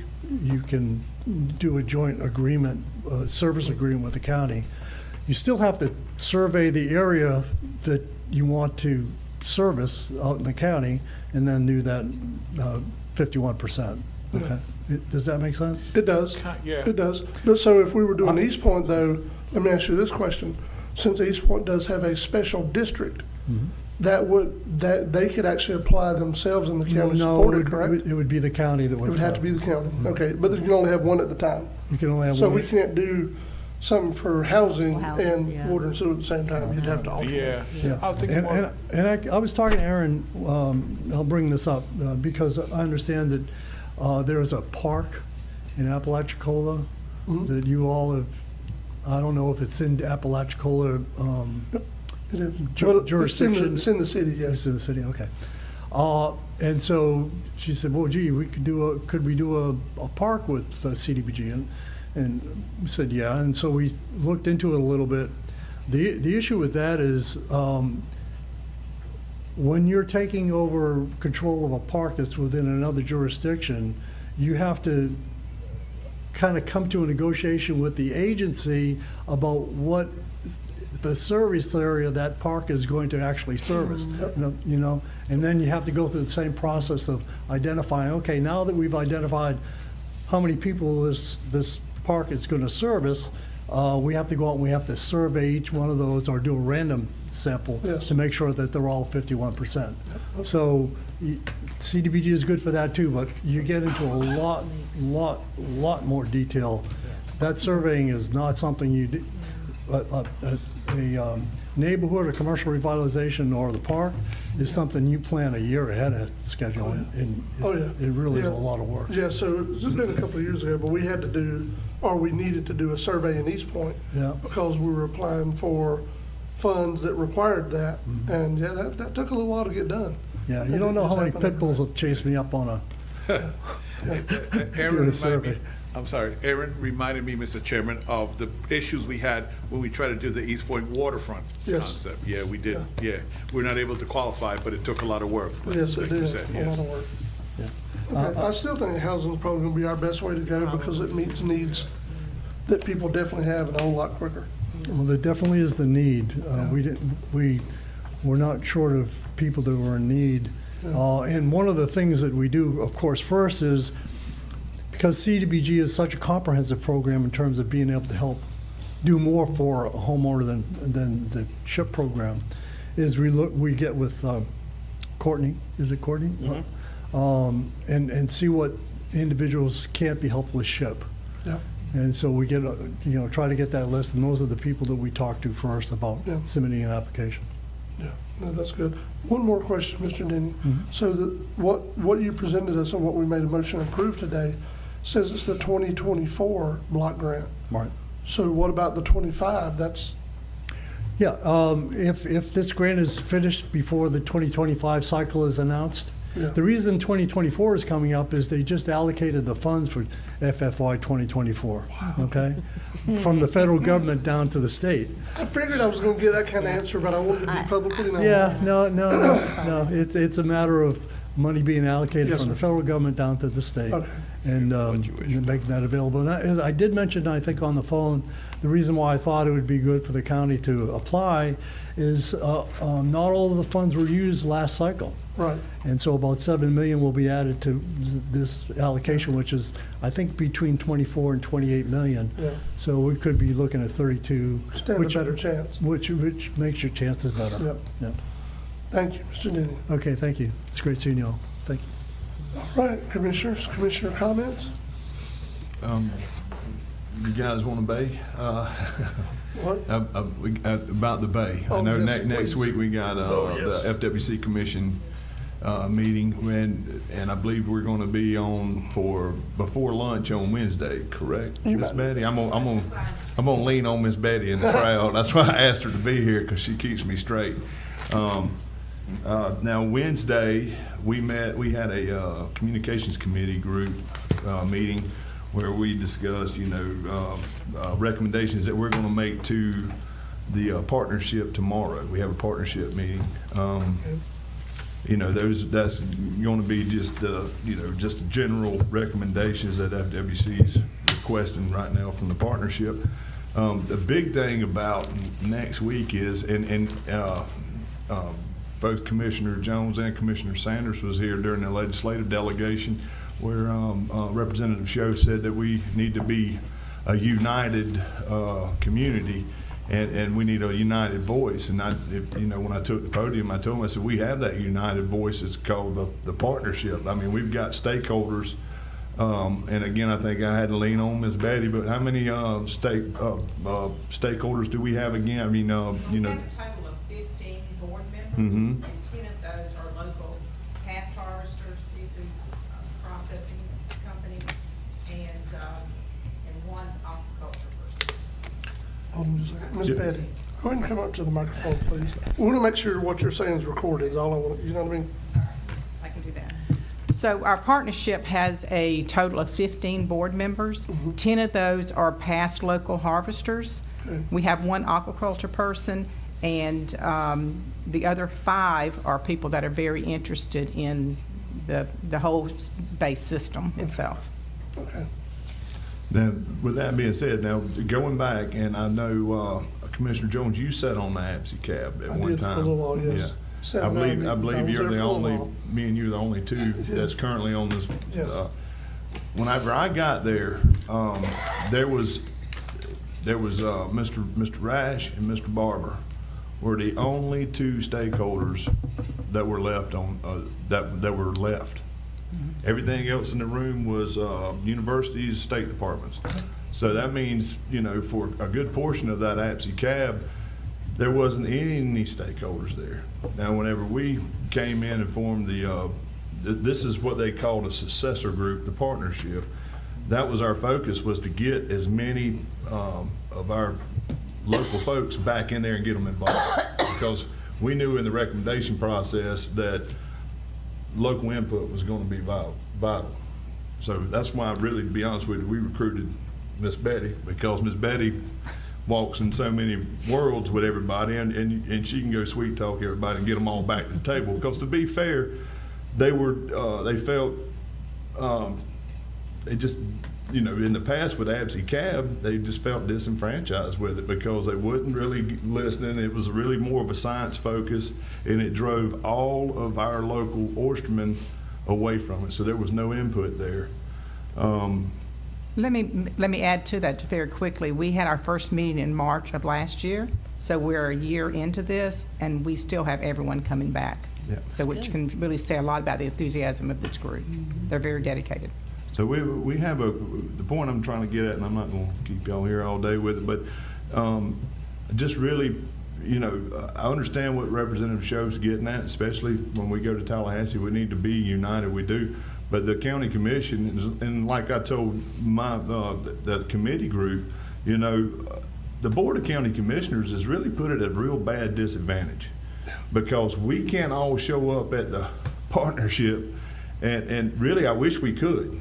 And don't worry, Attorney Schuler, I'm not suggesting that we all sneak off and do it, or we're not going to advertise every time we have a meeting. But what I'm saying is it puts you guys at a real disadvantage, because y'all are hearing things from the public. And let's face it, we have a pretty vocal community. I mean, folks around here is going to tell you exactly how they feel about stuff. And not all the time is that, you know, actually the whole picture. There's a lot of things that we as the partnership are getting to see, the data, and you know, the discussion with FWC, the constant back and forth. We know the direction that they're kind of wanting to go. Well, let me rephrase that. We kind of know the direction they want to go, and we also know the science. We're looking at what they've gave us, the data.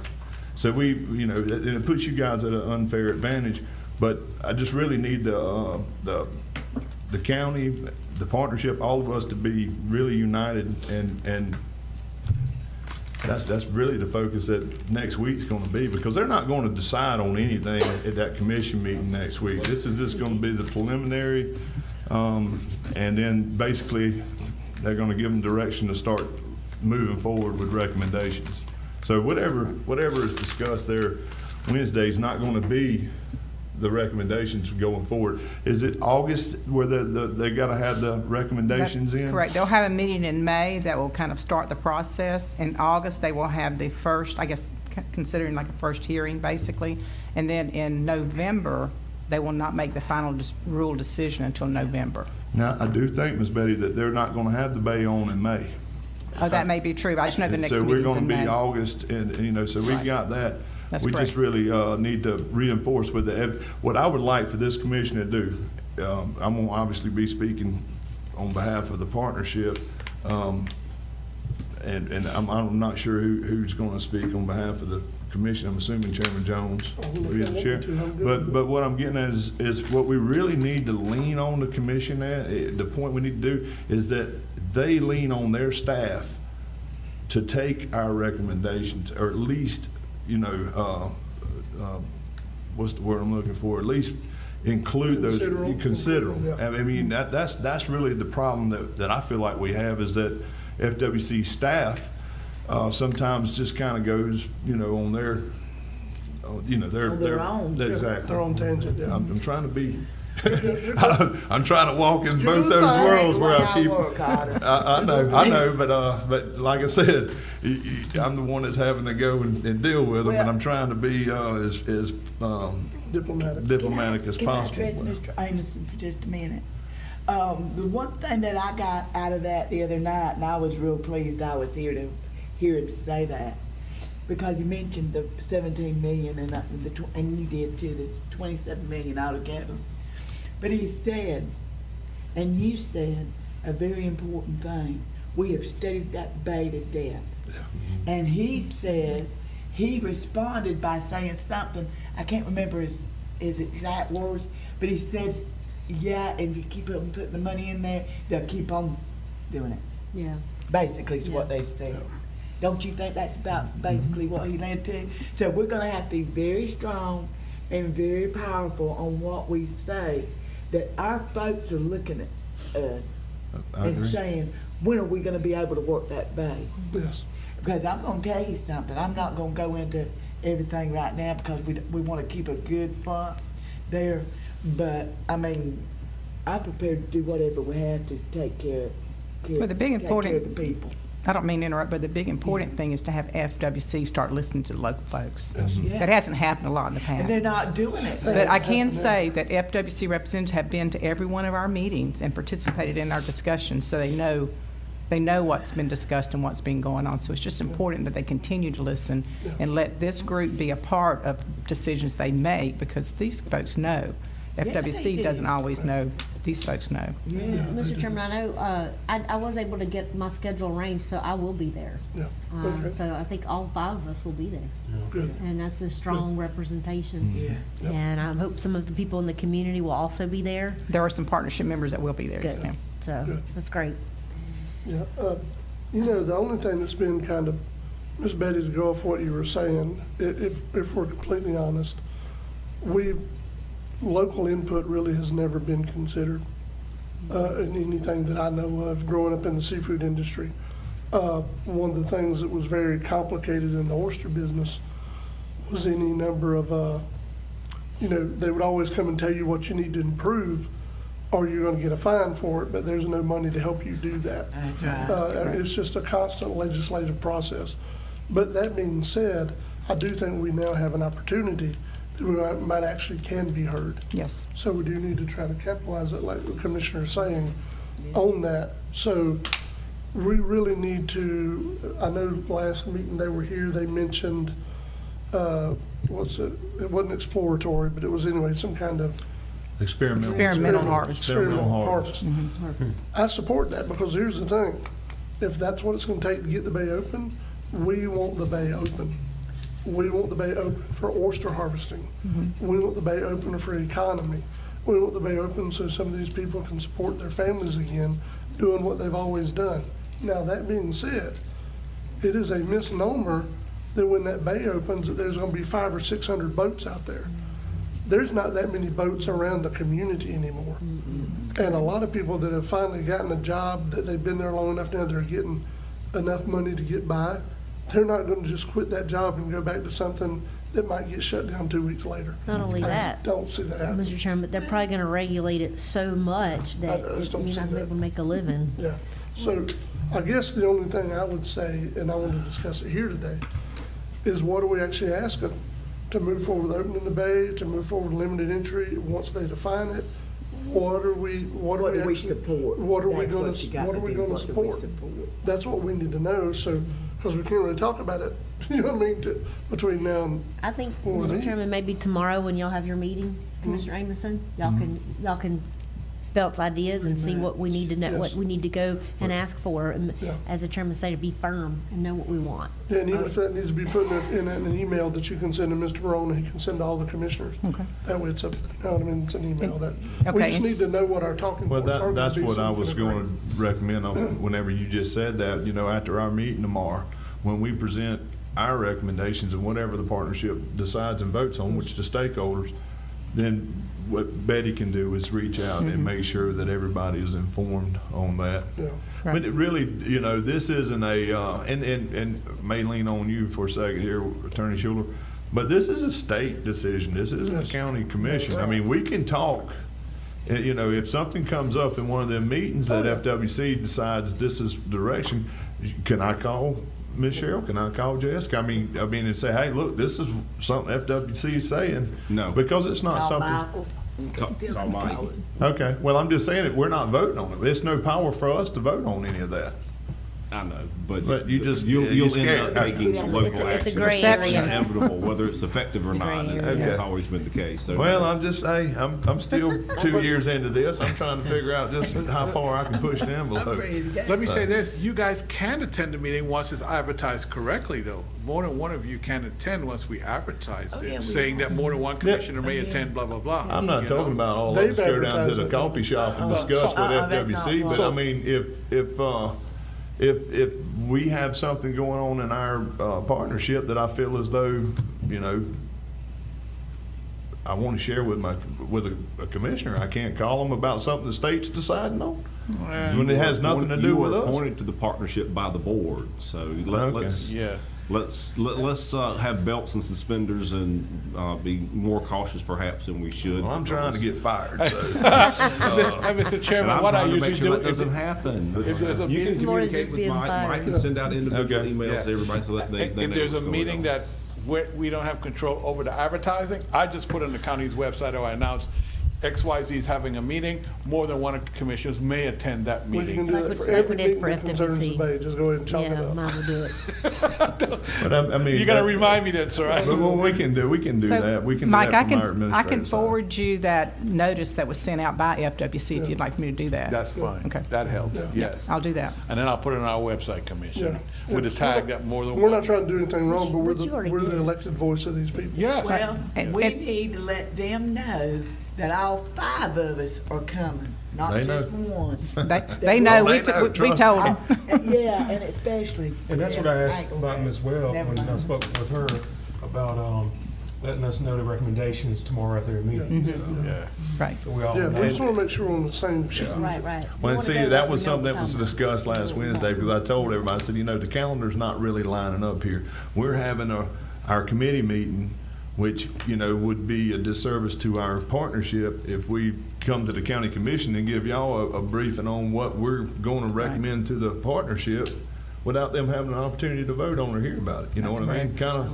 And so that's what I told them. I thought, this calendar's not really in our favor with this, but what we'll do is after the partnerships had the opportunity to vote tomorrow, we can get those results out, Miss Betty, if you would, to the county commission. That way they know, and We'll put them on and- the website too. Yes, sir. and what we could also do, if Miss Betty has the time, if one of you have a direct question related to it, I'm sure, would you be able to have that Abs- discussion? Absolutely. Okay. I think they all know how to get in touch with me. Yeah. Yeah, if I can just Or get go through an answer Michael. on the Michael phone. knows. My question is the only thing, and we're being frank here, and I'm gonna tell you, I've worked with FWC for many a year. Let me tell you, what I'm concerned about is that young lady, Miss Erica. And when she said that her recommendation was gonna tell them to keep that bay closed, are some of the commissioners gonna wanna go ahead and say something about that? Or are they just gonna be hunting for information? Because that may be a possibility, because they're holding this meeting, they only hold quarterly meetings. That's the way it used to be, I don't know if that may have That's correct. changed. But, I mean, they can take care of anything they wanna take care of when they wanna take care of it at any of the meetings. I'm Commissioner Sanders, I'm sorry. I think what Miss Erica was referring to was keeping it close to a general opening, like Yeah. going back. They're wanting to lean on this experimental opening. Context. And I Yeah, think, we gotta be careful of that, yeah. though, because it's like you said, you don't know. but there's always back doors, if you would. I know, I know. The great thing about experimental harvest, and I will say this, we could always use their language against them. So if it's an experimental harvest, then it's going to be potentially a limited entry. Then if it's experimental, they can limit it to Franklin County residents only. Now, if it was a general opening, it would be open statewide for licensing because it's Florida waters, you see. So, there might be some ways we can walk around in that. That's what I'm trying to Water tell you, and- they very good at it. Yeah. Well, that's a prime example of why we need to encourage them to work with this group. Yeah. It's a prime So- example. Commissioner, Yeah. Mm-hmm. And so that's far true. with the PRAB, in the discussions about this experimental harvest, what timeline are we looking at? Well, that's something that's been discussed. Are we talking, you talking about the opening day? Like, Yeah, for the experiment. there's been discussion for a January 1, there's been discussion for October 1, is that? Of this October year. 1 of 26. Of 26. Yeah, I will always support January 1 then, because I was actually attended the meeting when they closed the bay. In favor, I've just become the chair and talked to them for 5 minutes, and they said, On the motion and second, vote 7 no, and then we're gonna talk about Flounder. That's what I'm talking about. Yeah, but now, let me just throw you a curveball though. I'm going because- to be hardline on January 1st, that's what they said. Well, you may do it, that may be a disservice though in a certain amount. That is what it is. Because if you can That's what only they have, said. and let me use a general, this hear me out. Okay. But if you only got, let's just say 10,000 bags of oysters that you're gonna get to harvest, and I'm just using that number, that's not a, all right, would you rather get paid, $70 a bag, or would you rather wait till the fall and potentially get paid $100 or $110 a bag? It'd be And better in the fall, again, but why can't they do it this fall? because they're nowhere ready to even get this program started. They don't have anything in place as far as regulation, how they're going to have accountability of it. None of that's in place, and there's no way that's going to. I mean, we're on a crunch just to get it in for that November. And That's when they'll actually finally adopt the rule, and you know how the process works here's to the actually get it issue, into though. play. So, given what we've watched in the last 4 years and what's transpired, who's to even say they'd have it teed up for October 26th? Do what now? Oh, who's that? The way it's transpired in these 4 years, how do you know they would have it teed up for October 26th? You might get close to that date and they say. I'm just they're pushing being it out realistic. further. There's no Yeah. way you can open it this fall. I mean, there's no way. Because, number one, you're not gonna get that open without, FWC commission approval on that. They are nowhere close to having those recommendations together for that opening. That will never happen. And that's just I'm being realistic. Now, if we're talking 26, which is the year that they said that the bay was supposed to open, that's the time frame that I'm living in, because that's the reality of it. But I will tell you this, and they're going to use it, but you had 2 years of COVID. Basically, you had 2020, 2021, and they're going to lean on it. Yeah. Well, we're behind schedule because of COVID. I heard that when I first walked in the Yeah, door. yeah. So, I mean, and of course, everybody's going back that place. So, yeah, to be honest with you, I feel personally that FWC or the whole process is behind, because everybody is under, and I keep harping on this, everybody's under the impression that we've had this big restoration. In reality, there has very, very minimal amount of material put in our bay. But that's what they've chosen to do, sir. I understand that, but what I'm trying to tell you is the reality of it is that the material's not out there. And if the material's not out there, guess what's not out there? An oyster. Because an oyster ain't gonna materialize, it's got to stick to something. And that's the problem that we have. That's why I was adamant with Representative Schoaf about if the governor is gonna budget in $30 million a year of state tax dollars to Apalachicola Bay, we need to make sure that the lion's share of that 30 million is going into actual material and not somebody out there with a swimsuit on, drawing data, getting data. Yeah. Now, that's just the bottom line. I mean, we throw too much money at the science side. It's time to start throwing the money, the lion's share again, to the material side. That happens. Yeah. Because I even had somebody come to me last week at CarQuest. Same thing, a boat running over rocks and stacked up out of the water. Oh, we don't know that. That are still an issue that they still haven't. But they're mapping. That's the Anyway, And this, I'm trying to keep it positive. and no, I understand. But, and I understand your frustration, trust me. More so than anything, I understand it, because I'm the one that's going and having to look at this, and it infuriates me to know that how far behind the schedule that we are. But the reality of it is that's where we're at. We can sit there and be mad all we want, but it's not going to change it as far as where we're at right now. I will tell you this, and Ms. Betty can tell you, but you were going back to the amount of material or the areas that's going to be able to be harvested this first opening is not much. I'm just telling you, it's not.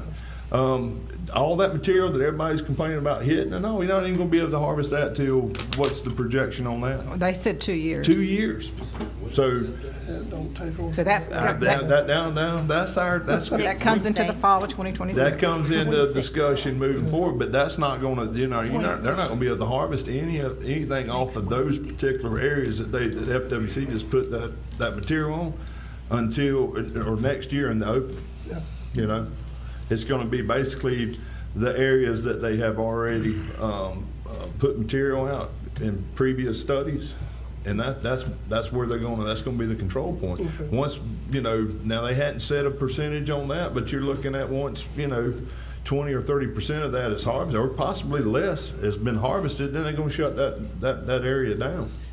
So you're not talking about a lot of, it's just not. Can I tell you something else also?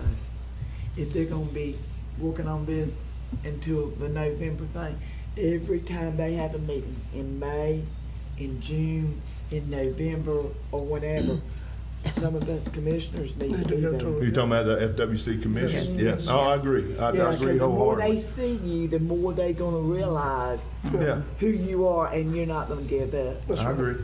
This is an important. I just, before we get there next week, I just wanted to let y'all know that we really need, this commission support and from a partnership perspective to lean on the commission, the FWC commission, to get their staff to just make sure that our stakeholders are included in this and that they're taking our recommendations.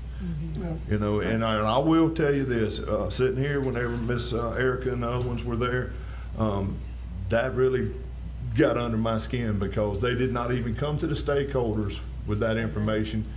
And then they kind of, like, hey, we're going to let you county commissioners know this information first. Yeah. And I was like, oh my God, you Well, fixing to make did it. that whole 15 stakeholders we got walk away from the table again, and that's something that I really need this commission to put some serious attention on with that FWC. So what you're saying then, let's boil it down then. You're saying if we're gonna agree to an October 1st, 2026 date, we need to be blunt and tell them, look, if you're talking about doing this to do it to this date, your staff's got to do what it takes to get it done by this date. But that's what I'm getting at. At this meeting next week, that's not even going to be talked about because they have no recommendations at all.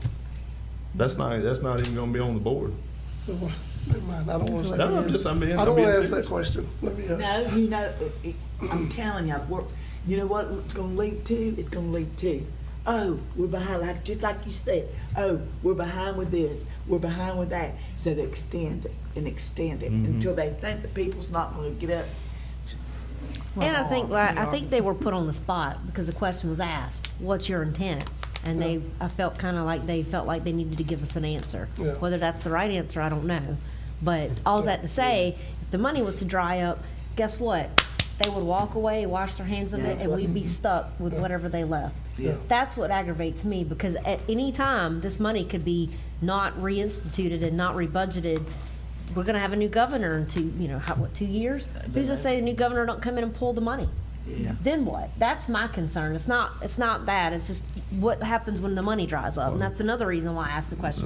That's why we need to get that material gotta get a needs to plan be, in place. because once that Yeah. material's out there, it's out there. Yeah. Yeah. And if they don't, in 2 years, they don't honor that budget or make some cuts or whatever, oh, well, we still got that material out there at least, Well, that's just my point. But and just again, and I did tell Senator Simon and both Representative Shope really need to be looking into the concrete. Yes. Call Fonda and ask them how much concrete we've got in our landfill that's sitting there. yeah. Gulf County, Everybody's I've got talked to it. Can't these get rid of it. these contractors that's having to go, inland as far as mid-Georgia or Alabama just to find a landfill that'll take it. Yep. Hell, let's grind that up and let's make sure it's clean and do the proper procedure. Let's put it back out. Let's recycle. Yeah. And everybody wants to talk about living green. Yeah. That's my contribution. Yeah. It's been the most productive product. It has. Growing fast. But and Betty, we hear nothing hardly about it That's unless true. we push it and ask the That's question. crazy. True. Well, because anyway, Right. that's the cheaper way to do it. That creates a problem. That don't involve the you know, if you're getting it given to you, you don't have to have a contract and an MOU. Yeah. and- Oh, I have. And it doesn't require new I studies. told them to begin with, going back, this was before Betty and the partnership came along, you know, before we formed it. I was like, well, because I had a contractor reach out to me that's from here. And he said, I bought such and such property. And he said, it's costing us this much money. He said, it would be cheaper for me to buy a milling machine and them just pay me the fuel. And he said, put it back in the bay if it'll work. And work. they, you know, after you see at the time, told me, he said, oh, that concrete's not very, it's just about as expensive as the Kentucky Blue. And I was sitting there going, how's it expensive whenever it's given to you? I mean, hell, you mean to tell me that Kentucky Blue would cost as much as Florida Fuel? Yeah. You know, or Florida Fuel's costing that much? But anyway, just, you know, just in general, we need to be a united front, and we really need the Board of County Commissioners to, you know, just tell them, hey, look, that we got a stakeholders group there for a reason. You know, Commissioner Ward, Commissioner Sanders, Commissioner Jones, Commissioner Crooms, and Commissioner Anderson, we don't own oyster. Not now. But them people that's on that partnership have oyster. I have. Oh, I know, but I'm just But I saying. tell you what, I'll fight through hell and half of China for it. And that's the way, excuse me for saying that. You ain't supposed to say But I'm blunt. Okay. I'm blunt. But Caught me off guard, you're good. But what But that's the way I get. But what the point I was trying to make just then is that I will. the people that's on the stakeholders that we have on that partnership are the ones that have lived on that work on that water. When it closed, they was oyster. Yes. You know? So Excuse me that's. Excuse me for my language. No, but I hey, I love it. Hey, it's been hard work. I got something real quick. So next meeting, March 12th, I just want the board to be aware, because trying to be transparent to you guys and the public. I'm going to have, for my Team Franklin, which is the workforce housing board that I sit on, I'm going to be bringing forth, I don't know if it's going to be under Mr. Morone or Attorney Schuler's, probably Attorney Schuler's report, an interlocal agreement between Team Franklin and all the municipalities. So the county, the cities, it's basically an interlocal agreement that indemnifies this board from anything that Team Franklin does on their board, if that makes sense. And then the whole thing, if we decide to go out for funding, we may have to use it under city, one of the cities or the county as a Attorney Schuler chime in anytime if you want. If you want to. We'll deal with it on March the 12th. Okay, there you go. Anyway, I just want to bring you guys aware that I will be making a vote, be bringing it on the agenda for next week's meeting, next time meeting. Yes, sir. If there's no other commissioner comment, I do want to follow up on this meeting with FWC.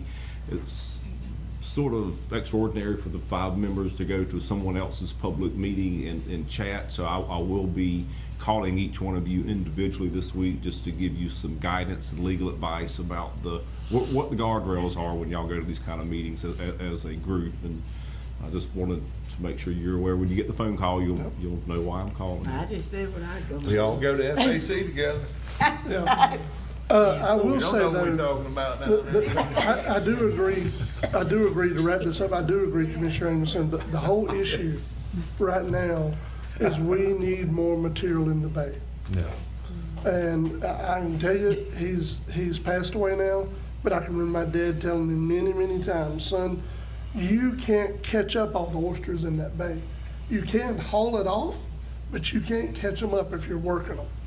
If you're working that barn, you're working that bay, the more you work it and break up those birds, it expands the barn, it makes them bigger, it makes them more healthy, and you know, people that haven't been involved in it don't agree with it or don't understand it because it doesn't fit their science book. But as those oysters are worked, that's when it's most productive. I agree. It is not productive just sitting there in its natural state. It never will be. I will tell you this, Chairman. One appreciation I have found over the last few years, and it's always kind of been there, just never really put a bunch of thought. You know, we're sitting here beating up on the state, but at one time, the state had it too, and the state did a wonderful job whenever it was the Department of Natural Resources. It's whenever they made that shift and dissolved that, that's when it went to hell in a handbasket. When they got rid of the check station. Yeah.